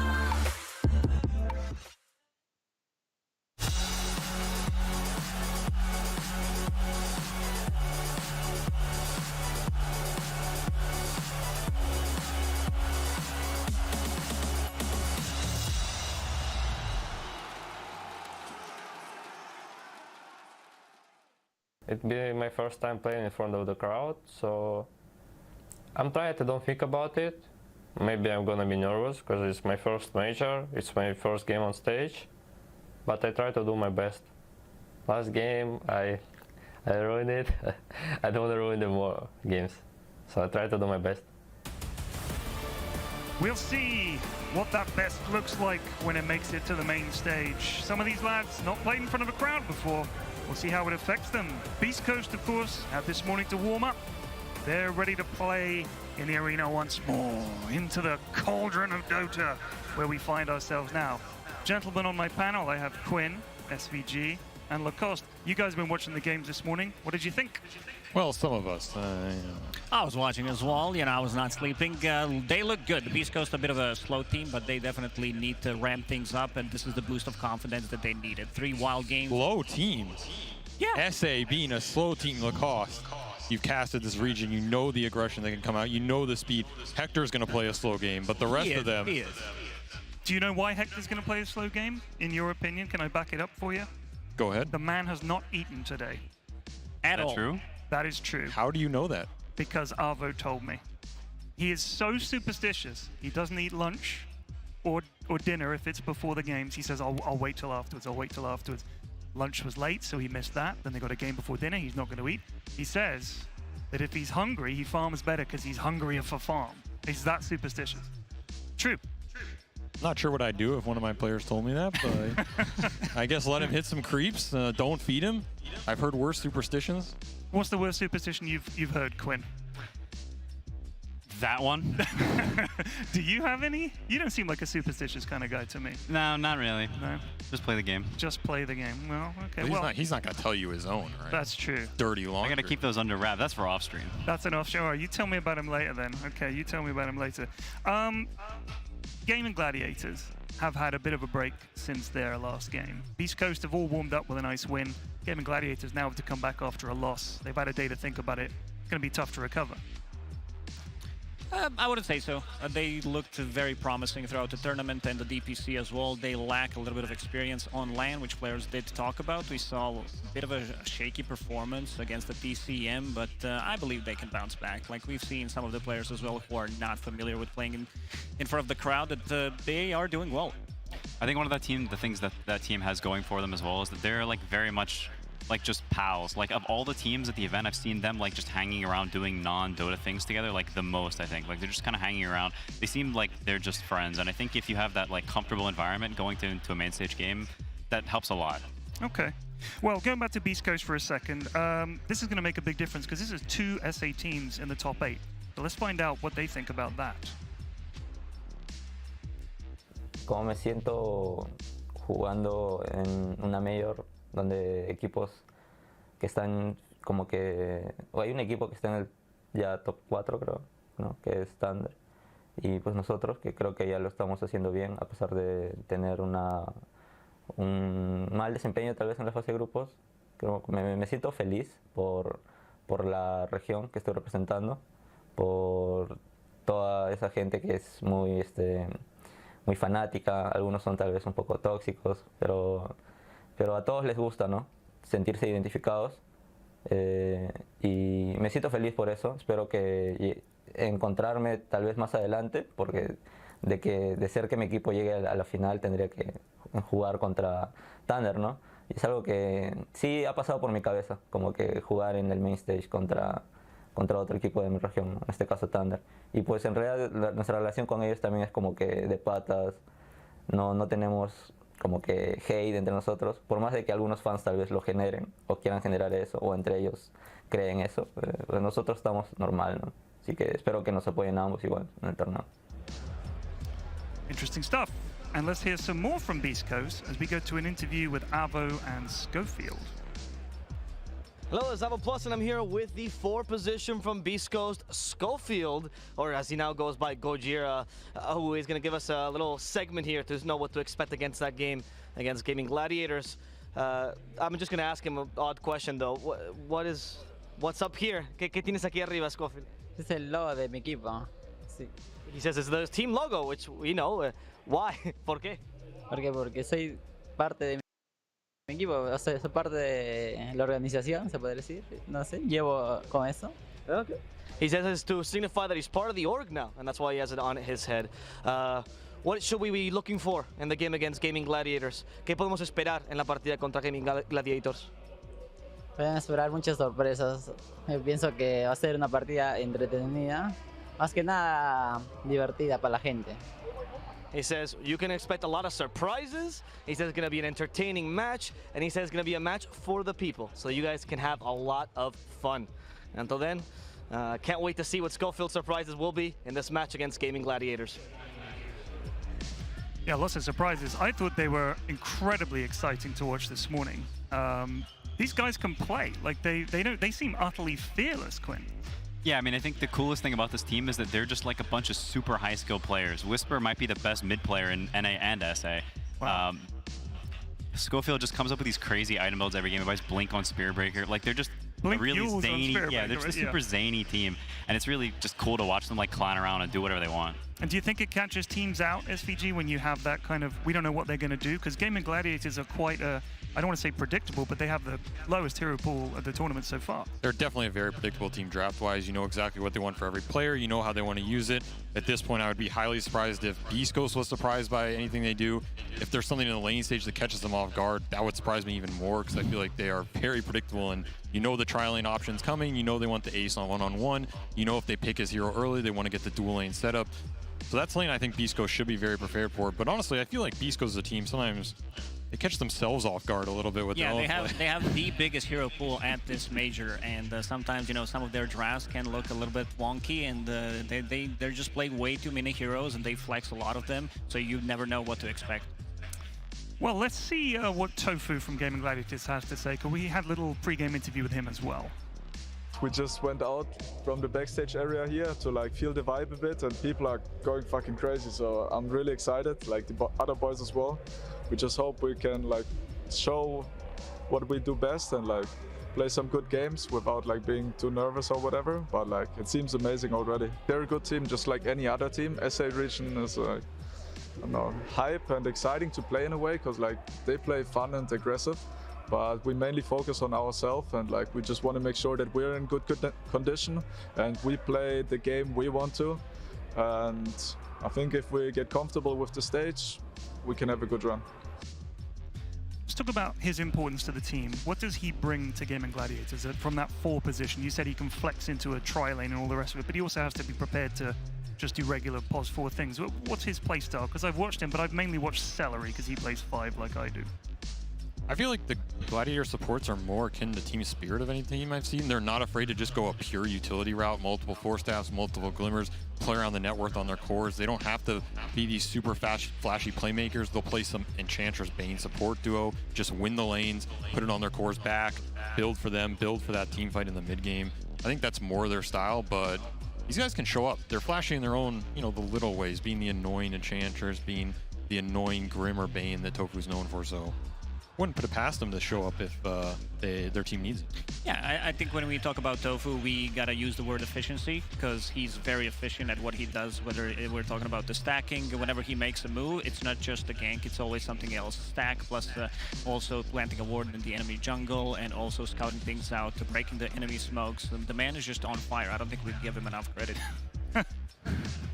I think like while they're not versatile in terms of like the heroes they pick, I think the 4 and 5 in that team switch like lanes and roll even a lot of the time. I've talked to Celery some behind the a few days ago, and he talked about like they don't really think about 4 and 5 that much. They kind of just play the heroes. They lane where they think it's best. They get gold. You know, like they are, like Avery said, a very core focused team. They kind of just like do what the game requires. Interesting. I actually saw he played Mafia with us the other night, and he was Mafia. I think we need to keep our eye on Celery. I'll tell you what, it's unacceptable, SVG. So for Beast Coast, they're coming out the back of a win this morning. They're all amped up. Your adrenaline levels then drop. Surely you have to take a little rest. Gaming Gladiators have had time off. Would you rather have played earlier and then carry on playing, or would you like to come in fresh? Either of you. Depends how much energy your team has on average. I personally enjoy playing and going into another series as long as I feel like that team hasn't ultra prepared for me, which could be hard because you don't know who it's going to be. I feel like for that team, it's probably a good thing. I think Beast Coast is a team that wants to warm up in the morning, wants to get a few games in their belt. Their first game is going to be the rockiest. That's where Hector's going to be telling people, just stop feeding and I'll carry the game, please, please. And by game 3, you know, people are still feeding, but he's more confident. He's going to carry the game. So I think by the 5th, 6th, 7th game, whatever it is, I mean, there isn't going to be a 7th, but, you know, by that 6th game, they're going to be super in zone. They're going to be in mode, farm, let him come in, Yeah, do his talking thing. about feeding, I have some interesting stats. Stinger, he has 18 deaths, the most at this major, but also in that game, he broke another record. He made 15 stacks with Undying. That was the game against D1. So, my man, if he's feeding, it also means he's doing something else. All right, well, what they are about to do is come out and play some Dota, so let's go to Tsunami to introduce the teams to the stage.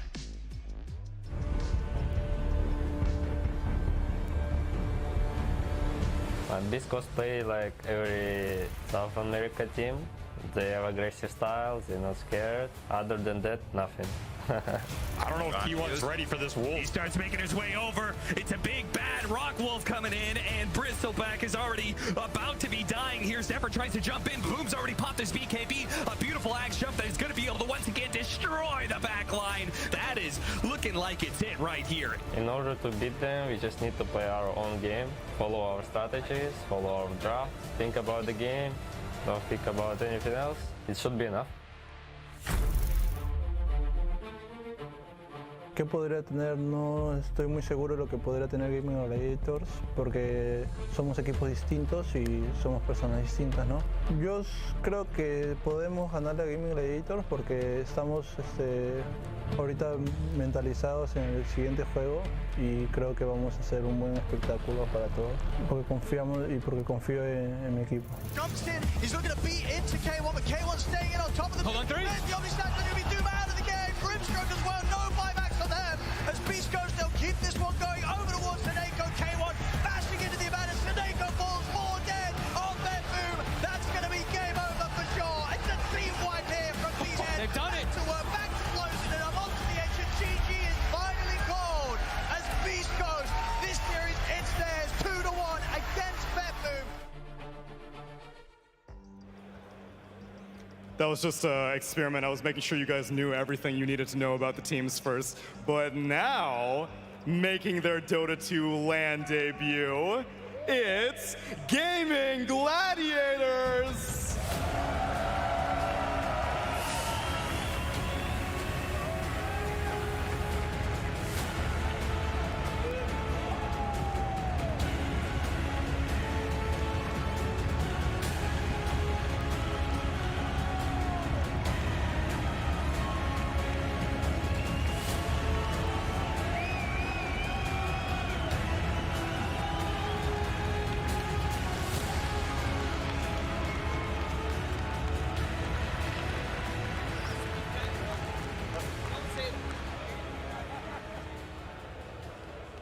It's the shyest team I've ever seen. I'm glad I finally got them out there, but you already know they may be a little bit worried about their opponents because you already saw them earlier today make their comebacks. Please welcome to the stage, Beast Coast!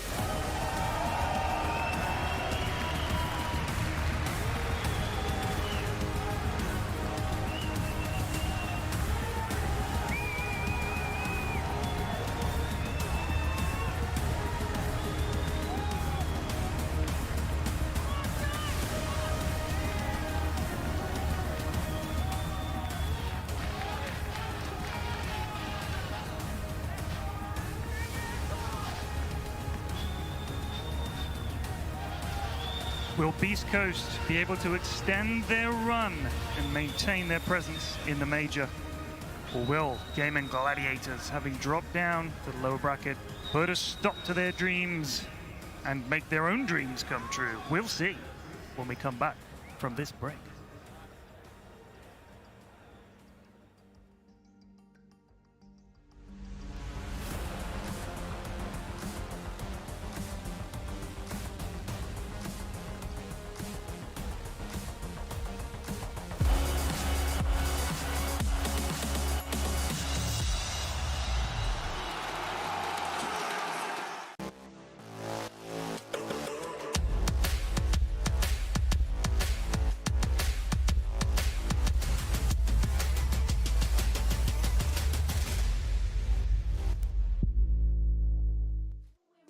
Crank the volume, bring a friend. Cancel all your plans because this party won't end. We know where we're at. Crank the volume, bring a friend. Cancel all your plans because this party won't end. We know where we're at. Crank the volume, bring a friend. Cancel all your plans because this party won't end. We know. Yo. Do you know? I've seen it all before. Dukung, Tiger, Ronaldo, Mia, Megan, my main man, Money, the King. There ain't nothing I ain't seen. Okay, old school. You've never seen anyone like my girl Naomi and Mbappe, the Greek freak, a thing, Kaisa, or Chloe Kim. Do you know there's never been anyone else like them? Look, OG, no disrespect. I know you think you've seen everything, but you ain't seen nothing yet. Checkmate. Because the party won't. We know where we're at. Crank the volume, crank the. We know where we're at. Crank the volume, bring a friend. Can't cancel all your plans because this party won't. Cancel all your plans because this party won't. Cancel all your plans because this party won't.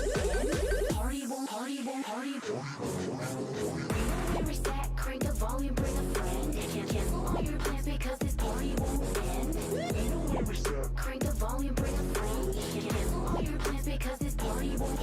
We know where we're at. Crank the volume, bring a friend. Cancel all your plans because this party won't end. We know where we're at. Crank the volume, bring a friend. Cancel all your plans because this party won't end.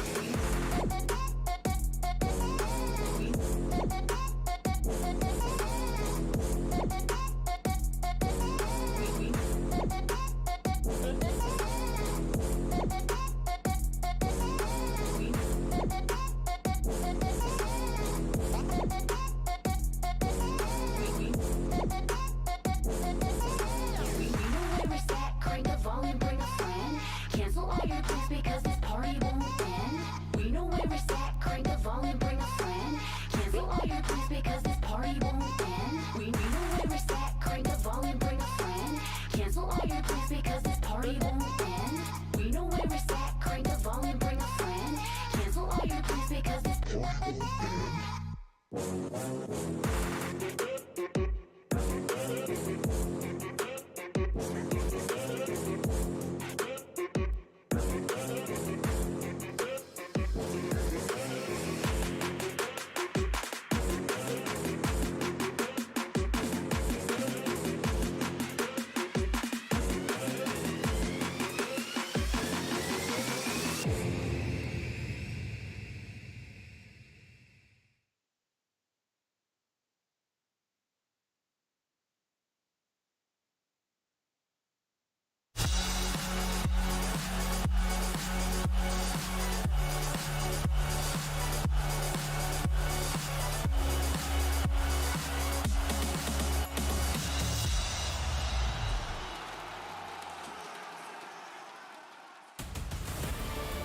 Welcome back to the ESL 1 Stockholm Major. We've got Gaming Gladiators up against South America's second hope, Beast Coast. They've got 2 left in the tournament, of course. But Beast Coast are going to look to make their mark on the tournament.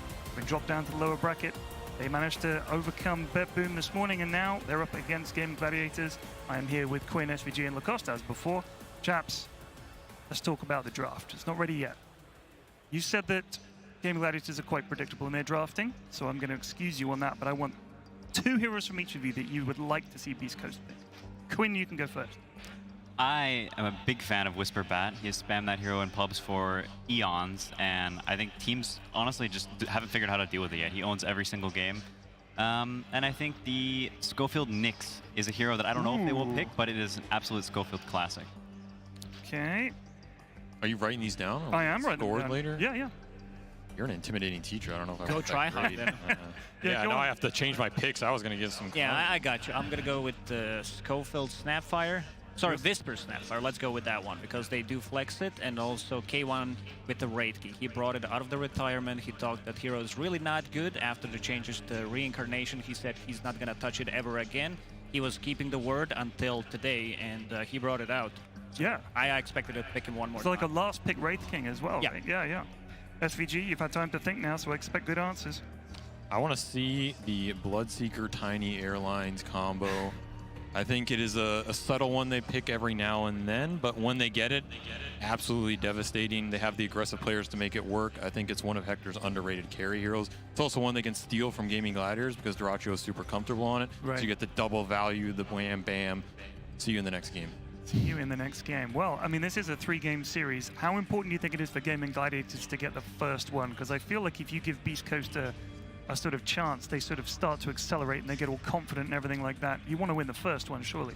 Oh, for sure. Especially for a team that might be questioning how they're going to perform on the stage, right? This is a brand new experience for a lot of these guys, brand new experience for the team, their first LAN. It's like Ace has played a bunch of LANs, but the rest of them have hardly played on like any LANs, if any, I don't think. Yeah, but how much can he talk his team down if they're all freaking out, right? This is one man. He might be playing Broodmother in a 1-on-2 lane where he got demolished. Is he going to be able to rein him back in? That's a big question mark. It's a tough one. Quinn, what was the first LAN event that you ever played on? I think it was that one summit, the one we got voted into. We didn't even qualify. The fans just said, "Oh, you can come. It's fine." And so we came, and we got last. Oh, were you nervous? Yeah, terribly. Really? Yeah. Do you think if it, like now you don't feel nervous when you go up on stage, though? Surely. No, not really. No. Lacoste. Yeah, back in 2007. I don't know. A very long time ago. Did they have nerves back then? No, I remember that I couldn't adjust my mouse settings, so I just played with whatever. It's like, okay, I'm just going to play with that, and we lost. It was terrible. Did you notice until after the series, or? No, I was just like, well, the admin said you got to start the game, and we started the game. Who was the admin? You were also the admin? That's how they did that? That's how it worked back then. Oh, here we are in the draft so far. That's a Timbersaw and a Snap ban, and that is an IO and a Storm ban. So there is Game Gladiators Enchantress. No surprise, that has been Celery's main hero this tournament. I think this is either the 6th or 7th time he's picking it. Yeah, they did lose a 9 streak with the hero, and every single time, whether they win or lose, he looks extremely good. He makes these 3, even 4-man rotations on him, so he creates a lot of space. It takes a lot of time for him to kill it. I also noticed one thing: whenever there's an item, the bouncy one, what's it called? My brain just stopped. Tumbler toy? Tumbler toy. Here you go. He The always bouncy gets one. it. Yeah. He knew what you meant there. Yeah, It's all right. Lacoste has been going to LANs for a couple decades, but asked all of us, you know, it's hard for him to keep up with the he super. gets the items, and he can create even more space with the item.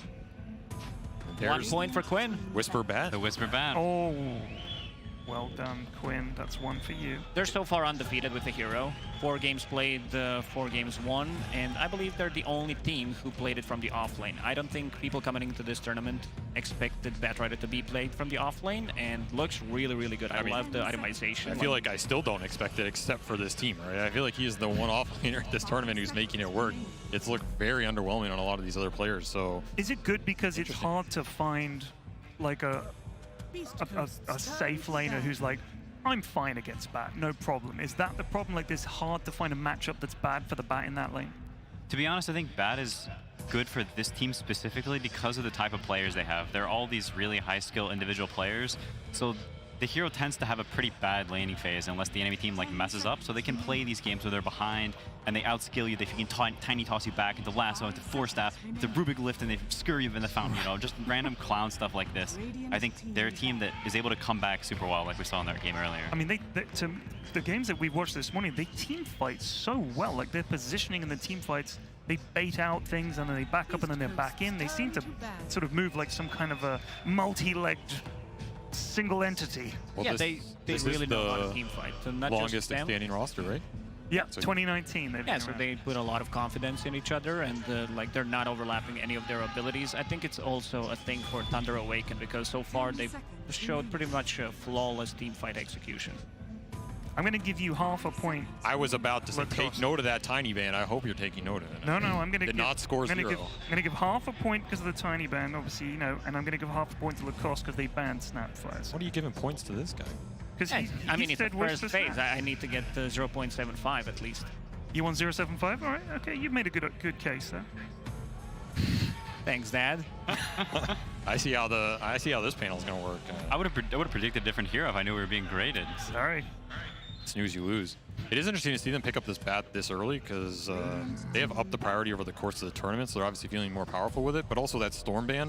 I think Pugna first phase. Typically, you want an initiator with his hero so you can condense the team fight, make them fight into this damage reduction around the Nether Ward. Bat is, in theory, one of the better heroes to do that. Potentially even better than Storm because he's an initiator and a displacement hero. Right. So kind of filling that role for them. And it's going to be interesting to see if Whisper can have the same impact on this hero that he's shown in the other games when it's picked up this early versus a team that is willing to play some of these lane shenanigan games.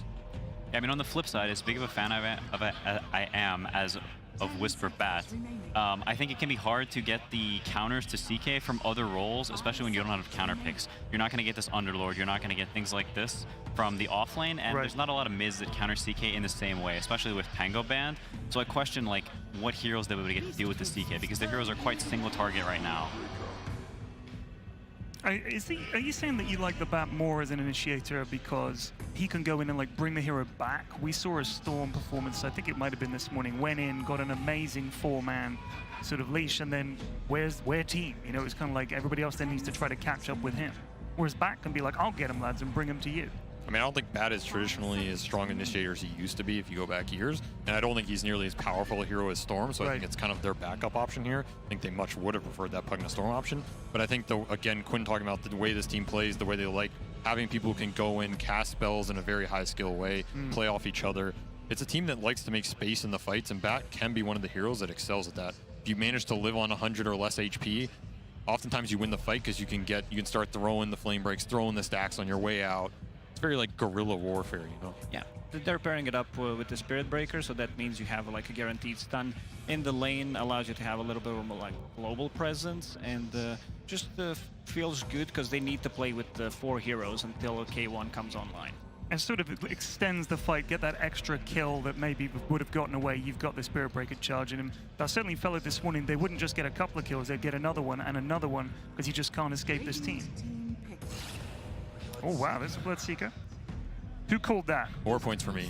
I'm feeling good about my class project now. That's 1.5. At least I outscored Lacoste. Blessed up, I can go home with my That's all you care about. I mean, for sure. Well, there's still room for Schofield Nicks, apparently, so, or not. No. Maybe unlikely at this point. Well, then I'm afraid, Lacoste, you're going to probably come last. I didn't say it. Oh, no, sorry. Quinn, I'm afraid you're probably going to come second. I'll take it. Wraith King is about the only thing that's left. He's a position 2 player. He's used to it. Second place. Could see a Spear Breaker mid. I wouldn't put it past his team. Wouldn't put it past Chris. He tends to play some weird heroes, but generally, yeah, they're going to save that core pick for last. And we haven't talked about Gladiator's lineup as much, but this is, again, right in their wheelhouse, right? Everything they want to get in a draft, it's pretty hard to deny this team their heroes, and they're basically holding this ace pick for last. It's going to be a question of, do you want to go the Summons route, the Zoo route, the Dispel route for Bat, some stand your ground hero, which is Mars or Tidehunter historically for him. I could see them go the Tide route, but it's also a question of, is he going to want to be in that 1v1 or not? That's a big question for this team. It might not be the case because they can just leave Batrider against him, and then he's going to suffer quite a lot. Like, they can even do something else with the Bloodseeker against it. I think that also works. What about Legion Commander? We saw him play that a couple times. Yeah. Gaming Gladiators, pretty standard stuff coming out from them. Boom on Ember Spirit, probably one of the better Ember players here. Would you agree, Quinn? Besides you, of course. Of course. Yeah, he's very solid on the hero, and it's a game where the hero can thrive quite a bit. You look at Beast Coast heroes, and the team tends to draft heroes that can be very vulnerable against this sort of pokey, like get into the midst of you, very elusiveness. And until Bat has a Blink, or Spiritburger has a Lothar or something along these lines, Ember can just toy with them and mess with them, and they have this Eng creep to mess with them. Like, there's a lot of this just random annoyance, and Beast Coast heroes can be quite clunky, especially if lanes don't go so well. It could be a problem if they don't get off to at least a decent start. People call us boomers, but he called Shadowblade Lotto. I was about to bring that up. I said that sounds like something out of your playbook, but I was going to let it go. I mean, this is a free Ember game, right? It's really free. Yeah, I feel like if you were playing this game, I'm a 1v5. I mean, maybe we lose and then I'd blame you, but like, it's a pretty free Ember game, right? And I was just going to ask, is there stuns. anything you're worried about as an Ember player in this game? You're looking and you're like, not really. Yeah, not right now. Maybe it's possible they go, nuclear mode and they pick, Viper, or they pick something to like stomp your lane and make your game slow down. But to be honest, we've seen Boom play like against Huskar like 16 times in the EU DPC, and he like drew every lane somehow. Could see that Veno last pick. I think that's somewhat of a cheese hero. Chris plays at mid, you activate the Bloodseeker, it's a classic combo. Yeah, that is true actually. Looking pretty annoying to team fight into that type of lineup later on. I wouldn't be surprised to see them busted out here. That is a Bristleback. It's another Chris Luck classic here. It is. That lane against ancient Ember farmer is... too. Yeah, the Beast Coast, they're the best team here at stacking, so that makes a lot of sense because Bristleback will be able to clear those stacks. Looking at the Gaming Gladiators, I'm not sure if they can invade the stacks. Like Ember can, the big camp, but we're talking about the Ancients, and none of their heroes can do it. Yeah, I mean, this Bristleback does like shift the dynamic of the lineups a little bit, I think. Ember now has like a bit less potential to poke people down. There's this pig standing in the way, shooting quills everywhere. So there potentially comes a point where if the CK doesn't have enough damage, game and supports aren't particularly good at scaling, where they can have like some damage issues against like this heal and the decrep and like these random heroes flying around. It's also another hero to just go in along the Veno route, go and cause some chaos, deal a bunch of damage. Even if Gladiators commit to try and kill this Bristleback, you usually end up really low when you do that, and all of a sudden Hector comes in and cleans up the fight with some Bat Rider and Pug to help. So I like the pick. I think it puts a lot of pressure on the lineup that's currently being set. It's an early Vanguard buyer versus some of this Chaos Ench that Gladiators like to kind of zoom your early towers with. I think it's a pretty nice. I mean, it looks like a lot of chaos from this Beast Coast lineup, but they're just, I mean, the team fights are just going to be mad. Who do you focus? They're all going to be chasing you down with Spirit Breaker charging people, Bat Rider, fire everywhere, Bloodseekers rupturing people, and then you've still got a Bristol and a Pugna to worry about. Yeah, it's quite the handful. And the thing with Beast Coast is it just feels like this Hector guy just gets more creeps somehow. Like he's just absorbing gold out of the ether. Accusing him of something, or I don't know. I mean, maybe it's the not eating thing. Maybe he knows something we don't. Yeah. It's the superstition. It's not eating. It's true. You don't eat lunch and dinner. That's how you get the farm in this game, I'm telling you. I'm buying it. You mentioned it, the Legion Commander. Wow. I mean, that's the hero that's going to be able to have the spell mechanic against the Bat Rider, Pugna, and also be able to turn the Bristleback around. Exactly. I think it was their best pick in that situation. I think it was probably going into that phase as well. Also helps this Ember a lot in that game in terms of their stuns are limited. Now you're one stun. If you save off this lasso, save off a charge, Ember has an even more free game. Yeah, you're not dying this game unless your like D key breaks. So who are you fancy in this game, Quinn?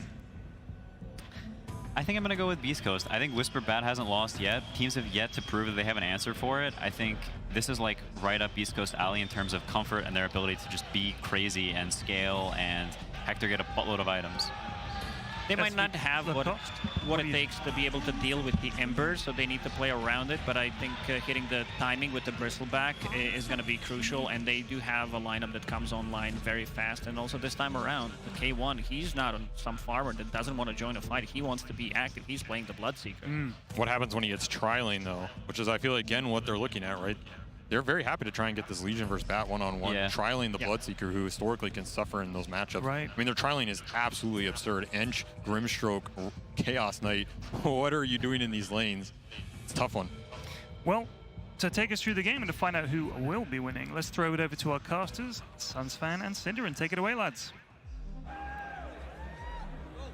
Thank you very much, Perry and Sunsfan. With Cinderin, we got Beast Coast versus Gaming Gladiators. Don't know about you, Cinderin, but I've unbuttoned my pants, so I'm ready to go. How about you? I just feel like it's nice that we're the same height. It looks very good in the camera shot. I'm a little wider than you, though. That's true, but I'm sure the audience have been used to a little bit of a height difference here, but we're nice and aligned, and we're ready to roll, so... you know what? I'm just super excited to be back in an arena with a crowd. I feel like it's been an eternity. It feels like it's been 84 years since we've ever cast in front of an audience, and... I couldn't be more excited. You know I don't get excited very easily, Shannon, so this is a pretty big deal that I'm excited. That's true. You've been reformatted, and you got your operating system ready to go, so looking very much forward to that. I mean, the last time we cast in front of a crowd, I believe, was Captain's Draft Minor, if I'm not mistaken. That was in 1993, so That it's sounds been a about while. right. Lacoste was playing in that one. In diapers, probably. As here we go into the game, and as usual, Beast Coast have a crazy aggressive lineup with the Bloodseeker, Bristleback, Spearbreaker kind of leading the way. And I gotta say, Cinder, they are one of the most exciting teams to watch, and it's great to see, you know, South America being very impactful in this tournament.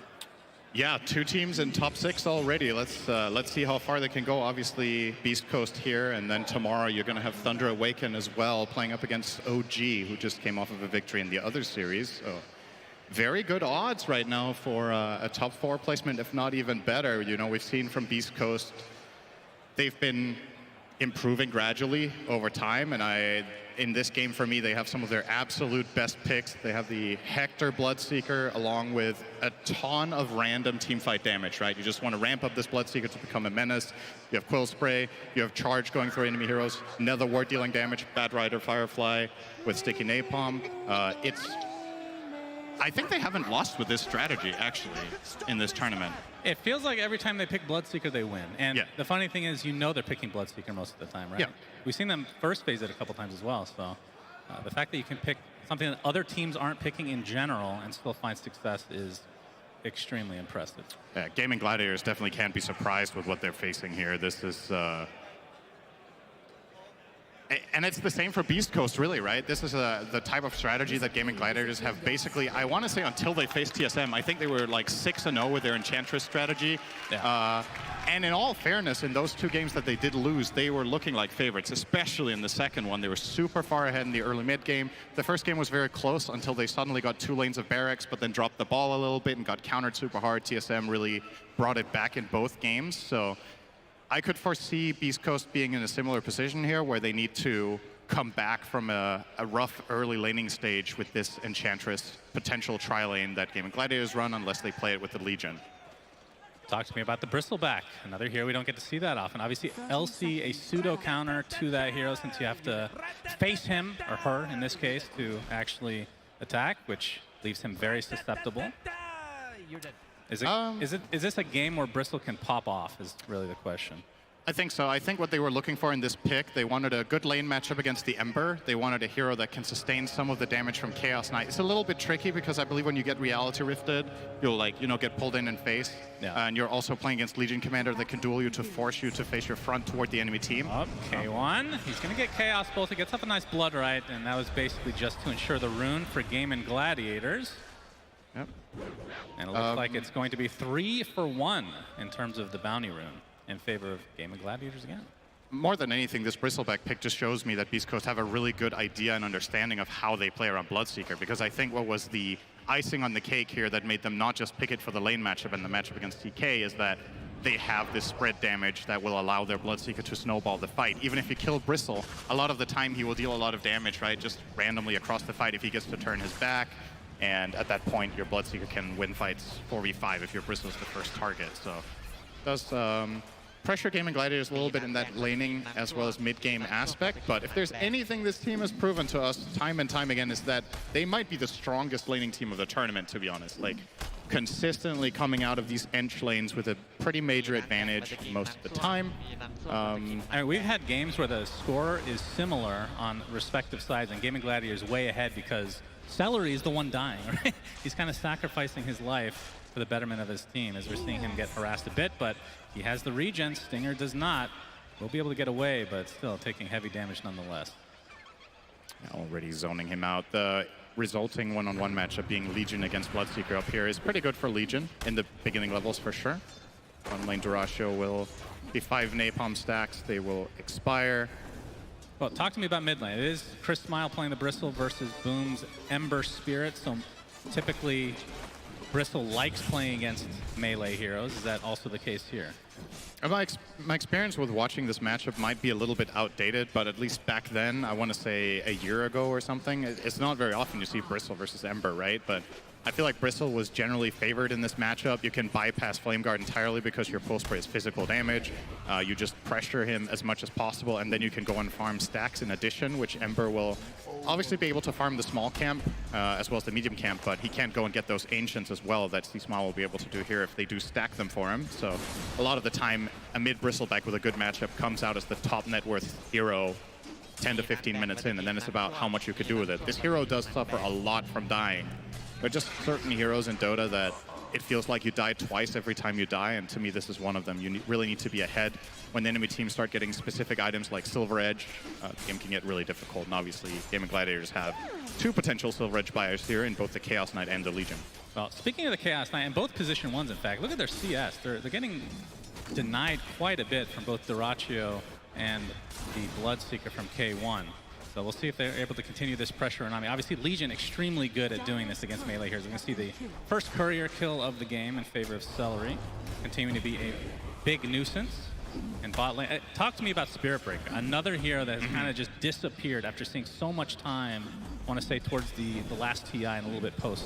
Yeah, I think the hero is a bit underrated, to be honest with you. I feel like everybody kind of just forgot about it. Dota is often about trends, right? Like this hero, oh, hang on, Whisper, bottom lane.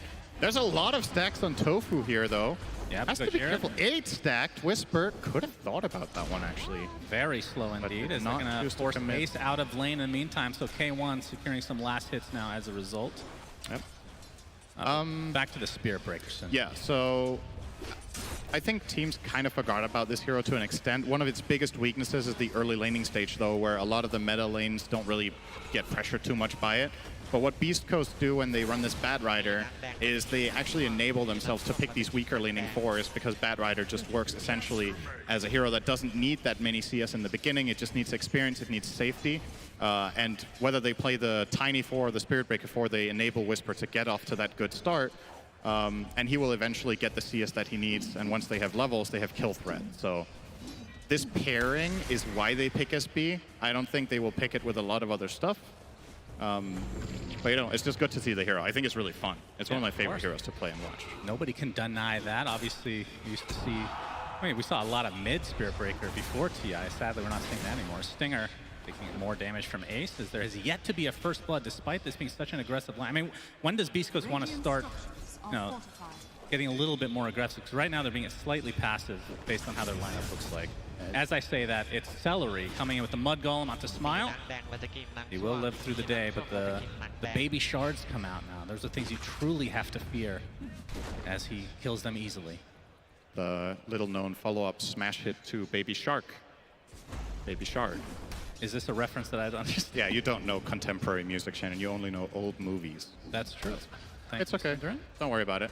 I think Beast Coast in general in this game don't have the most play potential from the get-go, right? Their mid hero is not a ganking, rotating hero. You have a 5 Pugna. So all of the playmaking that really comes out is probably going to be from Schofield or Gojira on the Spirit Breaker. But for now, they're just content to play their lanes, which they are, in fairness, kind of losing. The 1k gold lead isn't enormous, but it's definitely, you know, standard Gaming Gladiators opening with Ench. This is what happens in a lot of the games, and then it comes down to how much team fighting prowess they have afterwards. So yeah, I think it's going to be relatively quiet from Beast Coast until the 10-minute mark, and then we'll see what they're up to. Tofu's going to run at Gojira here with a bit of a... Well, Connect. Gojira obviously has charge, so he's going to be more than fine. Stinger taking more damage in mid lane. He's talking about Celery coming in so early for this tier 1 mid with that catapult. And it looks like they're going to be able to get it with no real defense panel. We've seen Beast Coast give up these towers relatively early as well. But once they hit their timings, that's what I think they're really strong at, is getting those timings and taking advantage of them immediately. It's just textbook Ench. This is what you want to do. Minute 5, the siege creep comes. You identify which lane you have the highest pressure probability in. You run over there, you put the pressure pre-siege creep so that the enemy team cannot mount a defense, and then you just claim it fully. Yep. Bristleback losing his tower to Ember minute 6 is actually a crime, you know. I feel like Beast Coast, if possible, should have done something more about this, but I just don't know if they could. It's got to feel bad, but looking at what heroes they could have rotated in, who's going to stand up to this Ench. Cheer breakers. Incoming. Press the attack is there for Ace. Doesn't look like he's going to continue on. He will hit Celery, who gets hit by the Nether Blast as well. Boom's up here, though. Yeah, trying to get some heals up on the Celery, but Stinger's the one that's going to be dying here. First blood the way of Gaming Gladiators. 7 minutes in. And they're up 2K, partially because of that mid-tier 1 tower. Yeah, but it's not just that. It's not just that, for sure. The Ember's 700 gold ahead of Bloodseeker, or sorry, ahead of the Bristleback. I think he's very happy about that.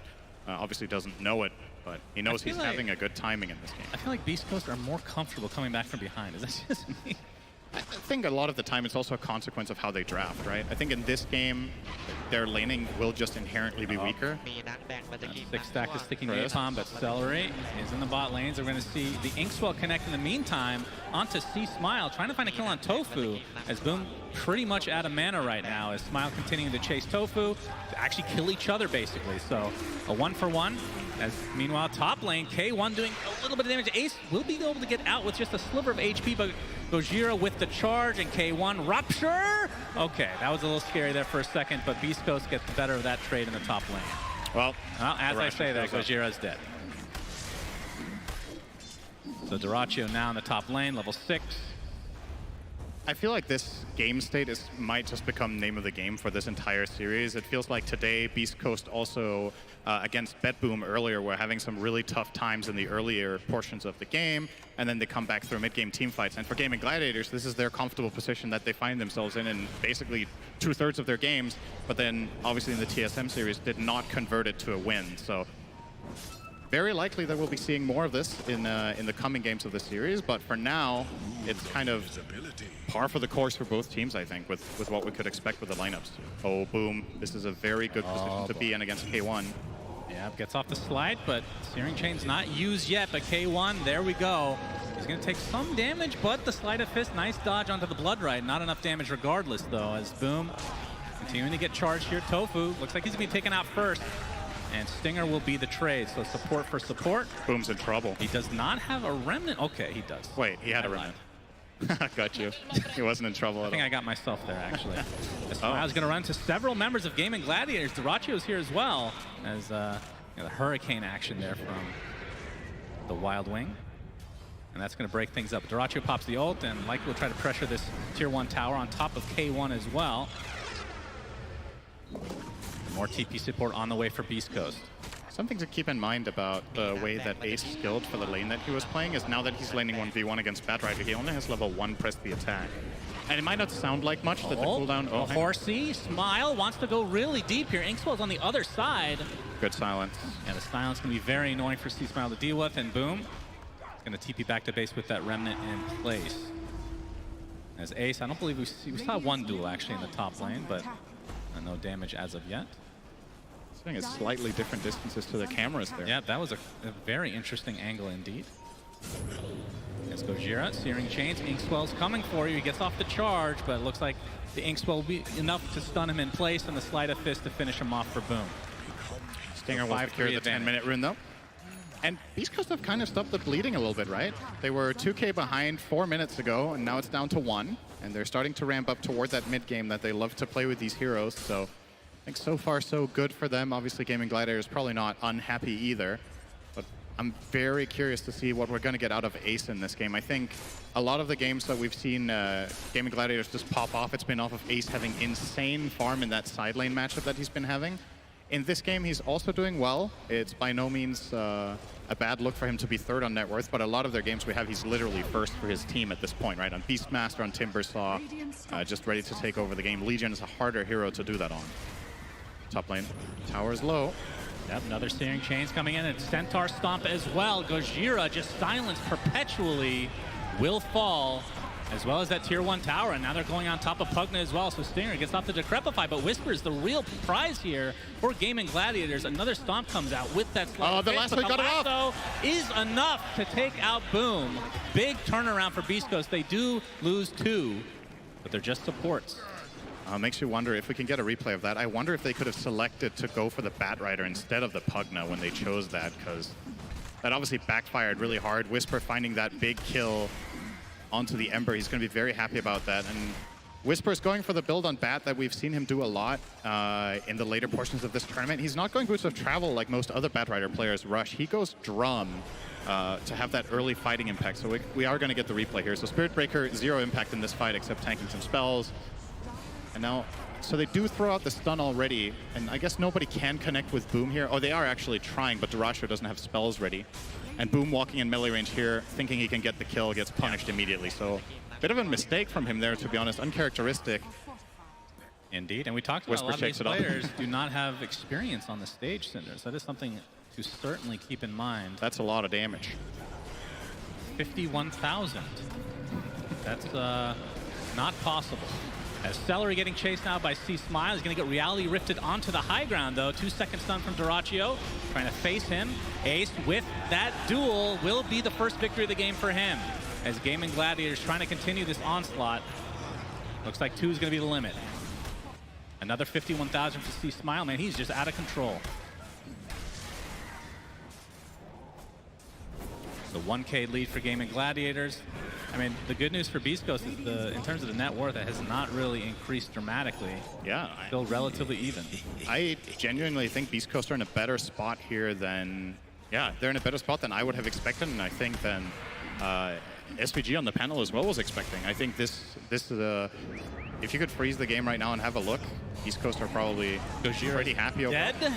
Oh, Boom. Dodging some spells here. He gets the horsey off as well. Tofu. Looks like that's going to be enough to dissuade C Smile. He's going to get Searing Chains on Ace coming in with the dual Inkswell combo. Batrider is TPing in to support his team. C Smile looks like he's going to be fine for now. Whisper with the lasso onto the Legion. Stinger in the vicinity as well. Gets off the Decrep, and that is going to be a nice turnaround kill for Beast Coast. Celery. A little early on the tip there, Durasho. You actually, the team didn't get the kill. We've seen that quite a bit this tournament, actually. Steering Chains coming in as well. Boom. Has to be careful, though. Inkswell connects. Looks like they'll find one. Celery healing himself, but eventually will go down. But the Centaur stop onto 2 out of nowhere. He will fall eventually, though. And there's a Chaos Bolt onto Gojira. He just respawned. Looks like he's going to drop pretty much right away.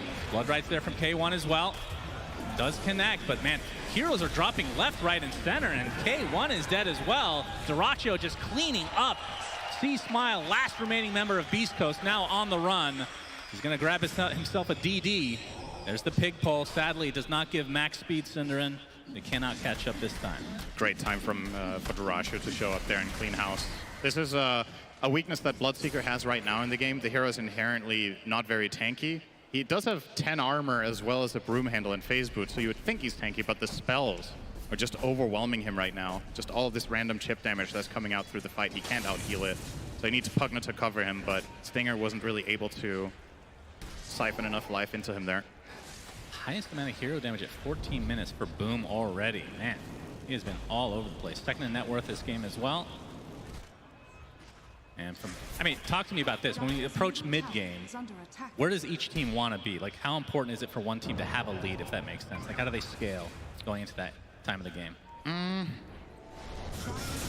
don't know how to really explain this in the best way, because I think you look at the Radiant lineup and how they scale into late game with both Legion, Ember, and Chaos Knight, and you feel like, wow, they will be insane late game. And the enemy team has heroes that are notorious for falling off later, right? Such as Bristleback, in some cases Batrider, and Bloodseeker might not feel like the best one either. But the thing I'm just holding on to all the time for Beast Coast is that if they can open up a fight with dealing some spread damage, I think their lineup can win at any portion of the game except the super early one that they did get across now. So I don't really have a clear favorite if we just do nothing but farm for 20 minutes and the net worth doesn't change. I think it comes down to who gets the clean execution, and especially the wild card for Gaming Gladiators is Ace. I think the duel with Blade Mail is what's going to determine the outcome of most fights. Yep, for sure. And we're going to see the first Roche attempt of this game. Gaming Gladiators look like they're going to get it uncontested. So Beast Coast not reading this as Gojira is going to get the charge off in the bot lane, but Remnant back, Boom doing a good job of kind of baiting it out, creating some space so they can take Roche completely free. It is being scanned out, but it's going to be too late. Yep. So Gaming Gladiators the first Roche. Boom picks up the Aegis and into an instant smoke. We'll see where they end up going with it. A Stinger you can see in the enemy jungle. C Smile is showing himself bottom, so some defense needs to be mounted. It should be obvious that because they're not defending, that they're likely trying to gank somebody. The Gladiators have really good vision up here. I think if Beast Coast tried to advance to defend this top tier 2 tower, this could end in a really bad way for them. Looks like they aren't exactly planning to do that. They're kind of just trying to fish for info here with their Bat Rider, while both Stinger and C-Smile are pushing bottom. It is only level 2 Nether Blast though, so taking this tower is taking an eternity for him. Slow and steady though. Having said all this, Synderen, C-Smile still top net worth now. Yep. 8,500. He is very farmed. Has the Halberd. Already had that Vanguard at a record pace for this tournament at least, and going towards the BKB.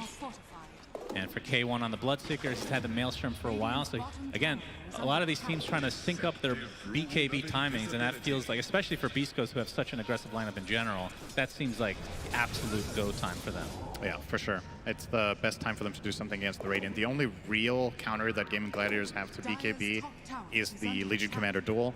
When it comes to Chaos Knight, I suppose when they BKB, they are a little bit more susceptible, because they can't, like, the Decrepify isn't going to have the impact that it has in other situations in the game. But you look at Stinger, he is maxing it out, so I really like the build from him here. I think he's going to commit for it and go 2-4-2 to just have that maxed out Decrep against Chaos Knight. He's going to have it to protect from the duel.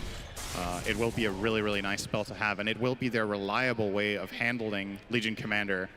Even if she gets BKB later, you can always defensively duel, or defensively decrep. And then it's a matter of, is Enchantress in range for an enchant to break it off? Or are they going to get a nullifier? Solutions definitely exist, but it's not always that easy to be in the perfect position to do it at the right time.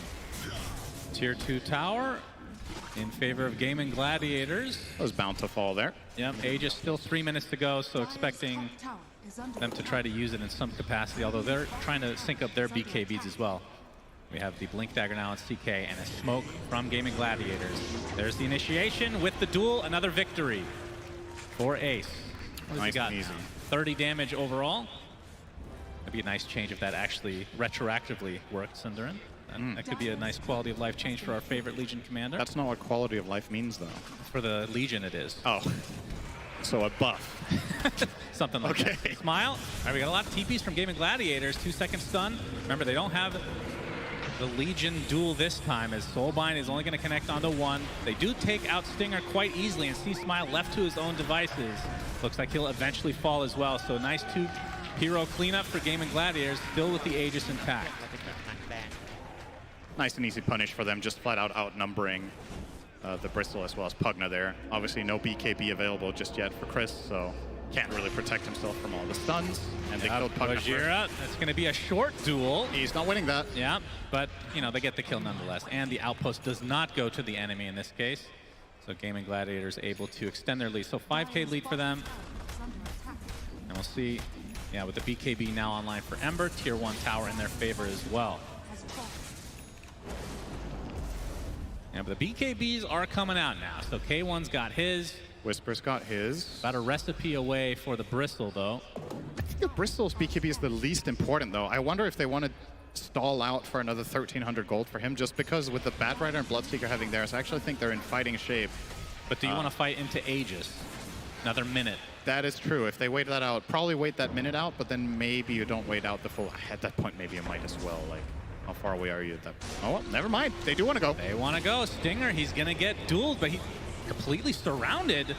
Looks like he'll find the dual kill himself, but here comes the counter initiation from Duraccio. K1 getting extremely low. Will drop. That is a huge kill for Gaming Gladiators. Ace finally falls as Boom, again, just cleaning up left, right, and center, but CK's in a little bit of trouble. Gets a 4-second stun into his ult. C-Smile now has to run himself, but instead will have to go back to the fountain. 4 for 1 as Duraccio still getting chased. And it looks like he's still going to be able to armlet toggle through this. Another Chaos Bolt comes out for him, and Duraccio lives. Absolutely huge way that fight starts for Gaming Gladiators. They kill the Pugna. And on top of that, I think Bloodseeker ran into the Inkswell. I think he didn't realize that it was on the Legion during the duel. And he got chain stunned and died. Never got BKB off. Like, if they buy these BKBs and they don't get to cast them, it's just 4K gold down the drain, right? The stats on this item are absolutely awful for what you pay. On that instance, K1 definitely misreading the situation a little bit and Gaming Gladiators just pounce on that immediately. Now they suddenly have a huge lead. It feels like moments ago that they were 2K ahead, and now it's 9. Yeah. And they're building towards big items. Oh boy, press the attack. Duel with the Blade Mail. Trying to heal him up is Stinger, but it's not going to happen. And Beast Coast starting to crumble now. 2 quick deaths for them. Looks like Gojira barely gets out, but Gaming Gladiators doesn't really care because they're going to get a tier 2 tower in all likelihood as well. 70 damage now for Ace, as that is starting to stack up. Yeah, that will definitely make a big difference later on, especially if you're looking at a potential nullifier so the Pugnatic rep can't save anymore. We're looking at the fight. There it is, right? So Bloodseeker just never gets anything off. They do their best to try to save him with Lasso, with the charge, but if you try to imagine this fight playing out with Bloodseeker BKBing before he gets Inkswelled, it's just such a different story. Yep, Gojira died, by the way, in live. That can happen. Yeah, the Inkswell and the chase down. There's Gaming Gladiators all over the place. Stinger drops as well. That is not Stinger, but he dropped. 12K lead for Gaming Gladiators, and this is looking very grim. No pun intended for Beast Coast. But then again, in that first series, that looked 100% over. And they came back with a vengeance. Obviously, ended up losing that game, but winning the series. And I think that game 1 comeback gave them the confidence to win 2 and 3. Of course, I'm just making that up, but we'll just assume that that is true. 13K lead as Boom with the regen, BKB, opting for a Lincoln Sphere. That's a hella fast Wraith Pack, by the way, on Ench. 23 minutes. Did you just say hella? Hella fast. Wow, that is so not a you thing. As we have initiation, okay, they're gonna destroy Gojira, and now the Soulbind onto 2. K1 has to run away. The duel actually brings them both back. That is disastrous. But the buyback onto Gojira, can they do enough to come back in this fight? They're gonna lose the Bristleback to start. Another beautiful slight is gonna get yet another kill. They do lose their Legion though, but that was an interaction I don't think I've seen. Really crucial for them that Whisper sick. gets that lasso and pulls the Legion into base, or that's just fight over. They needed to reposition it so the other heroes couldn't assist enough, and they did manage to do that with a Spirit Breaker buyback, but again, what did they gain? They got 1 kill on the Legion. Did they win any of the duels? They didn't, right? They didn't win a duel, so you're gonna see that here, the Soulbind. That level 10, that talent there, that's a long cast range. Yeah. That is Orb of Venom melee attack range. That was pretty sick interaction though.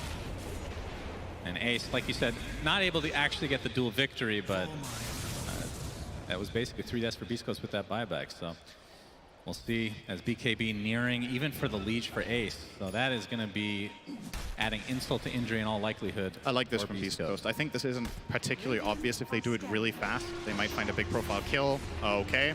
Yeah, well, we got the duel. Bloodright is there. This is going to slow this down a bit as Whisper trying to run away, pops the BKB, but look, Gojira looking to die again. Daracho is going to whip him. Looks like the Pugna is going to be the first to fall in this little mini engagement. Gojira stuck inside the tree, gets a bash, but overwhelming odds is enough. And really Gaming Gladiators just getting everything they want. Really like the idea, but Gaming Gladiators are just so ready. I think Beast Coast not waiting for Lasso in this instance I think it's a commendable play to try to play that aggressive, try to surprise your opponents, because if you just chill out, let things reset, Gaming Gladiators are just in control of the game, so you try to catch them off guard. Didn't work, and now this looks like it's just going to be a free Roche. No Spirit Breaker, 5v4. Yeah, and also respecting their opponents. Some people would maybe try to push high ground there, but they did force the buyback, and they've seen Beast Coast defend high ground to a very high degree earlier today. Okay, onto the high ground we go. Instant death for Stinger. Believe that is a dieback for him. See Smile trying to take out Tofu, but he's just keeping out right in front of his face. And now Chris Smile trying to kill this Wraith Pact. That's all he's focusing on. Finally gets it, a beautiful 20 gold for him. Woo! But now he's completely surrounded and brought down to his knees. Gaming Gladiators looking to take Roche in game number 1. Oh, let's not get ahead of ourselves yet. They haven't taken a tier 3 tower. It's looking good though. Yeah, they are looking to take the game. You're absolutely right. I mean, technically both teams are doing that, so it's technically correct. But not both teams are doing Roche, so you were right about 50%, which is pretty good for you. Appreciate that. We round up in America, so that's 100%, right? That explains a lot. So Aegis and Shard. Who actually picked up the Shard? Was it the CK, or did he buy that ahead of time? Yeah, it looks like it was. It might have been the Grim, actually. Grim also has it. Either way, gonna have that CK illusion on the Chaos Bolt. And Dyrachyo looking for a silver edge next. It's got to feel good for Dyrachyo as well, right? So he was talking in the pre-game interview about how he felt like dropped the ball a little bit against TSM. He hasn't played on stage before, doesn't know if he's going to be nervous. He's owning this game. He's 8-0-11. You definitely can't tell if he's nervous. He's bringing out a hell of a game here. Has done all the fundamentals correctly. He did a good laning stage, had a good rotation top that found kills. His itemization is on point, and he's finding good target selection in the fights, and also clutched it out in that fight against Batrider, right? So definitely,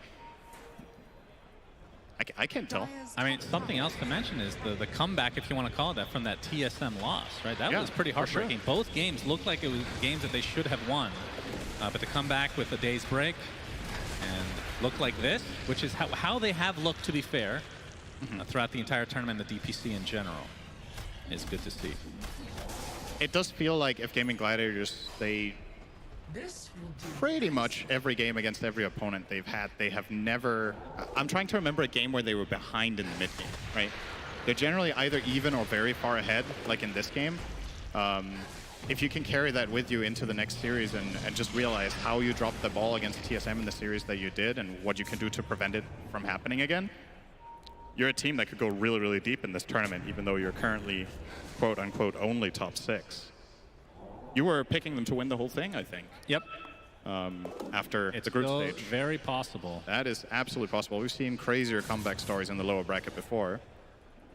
Yeah, but I mean, looking at their net worth this game, though, just the 2 cores of CK Ember, look at how far ahead they are of everybody else. That is a lot to make up for on Beast Coast's side.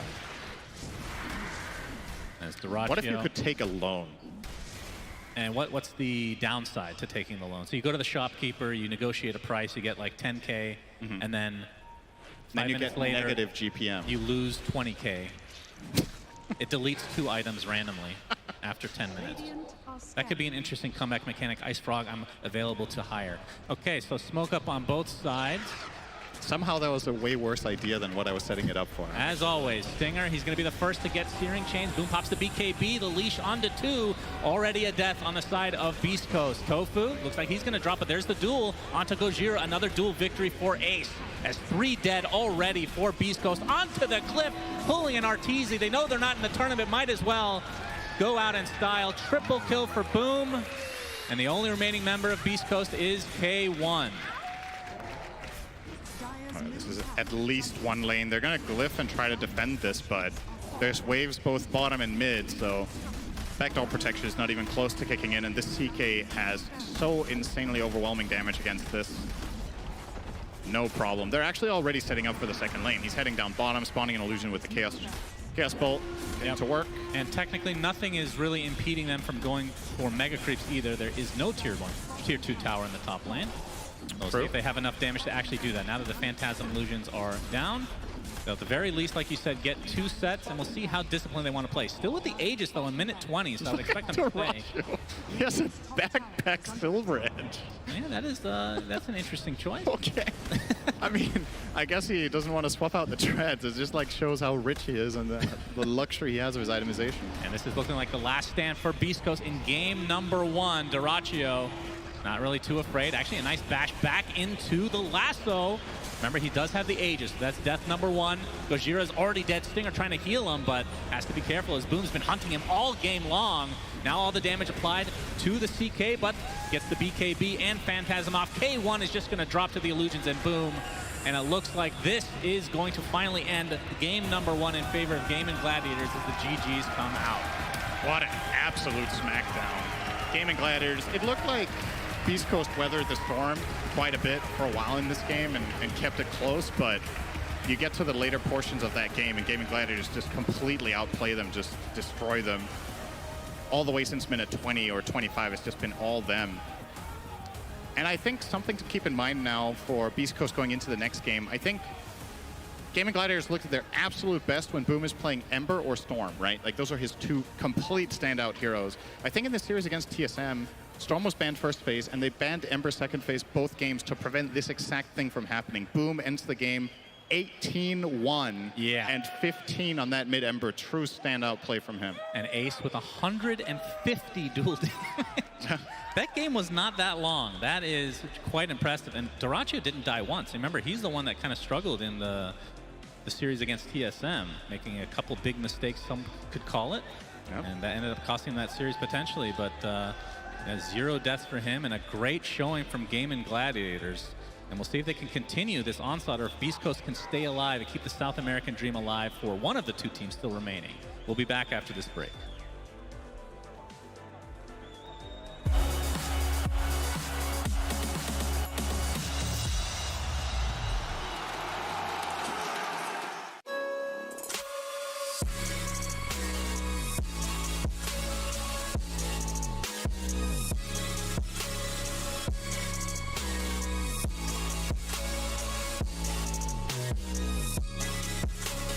You love it, you wear it.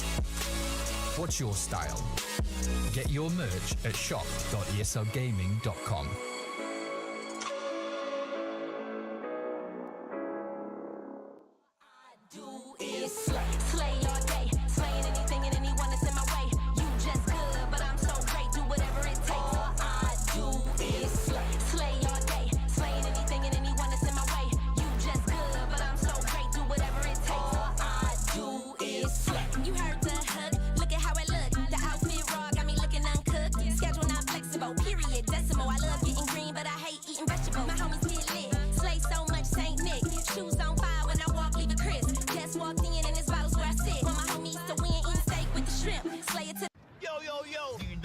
You know, I've seen it all before. Duco, Tiger, Ronaldo, Mia, Megan, my main man, Money, the King. There ain't nothing I ain't seen.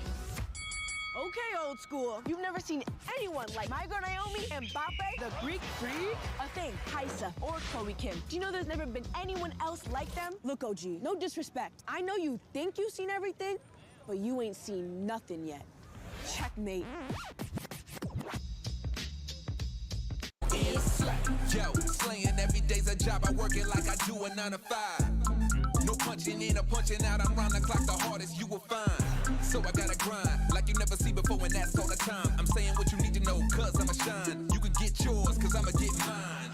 Fresh to death, the freshest of the fresh. To be the best, you can accept no less. OG status, I ain't new to this. All I do is slay, slay all day, slaying anything and anyone that's in my way. You just good, but I'm so great, do whatever it takes. All I do is slay, slay all day, slaying anything and anyone that's in my way.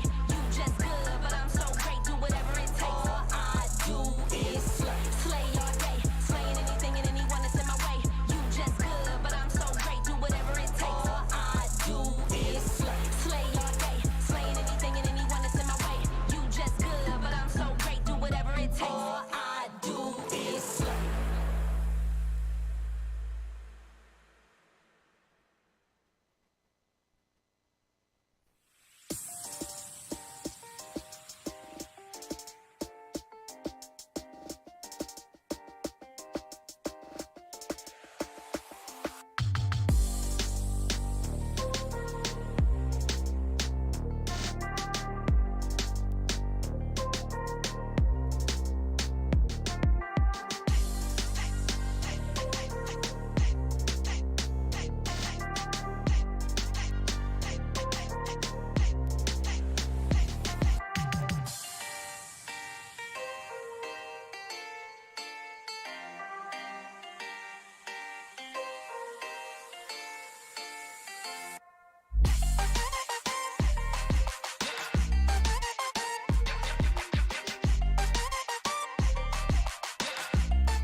Welcome back to the ESL 1 Stockholm Major. That was a very convincing victory.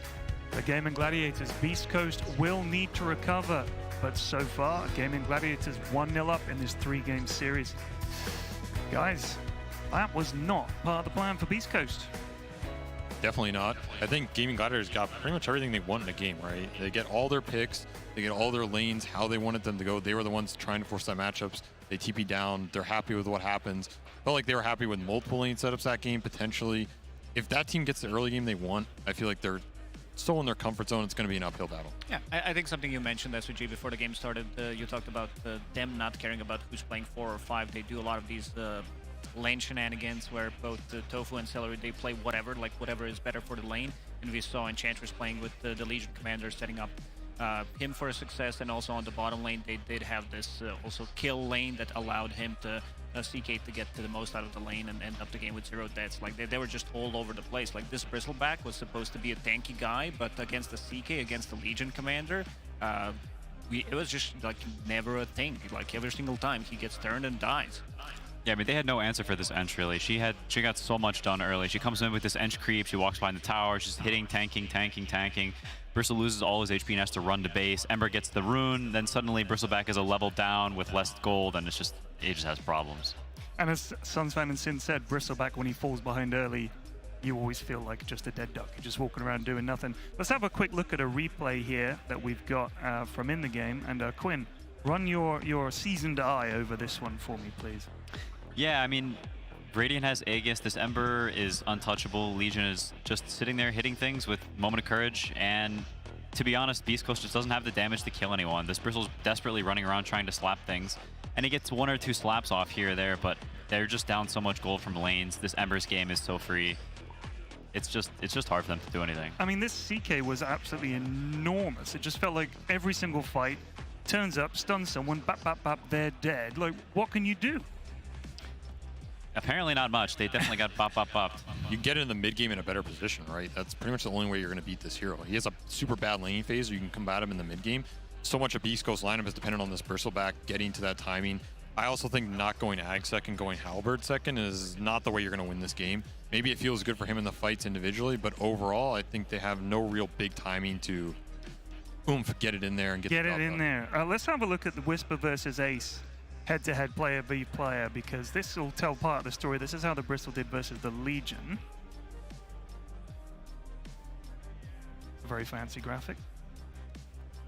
There we go, damage done. Ace actually did more damage. That's kind of the nature of Bristleback, though, isn't he? He's doing all that.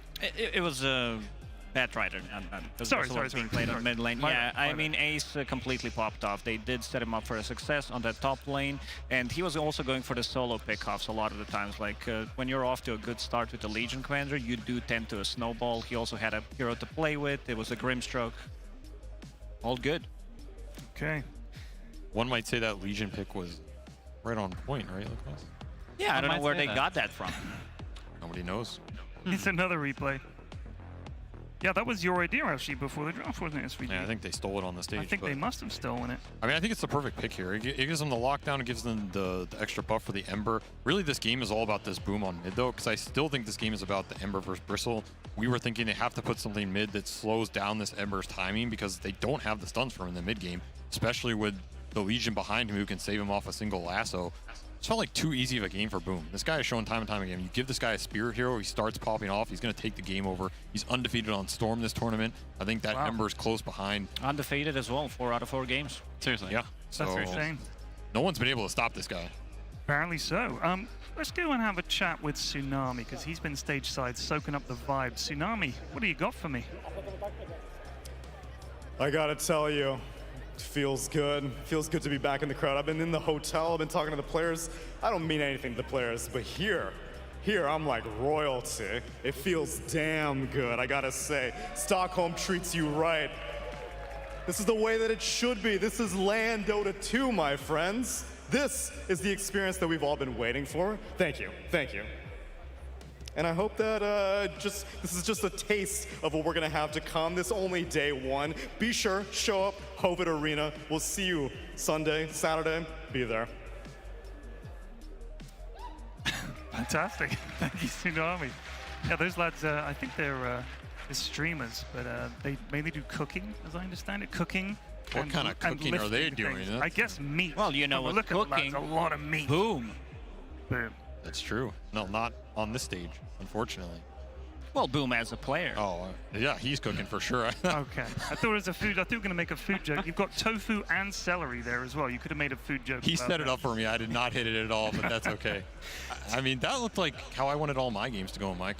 Which is getting carried. Yeah, get carried. Instead, I'm the one trying to lug the chair up the stairs, and you stumble, and half the times that's NA Dota. That's going to be where Beast Coast has to come back, right? They have to be, someone on that team has to lift up the chair. Yeah. Outside of Hector. Do you can't do it think alone. Do you think they're having a conversation backstage right now? It's like, look, lads, all right, I know we haven't eaten, but we've got to come out and play Dota anyway. How do you recover? That was a proper solid walloping. I mean, they can recover. We saw in the series against the Bet Boom that they are able to come back. Like the first game specifically, when they lost the Barracks, they were like 15k deficit, and they still managed to play some really good Dota in Game 3. They also made a huge comeback, so I still put a trust in Beast Coast that they can come back. Yeah, I mean, I think they may have to reconsider picking the Batrider into CK. It seemed like that matchup you really just don't do very much. We've seen him had a lot of impact throughout the game in other matchups, but he honestly just got stomped in lane, is like trying to come back all game, isn't really able to make any aggressive plays. They're on the back foot the whole game. I think they just need to find better lanes, and I think that game they were first pick, so next game they'll most likely be second, and we'll have, you know, more opportunities to counterpick cores. Things will probably feel a little bit nicer for them. Well, we're going to take a short break. We'll give Beast Coast the time to find those better lanes. We'll be back soon.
You know, I've seen it all before. Dukung, Tiger, Ronaldo, Mia, Megan, my main man, Money, Luke King. There ain't nothing I ain't seen. Okay, old school. You've never seen anyone like my girl Naomi and Mbappe, the Greek freak, a thing, Kaisa, or Chloe Kim. Do you know there's never been anyone else like them? Look, OG, no disrespect. I know you think you've seen everything, but you ain't seen nothing yet. Checkmate.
Welcome back to the ESL1 Stockholm Major. Gaming Gladiators looking to close out this series after a dominant first game win. Beast Coast now need to win back-to-back games to stay in the tournament.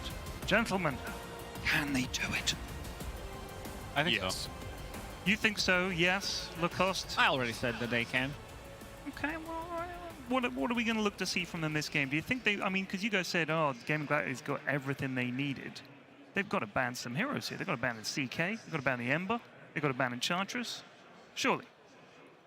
I think you might want to start with the Ember ban. We're looking at the stats, and apparently he's just 9-0 on Spirit Heroes. he just literally doesn't lose. Yeah. So you have to ban that, statistically. Yeah, I mean, statistically, that does just make sense. Well, they've already banned the Storm. I just think Beast Coast doesn't have good answers to Chaos Knight. I mean, you can make an argument nobody has good answers to Chaos Knight, but I think it poses a big problem for their mid and carry pool in particular, especially if Whisper ends up on a hero like Batrider that isn't going to shut it down early. Right. Maybe there's another question of, okay, if you pick him some Underlord or Timbersaw or something that has some more AoE and at least helps you in the mid game, then Hector will feel more comfortable. But I think they just run out of carry options too fast. So this is another question of, like, what are you going to put into this Chaos Knight now? Right. I feel like it's Underlord +1. I don't know if there's anything else they play that's going to put the pressure on. I think it's definitely possible they take those. Whisper has played like a lot of Underlord in pubs. They've played it in several officials as well. I think it's a hero he's like really comfortable on. And with Timber banned, they might just want this fat guy, just pick it now. I mean, you can Underlord Pugna too. This is the damage reduction strat. It's going to make it hard for him to enter the fight. You get the decrep save on potentially who CK goes on. It's still not an easy lane for Underlord to play, right? If he's paired up with something like a Grimstroke, there's still a ton of kill potential. Like, you need a good lane as Underlord to be able to scale into mid and late game. Well, maybe they took a page out of your book and more aggressive lane option for sure. I think the in-game matchup is definitely worse, but you can be more aggressive. You can start to shut down the heroes early game if you have a really strong lane combo. There is no Snapfire though, so it's a question of, we've seen Phoenix picked up with this hero early to try and combat this CK a bit. Yeah. Is that a Gojira hero though? Not historically, at least that much. So then it's a question of, are you just picking up Rubik here and hoping you get something good later? Whoa. Not one we were expecting, I believe. That is not a common Beast Coast hero. I don't even think they've played it this tournament, right? I'm looking through the heroes, and no, I have not seen one IO. Interesting. I mean, it's not a hero that typically does like one-on-one good against CK. It's kind of useless against CK, but you can pair it with things like Leshrac, with maybe a Necrophos. There are some different heroes you can pair with that can deal with CK, but none of those are also particularly Beast Coast heroes. So I'm curious to see what they have in mind to like pair with this. I also don't think Hector's pool pairs well with IO in general, right? You think of Wraith King, Trolls, Sven. I mean, Sven's okay, but he wants that solo X. Yeah, he just wants to play alone. Get this ball out of here. He's probably one of the few carries. You know, screw off, go somewhere else. Well, they get the Ember again. Will it be 10 in a row for Boom? I feel like Gaming Gladiator is pretty happy with this exchange. They're two heroes they just won with. They get him again. And once again, it looks like a very good Ember Spirit game. Like, he's really not afraid of any of these two. He can easily cut in the back lines, find IO, play with the CK. And also, two Beast heroes, they don't deal well with the BKB timings on Gaming Gladiators. It's like one item into a BKB for both of these cores, and they don't have an answer for it with just these two. Yeah, I mean, heroes that Chris Luck has liked historically against Ember, he'll play stuff like the Bristleback last game, he'll play like Vipers sometimes, some of these lane dominators, but really they need this CK answer from their mid hero sort of right now. A lot of the carries don't really one-to-one match up against it that well. Lesh is already banned, Underlord is banned. You're starting to run out of potential answers for this guy on a core role. I feel like their other two answers that, I mean, they're not really answers, but they're soft counters that they have preferred have been the Veno on mid that we were discussing last game. At least you're dealing some AoE, you can frontline, he blows you up, but you take him with you, and maybe that's about. The other route I think is the carry they're looking at is Wraith King. I think Hector enjoys this Wraith King CK matchup in some ways. You can at least go in, if CK bursts you off the illusions, it gives your team time to deal with him a little bit or stun him up, deal some AoE magic damage, you can come back with a second life and man fight him. It is a route you can go. That's what I would think they're aiming for here, because again, yeah, like you said, I don't think a huge amount I'll of bring up one hero that I know you hate. Troll Warlord. Troll Warlord. Troll Warlord. I hate Troll Warlord. Yeah, you do. You always point it out. News to me. I worked 2 DPC tours with you. It's a little bit of projection, I think. You're the troll warlord hater. I'd be okay with a troll. You would? Not Just this a game. miss. I mean, I hate that hero, but in general, I think there is some games where that hero can thrive. It's definitely a Hector hero. It's pretty decent with IO too. You get the mega boost to movement speed. Troll can kind of protect the IO with the axes. It's definitely nice. You can maybe eventually get the Ags on Troll, and if you can purge this guy's shield. Perma blind the Chaos Knight? That sounds pretty ham. It's not bad. Troll always looks good in theory, that it's gonna be like, oh, this is it. Last big Troll, no one can beat it, and he always finds a way to lose a game. And you were saying I hate that hero. You're just throwing shade. I'm just throwing the stats out there. Oh, just the stats. He's just about data. Nothing personal, all right? We can tell you're super unbiased up on this panel. It's okay, look off. Beast. Removing some of the Zoo here, but if you're worried about Zoo, Gaming Gladiators, they play it all, so you're going to have to deal with it no matter what if they really want to go that route. And again, there's another draft they can just save Ace's hero till last. That's the other benefit. If they're super confident to take the cores early, the other reason it's so good for them is they always like to take Ace's hero later. So now they just get to take 2 supports, save his hero to last, set up their lanes off the matchup potentially, get something they're comfortable with. There's the Rubik. I thought they were going to take first phase, but this is our spooky Rubik game, I'll tell you that much. Yeah, it's not particularly good against... I mean, the CK1 sort of goes both ways. The stun steal is insane if you can get it, but there's not much else about the matchup that's very good. And the hero is quite bad against Ember. If you steal bolas, you can't really use the spell that realistically. Have seen Schofield pop off on this Rubik, though. It is a definite hero that he can excel with. It's also sort of a flex. They have plated 5 Rubik a couple times this tournament. Oh, I thought you were talking about mid. I was getting... You're getting excited. Mid Rubik is spicy. Well, you had that in your notes, is that? No. I just look at this Rubik and Io, and they feel very vulnerable and unprotected once again when CK and Ember, once they get to their item timings. I don't think these 2 heroes are going to be the answer for it.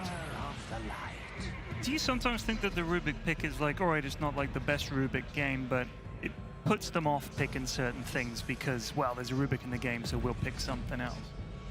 There's an element to that sometimes. I also think Rubik is just a hero that a lot of players are just very comfortable on, and sometimes, you know, you're down a game, it's on stage, you're like, just give me what I like, you know, give me the Rubik. There's a lot of players like that.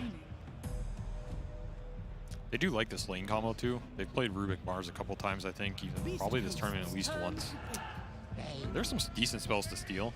Yeah. I mean, being able to throw a grip back in this fight is extremely influential. Yeah, grip There's not a lot to counter it. One of those super easy to steal spells, isn't it? They preemptively knew. The foresight from Schofield. Now it's a question of which carry you want in this game, though. That's the biggest question. I feel like there's definitely a lot of mid heroes you can pick to just create some space, but what is actually going to carry this game for Ember CK? With the Bane sitting in the back, a Coddle sitting in the back. There's that Spectre route. You can jump the back line, but is it enough to man fight these cores later? Yeah, I mean, I feel like you have to look at picking your mid-hero here. I think with the amount of random cheesy counter picks that Gaiman has, you know, the entire zoo, you want to save that carry for last. You don't just get like mega countered, and he gets this, you know, super free Legion game like the last game. He's also the one that plays Lycan. I mean, he also plays the Beastmaster from the off lane, so you always got to be careful with that. And I mean, Beastmaster is banned out, but looking at the 2 supports again, it feels like there's a lot of things that can abuse them in the lane. Lycan waiting in the trees. Yeah, I mean, from Ember's perspective... Okay, so we saw this matchup earlier. It is a very volatile one, but I think this one is a bit different than the other game in that they have this Coddle, and Ember Coddle against Kunkka is a bit different than just one naked Ember. You have much more follow-up damage. This Coddle is going to get a Vessel, and this Kunkka hero before BKB just absolutely melts the Vessel, or post-BKB. So while this matchup can be quite volatile for Ember, I think if I were Ember this game, I'd still be quite happy with how like exposable and sort of open Beast Coast heroes are.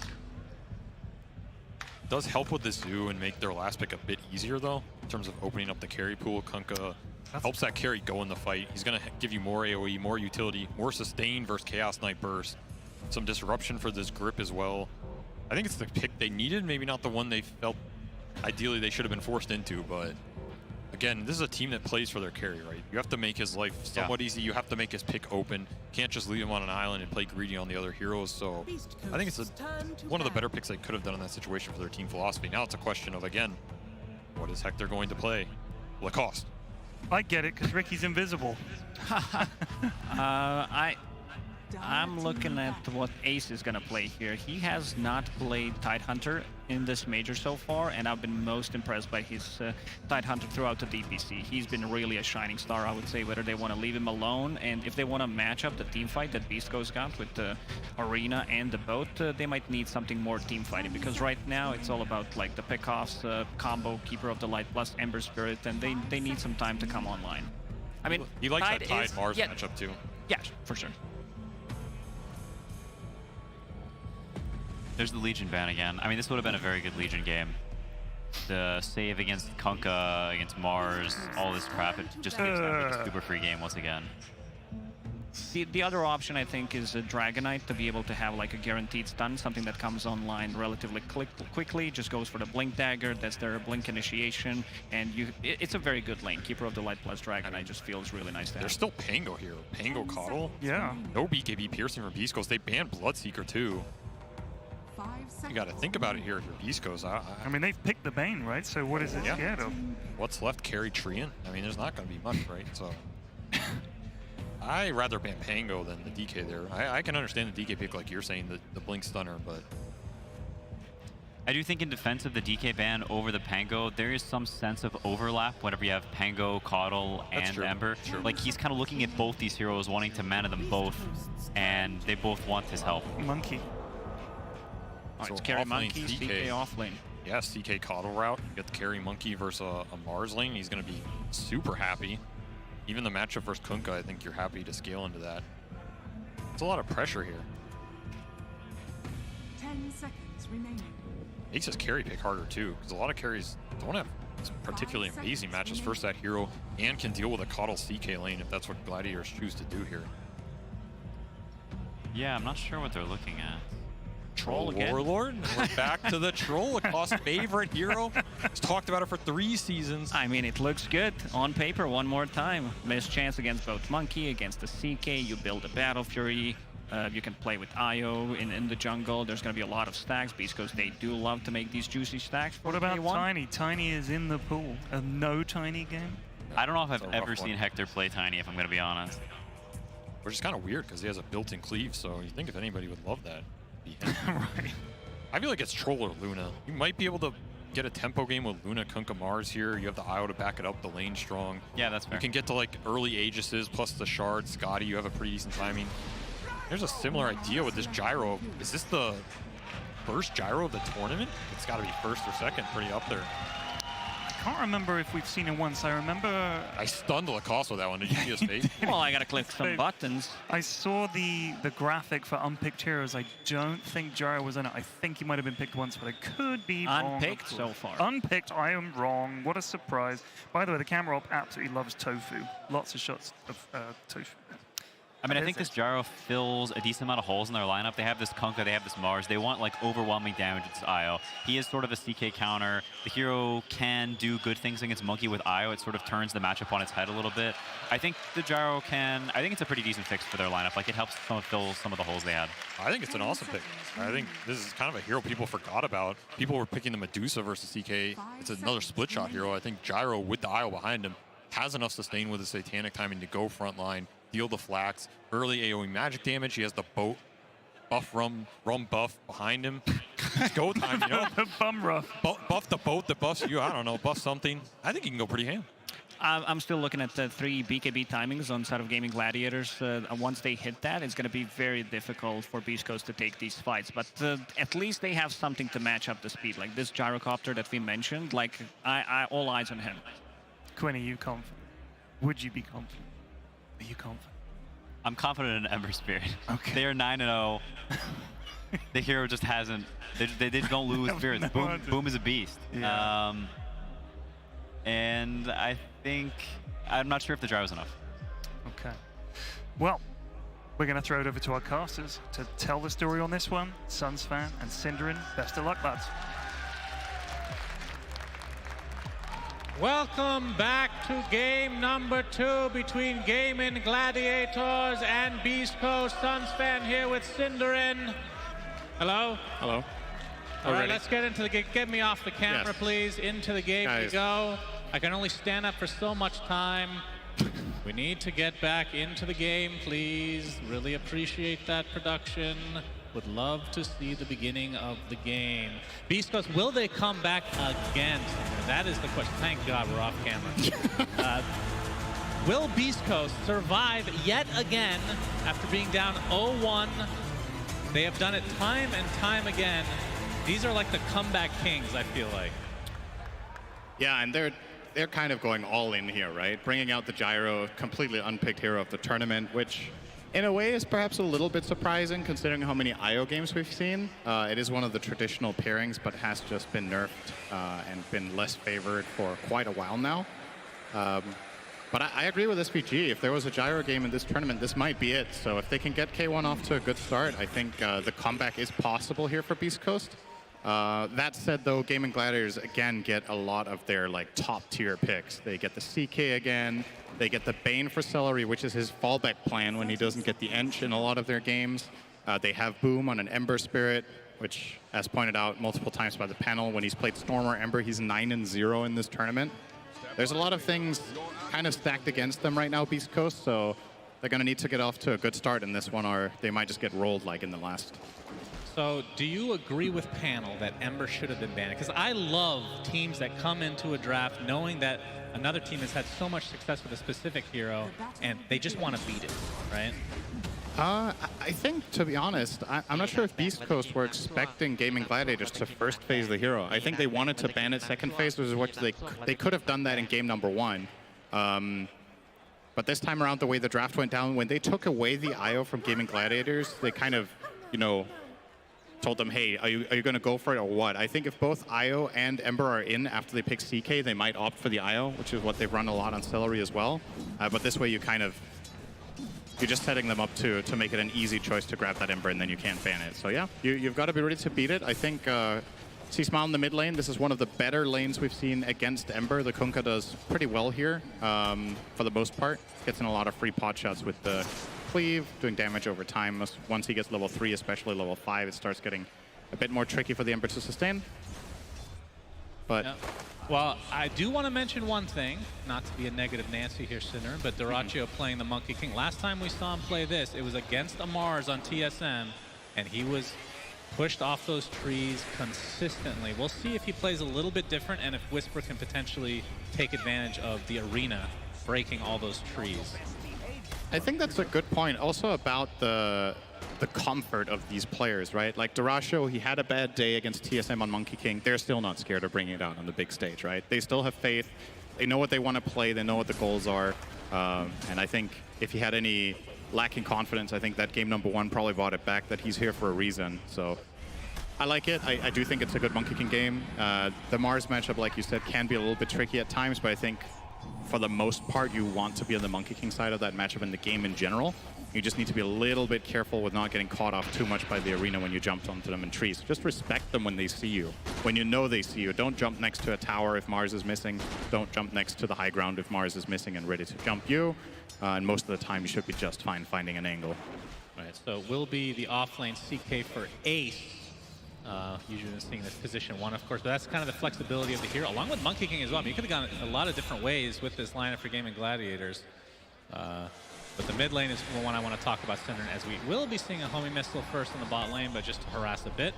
It will be C-Smile on the Kunkka versus Booms. Obviously, we talked about this ad nauseum. Ember Spirit actually dodges the Torrent. And, okay, C-Smile just barely gets the water in there. But your thoughts on this melee versus melee matchup, usually a dream for Kunkka. But it is Ember who has a lot of mobility. Yeah, in the game in general, I think both players have plays against each other. You know, you can try to catch a random target. You can X-Mark to force Ember to use specific spells. If your teammates have good follow-up, you know you're going to at least get a slight, maybe a remnant. X-Mark can be tricky to play around with Ember once you run out of resources. But generally speaking, at this level of play, I think Ember has a pretty good time in the mid-late game against this hero. As for the lane, yeah, Kunkka's fine, but I'm surprised Boom is doing this well. He's 20-3 against 16-1. I would usually expect this to be mirrored, if anything. But Boom has just been getting a little bit more out of that early laning stage in that mid lane. What about gank potential, though? Because a lot of these games where we're seeing Kunkka, Bane is obviously on the other team, but typically have some sort of setup for like an arrow or whatever the case may be. It's a Rubik and an Io. How much can they do to gank this mid lane? I mean, you can do a lot with relocate, right? But that's not going to be in the mid lane early on. It's going to be later in the game that you're going to X-mark someone. Oh, Dyrachyo stunned to the tower, but a nice sleep from Celery, keeping Whisper at bay. Dyrachyo getting... He actually almost died anyway, he did. Oh, Fade Bolt is enough, so Gojira gets first blood for Beast Coast. Dyrachyo laughing it off, it seems. The combo of telekinesis into spear is really powerful. A lot of the time it can be difficult to land with a low-level telekinesis because you don't really have much reaction time on it. But Beast Coast very ready there. I also think there was a bug that got fixed where the telekinesis target on the ground wasn't visible to teammates, which might have been part of the reason that this was harder for Marses to land recently, but I think that has been sorted, so it's easier to communicate. Like, it's kind of difficult to explain where you're dropping a hero, right? It's easier if there's just a green mark on the ground that is showing it for you so you can connect that spear. I do want to finally talk a little bit about this bottom lane in theory, because I think it's kind of important the way these lanes match up to each other. Usually the way Io can win lanes is based on just out-regenning the opponents. You keep pressuring, you keep harassing, and you get the value of the tether. The problem is you're playing against CK, who has Chaos Strike, so he's going to mitigate a lot of the harassment naturally. And they're also not going to win on mana because you have Coddle. So I think Gaming Gladiators in this bottom lane are just kind of a free-farming Chaos Knight. At the very least for Beast Coast, I also think Gyro doesn't get too destroyed by this lane because he's with Io, so there's that health funnel all the time. But overall, you're going to see now again K1 is actually running out of mana on Gyro, and this means that should be no problem whatsoever for Ace to just stabilize here and find more farm. Yep, pushing out the lane. Ace is going to be just fine, like you said. Top lane. I mean, we can talk about the CS between the carries and the off lanes. So we have, well, you talked about the mid lane already, kind of being a wash to some degree. And top lane, Dyrachyo playing the Monkey King is 27-7, and the bot lane, Gyro, pretty much the same. And then the off lanes between the Mars. See, Mars has 20-2, so he is quite far behind the CK 28-6, like you said, because of that sustain in lane. We'll see if Gaming Gladiators are able to take advantage of that. But mid lane, we're not going to see much ganking action anytime soon. Only one kill in this game again. Later stage that I'm used to seeing, especially with Beast Coast playing. We have the Illuminate bottom, K1 getting quite low, but Stinger able to connect. Unload exchange there on the rune attempt. So usually what Ember does when he goes for runes minute 6 is he will run to one side and have a remnant at the other. And if he doesn't find the rune, he immediately jumps. So C-Smile was expecting that and pre-cast a torrent, but the rune was on the other side. Would have been an interesting situation if it actually had spawned bottom and Boom might have remnanted into a torrent and a potential power rune for the Kunkka. But he just got it for free. Regens it up and is actually bullying him quite hard here in the mid lane. C-Smile might be forced to use Ghost Ship just to survive. Well, gets off the X. Okay, he's going to remnant back into C-Smile, but in the waiting arms is Gojira on that Rubik. So Boom going to have to try to walk this off. Trying to get the high five. Makes some shish kebab in the meantime as well. Gets off the fight. Love that. Everybody loves that. Ace gets off a Chaos Bolt in the bot lane as Celery getting chased now top river, but Io's going to be the one who dies. So Stinger finally goes down in that bot lane, which we've just seen. I feel like we've seen so much harassment with 0 kill just because of the sustain on both sides. Exactly, as both teams just heal so well in the lane. But ultimately they do overpower him, and it's likely to just get worse now. Coddle is almost level 5, CK is level 5. The amount of burst they have in this stun is pretty significant. Getting gone on right now, gets off the spear, a nice one. Onto Dyrachyo, so into the trees he goes, but Smile has come to play, connected with Stinger, so a big investment in terms of number of heroes from Beast Coast, and it doesn't look like they're going to find anybody, so Great lane Gladiators, very good awareness there. Yeah, they pre-placed this lane ward about a minute ago, and it just sees that rotation, so it's absolutely no problem for them to do the back call. They're going to take advantage of this as well by getting Ember full resources and straight back to mid and pushing this in, so nothing really was lost. Dyrachyo wanted to go back in knowing that the rest of Beast Coast fell back to that mid lane. Looking for a potential kill onto Whisper. They got some damage. Not a whole lot of mana to work with, though. Taking off the sleep is the Rubik. Stinger connected now to Whisper. It looks like they're going to go onto this Bane. Tofu is in the area, but not able to save his fellow support. So Celery down with that rebuke. Okay, Remnant, okay. Ember Spirit out of nowhere. Boom, with the slight double damage applied as well. So they do end up getting the trade of these supports. Coddle is generally not the best hero to have TP in to try to assist with a gank that has gone on for this long because he doesn't have a slow or a stun at this point in the game. But with Ember rotating over, he just gets that massive damage burst off in the slide chain. So nice combination there from Gaming Gladiators to get that return kill. Wasn't the biggest kill in the world, but, you know, he's very quick to come back to mid. Ember is one of the heroes that it feels the best on to gank a side lane if you don't have to commit a lot of spells, and especially with Coddle. It just feels like a non-issue entirely to rotate. You have plenty of mana where that came from. Yeah, K1, as we can see, building an Aghanim Scepter straight after Treads. I was going to talk to you about the item build on Gyro these days. Looks like he's going Mantle afterwards to deal with the Ember Spirit for the most part, I would assume. Also a decent way of dealing with Enfeeble, right? Which is potentially going to be a factor. I mean, that typically you see like the BKB in that slot. Yeah. Right? So is it because there's an IO on his team that he can be a little bit greedier? Because I assume BKB will come eventually. Yeah, I think it's very good for him to have a lower cooldown and lower commitment way of breaking out of Searing Chains. Obviously, Manta also has the added benefit of being more stat efficient. Like, the thing you get as an agility carry, the stats are just better than a BKB by far. So if you can get away with not buying BKB, you feel very good about it. Oh, that's a juicy stack for K1. Two juicy stacks. That. Indeed. A lot of veggies here that you don't like, Shannon, but they're going to die soon. So I like potatoes. Okay. You don't like tomatoes very much, though. They got a lot of carbs for the potatoes, though. Be happy to see those eradicated.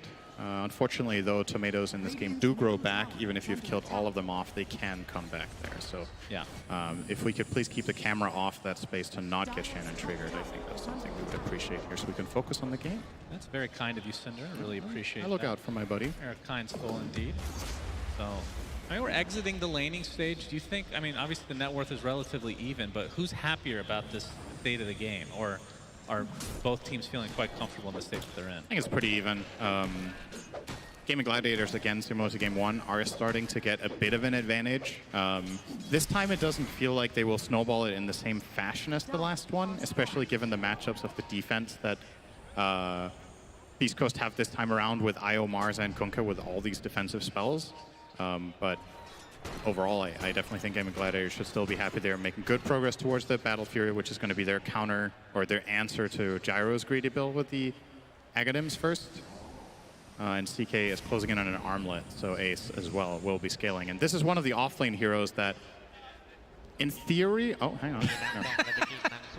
God, get that off the screen. Disgusting. Boom. He was smoked up for so long. They were actually very patient in that triangle. And Celery, with the first Fiend's Grip of the game, looks like it's going to lead to a kill onto Whisper. And in the meantime, Beast Coast were trying for some pressure onto Ace on the bottom lane. They used X-Mark Ghost Ship, did not force a TP at all. And guess what? Ace is going to crit 2 creeps, and it'll be like nothing happened. Yep, what a hero. Because this heals quite a lot. Let's watch him heal. Oh, yeah. Okay, that's one. Wait. One more. Oh, yeah, that's all right. Can we do the third one? And... Come on, 33%. You can do it. Okay, that's... He's just not good at CK, man. You gotta crit that. Okay, we're getting another couple stacks here. Celery, homing missile. They have a little bit of vision here, but like he sees that and will back up in turn. Gets off the Nightmare. Nice dodge. Boom. Wants to try to steal a couple of these creeps away. Still with a couple remnants available to him. Whisper takes that haste rune. See the Rocket Barrage from K1.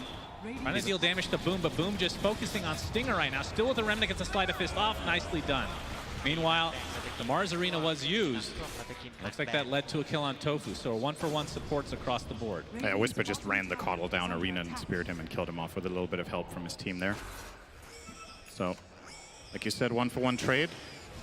Nothing too much coming of that. Obviously, towers are quite in favor of Gaming Gladiators. If there's something to look at right now, it's how much map the teams have access to, right? If you get into this kind of stalemate with a lot of farming, it's very meaningful to have taken those tier 1 so you have more space to operate on. They've taken the top tier 1. The bottom tier 1 is about quarter health now as well for Beast Coast. They're pinging out Ace. There comes the X. The Shark is coming, connects easily. Spear as well, just complete lockdown. They even bring K1 and Stinger to finish him off. Of course, that is a position 3 CK this game, but still a nice kill for Beast Coast. Yep. Gonna try to transition this into a tier 1 potentially, but Tofu is here with the Illuminate, so yeah, you're not pretty annoying to deal with. I mean, that was quite the commitment, Sinner. Do you think that's maybe overkill? Boom. Yep, Stinger. They knew that he relocated. Trying to connect again. Remnants are there as Boom able to take him out in style. As Boom, again, just absolutely rolling this game. Top 2 net worth along with Dyrachyo on his own team. I mean, even with the 1 tower advantage right now, if you take that away, this net worth-wise at least is dead even. Yeah, it is a pretty damn even game in terms of gold. So it's about who transitions better into that mid game. I guess something worth pointing out is the Monkey King hasn't really been involved in much of anything. He's just been farming. They have been bringing the gyro a little bit to moves in order to find successful kills. He's got only 1 assist to his name, but they did bring him to another move that wasn't successful. Oh, Arena, so but instant sleep from Celery. Still going to get pinned to the Arena. And it looks like he will fall shortly after him. With the counter initiation now from Gaming Gladiators, they still want to fight. Balance Strike onto 2. Remnants to come. Oh, that Finding blind. like a little bit of miscommunication there, but Gojira still falls. So 1 for 1. K1 now hooked up with Stinger. And Boom, very little mana to speak of, but bottles up. And obviously there's a Coddle nearby, so he's good to go. So still, all this action is another 1 for 1 just supports. As the Aghanim Scepter is now finished for Gyrocopter, he'll get that little side gunner action. Kind of a way for him to farm a little bit more efficiently. And then the Battle Fury for Dyrachyo is on the way, actually. So they kind of align for each respective position 1. Now Blink Dagger, okay. So Whisper ready to initiate. I think Beast Coast might want to try to fight now, but they need to be careful with getting into 5v5s. I think their goal should be to find an X mark or to find an arena and then use relocate and outnumber. Flat out 5-on-5 does not look great for them against pops. the They know that somebody's close to this tier 1 tower. They don't know who though. Phantasm they got Whisper. Yep, they got the Searing Chain. Spear's gonna whiff. Illuminate doing a ton of damage. He's brought back in and brought to his knees. First to die, Ace though. Looks like he's gonna take the brunt of this damage with the boat into the Chaos Bolt. So ends up being another 1 for 1, but this time the offlane for offlane. A lot of these trades seem very even across the board. That difference here being, again, Dyrachyo not involved. So he's going to be pushing out top. He's going to be finding that little bit of extra farm. Now he's TPing bot to try and play the triangle. There's a huge stack for him here. He could stack it one more time. Oh, yeah. 4 minutes 16, which he is about to do. And maybe even grab himself the other stack. So let's see, does he get both? That stack did not succeed, did it? No. Oh, he did with the stun. He only gets 1, though. He didn't get the big camp, but he did stack the Ancients with the... Yeah, let's get a round of applause for that stack. 1 out of 2, not too bad. Excellent stuff. As you and I agreed, 50% success rate is pretty good. You round it up to 100, so very good. Absolutely. He got them both, in other words. Indeed. So Dyrachyo, like you said, not involved, but Gaming Gladiators are perfectly fine with that as he is farming quite well indeed. Looks like BKB is next up for him. It's a lot of Aghanim Scepters on these Monkey Kings. Do you expect that to come out after the BKB potentially? I'm not sure. I think the BKB into maybe a higher damage item. Hold that horse in there in Celery with the grip. We have the relocate coming. Boom, thinking about going in. Gets off the slide, but there's the arena. Nice dodge from Celery. Looks like he'll still fall, but look at the commitment from Beast Coast to try to counteract this. They bring their literal entire team. Ace is here all of a sudden. He's going to get grip. That's the stolen grip from Gojira. Nicely done. Wukong's command from Dyrachyo. Not going to be enough to save his comrade at arms, but boom. If they can get this kill onto K1, this will be huge. Searing Chains. He's dropping slowly. Another right click. Not quite enough. Boom. Finally, with the sleight of fist, brings him down. Tofu will be the trade, though. And Boom really wants another to get remnant more to now. go. Absolutely. He's dealing so much damage. Double kill for him. As Whisper has to be careful because Dyrachyo's still in the trees. Gojira instant telekinesis. Doesn't matter. The Boundless Strike is to come. Mischief keeps alive a little bit longer. Dyrachyo looks like he's going to be able to get out just fine. Man, that was close. That was clutch as all hell from Dyrachyo to actually get away from that situation. Oh, Whisper actually guessed the tree, but he is too late on that TP. Very nice plays from both teams there. A lot of great spell casting. Worth highlighting as well there, Gojira Schofield gets the steal. Quinn was talking about this on the panel, how stealing Searing Chains is almost never good on Rubik, but he did find a moment here that it actually did matter. So you're going to see here once this chase goes into the tower, Ember will want to use the Searing Chains a second time here after being given mana by the Coddle. They've been stolen now by Rubik, and he's holding on to them forever. Just waiting, waiting, waiting. Boom doesn't realize that these chains are on the Rubik, so when he dives in here, notice Schofield getting the chains there, in range of the tower, so they get like extra hundreds of free damage, and they set up for the Blink Spear. That was nice. And even trying to get Dyrachyo there, so close, but very clutch on the jump away. He died though. He did. So he didn't die in that clip, but that was a setup for him to die in live. That's right. Getting ganked off here. Caster's Curse as always. I mean, I'm not sure. Was he still low? He must have been. Didn't go back to heal? I'm not sure actually. Well, maybe we'll get a replay of that. Either way, that is a big kill for Beast Coast. That is huge. That's more or less equalizing the game. That was the kill they really wanted to find. All right, here we go. Yeah, so we see it here. So half HP in the jungle. No problem. A little bit greedy, I won't lie. I mean, I know when that Battle Fury comes out, the greed just, it's exponential almost. It just keeps going on and on and on until he dies. So let's see if he kind of resets that mentality as Celery in the opposing jungle. It was close for the BKB. I think he needed an additional 3 camps and maybe 1 wave. So quite a bit of a setback there. The BKB timing around 20 minutes with Battle Fury is what you want to see as Monkey King. Yeah. He's also been fortunate enough to find a Brigand's Blade, which is definitely going to help him quite a lot. Great item on that hero. K1 is now the top net worth in the game because of that kill. And actually, he went for the Band of Elven skin. So I thought that was going to be the Manta, but actually he's opting for the BKB first. So changes his mind. Will still end up going for the Manta at some point. Although it looks like the Chrysalis might be first up for him. This next team fight is going to be so crucial. If East Coast managed to find it before the BKB is online on Monkey King, I think I favor them. He's very close though. He found another nice bit of farm in the jungle with stacks. Arena. Yep. Celery easy kill. Inside and dead. And stolen was Brain Sap as BKBs picked up on both respective sides simultaneously. There's now a mech online for Stinger, so obviously one of the best mech carriers in the game.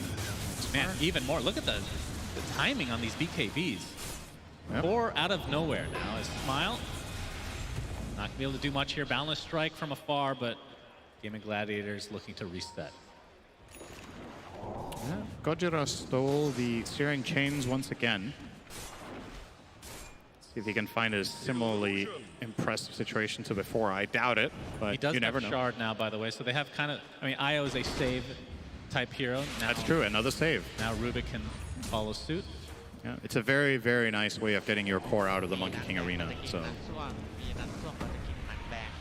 Yeah, they did not pop with that smoke, but still go on top of the illusion. So Smile knows that they're in the area. Light a fist.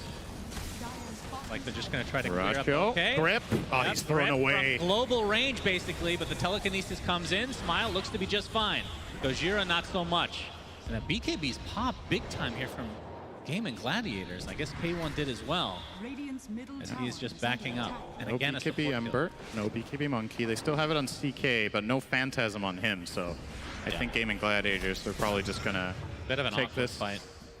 minor victory, if you even want to call that, with the 2 BKBs that they popped, and just chill a little bit, control the area. And what about Maybe they're Roche? poking mid tower. Which team has the Roche advantage this time around? It's kind of close, I think, when Gyro has Side Gunner. Neither of them are super fast. Yeah. If it was pre-nerf CK, I think I would pick the Dire, just for the Chaos Strike bonus on Roche. I think it's kind of close. Overcharge with Gyro is always... And what about team fights in Roche? So, to contest in one. You have the arena, you have Wukong's command on the other side. I would assume Beast Coast slightly... Yeah, I like Beast Coast in an arena fight simply because they have this better saves, right? They can telekinesis out, they have relocate, they have ghost ship. So they have more options of resetting and disengaging, and I think the key hero to look out for will be Boom on that Ember to try to chase down and kill the supports. You want to kill Io and Rubik here. A1 getting slowed down. Nightmare setup. Boundless Strike is there as well. Chaos Bolt as well. Whisper gets off the arena though, but they've lost the gyro. And now Whisper running away. The rest of his team was trying to go for a gank in the top jungle to try to wrap around, but it ends up costing them 2 cores. Awesome Nightmare from Celery on the Io. Stinger. Couldn't do anything. Trying to run away, still attached to a teammate. Dyrachyo and company look to be finishing off their 3rd hero. Ace awkwardly up here. Still has his TP. Very well done by the Gladiators. I'm not sure how Celery reached that Nightmare. It has to have been during a tether or something. He was very far away from him, and he doesn't have Aether Lens. Is this enough to Roche? That essentially just set that up. I think they have enough time, probably. No Phantasm once again, though, so maybe it will be a little bit close. It is scanned out, but yeah. Wisp is not up for 20 seconds, which would be the relocate for the gyro in all likelihood, because they probably won't be able to get here in time, and yeah, it's going to be too late. So Gaming Gladiators with that 5K lead now and Aegis, they got, I believe, every Roche last game as well, so... I think so, yeah. They're separating themselves just a bit from Beast Coast. If Beast Coast knew for a fact that that Roche was happening, they might have been able to delay it long enough with 2 Torrents and a Ghost Ship, but... Well, they scanned it right at the beginning. Yeah, but it's not enough for them to move there when they have no information about the placement of enemy heroes, right? They don't have a good offensive ward to cover the area. They have the one on the enemy side of the hill, which gives a little bit of knowledge about where they are, but they don't see their own triangle high ground. So if you walk up there, you could just get caught and just blasted, and then the Roche is free, but you also lost 2 cores, right? So you're probably better off just not taking the risk and letting that go the way of Gaming Gladiators. Like you said, 5K lead. Starting to approach some new important items. Monkey King almost has the axe. You are right, he was going to go for that. Chaos Knight Dagger in 100. Ember is building his own axe as well. And Celery on the way to a Vlad. So we'll get the ever so beloved Wraith Pact. Oh, yeah. It says a lot about Wraith Pact when you start buying it on Bane over Lens. That is very telling about how good this item is right now for these pro teams, because that has been the stable item for Bane for seemingly ever, has been to get that Lens. Oh, they catch him. Initiation. They find Celery again, but boom. Free pick. Wasn't inside, so they'll have to settle for the support. And again, we talked about the Celery. He's fine dying in these situations. I mean, trading a Mars ult for him is probably in their favor, at least from his perspective. A lot of the time, he will place himself to break smokes or just be the first target. So his cores can farm extra camps, and farm extra aggressively on the waves, and that is completely fine. Tofu and Ace now getting control of the enemy jungle. We'll see if they're able to find anybody. Gojira has stolen, I mean, he's on top of the trees now. They're playing a little Monkey King action. I think that, I mean, the animations are faster, right? So I wonder if that works similar to the old shard for Monkey King, which I think are talents now. Is Dyrachyo trying to chase? Little does he know there's Monkey King. Oh, they're on the same tree! Who jumped it? Gojira! That is unfortunate for you, Dyrachyo. That was sick. Wait, were they on the same tree? Yeah. And he cut it and they both got stunned? I don't think Dyrachyo. Okay, we're going to look at a replay. Too, right? All right, we're going to look at the replay. That's hilarious if that's the case. We can investigate. I mean, was it too much weight for 2 heroes to be on the same tree, or maybe did he cut it with the Battle Fury? Either way, the Tier 2 tower is going to be taken out uncontested. As we can see, the Agnum Scepter online from Dyrachyo. And still 2 minutes with the Aegis. Oh, Boom might find more here. If Stinger... Oh, K1 forced the BKB TP. And that's a relatively fresh one, right? That was the 8-second charge, so down to 7 he goes. And here we see the replay. Okay, so there's the first jump. And the second, the Battle Fury's off cooldown. He does chop it, and they are both stunned. Oh, I thought he wasn't stunned because of the Agnum Scepter. Oh, right, right. K1 getting slowed perpetually. We'll be able to get back to base, but it doesn't look like Gojira is going to be so lucky. So another kill for Gaming Gladiators, still with the Aegis advantage, as this lead is slowly growing in their favor. They're grouping up for a potential Tier 2 push. Looks like Daedalus is going to be next for Dyrachyo. And this Tier 2, Beast Coast being a little bit annoying. Celery could make a big play here. Okay, Nightmare Grip, but he is missile. The grip. Here comes the Ember Spirit. There's another sacrifice for Celery. If they're able to kill K1, this will be worth it. BKB still down. Looks like he's going to drop, though. Where's the tether? 70 seconds of no gyrocopter. Smile forced to BKB and run away. So another defensive BKB usage from Beast Coast. You can see as they clean up, Stinger on top now.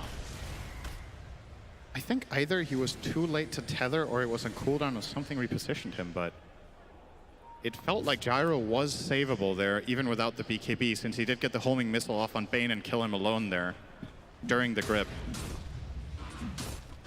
But if you're Gaming Gladiators, you're super happy about that trade. You just killed off the Gyro, Io, and all you lost was your Bane.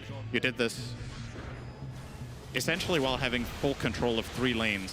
Whisper is now opening up a little bit up top, but look at the aggressive vision that Gaming Gladiators have placed. They have one below the top tier 2 tower, they have one to the right of the mid tier 2 tower, and then in the bottom lane, sure they don't have a ward, but the wave is literally right outside the base. They have full control. If you want to access anything as Beast Coast right now, you got to do it with a smoke plus relocate gank probably.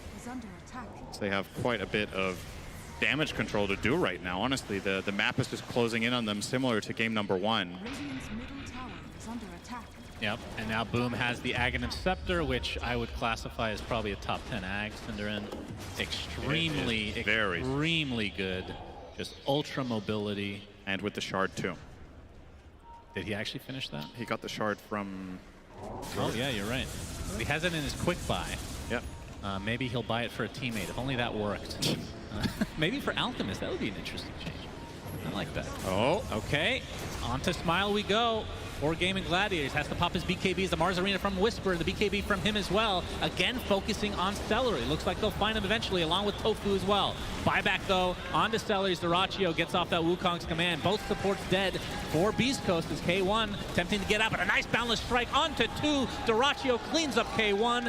Whisper left all alone, and it looks like he is next on the list for Gaming Gladiators, and they have extended this lead to 11K. And things are looking quite good for them to potentially 2-0 here. Nice play there from Gaiman as well. The Gyro is holding his Manta the whole time to try to break slight chains, but what they did was they stunned him from the trees with Monkey King, so he has no chance to react. He also can't disjoint the Chaos Bolt because he's already sitting in the Monkey Stun. And you saw him use Manta on 5% health because he was stunned from 80 to there. So not really much to do. First lane of Barracks goes the way of Gaming Gladiators, and they're just looking like the stronger team, which arguably isn't too surprising considering how the groups went, considering how they were looking against TSM, but you had this thought in the back of your mind, okay, can they do it on the big stage? Are they going to mess up a little bit and throw away their lead? Has not been the case today at all. Yeah, they have been on another level today, for sure. And I think they were quite angry with their performance against TSM. Of course, nothing to take away from TSM as they played extremely well in addition.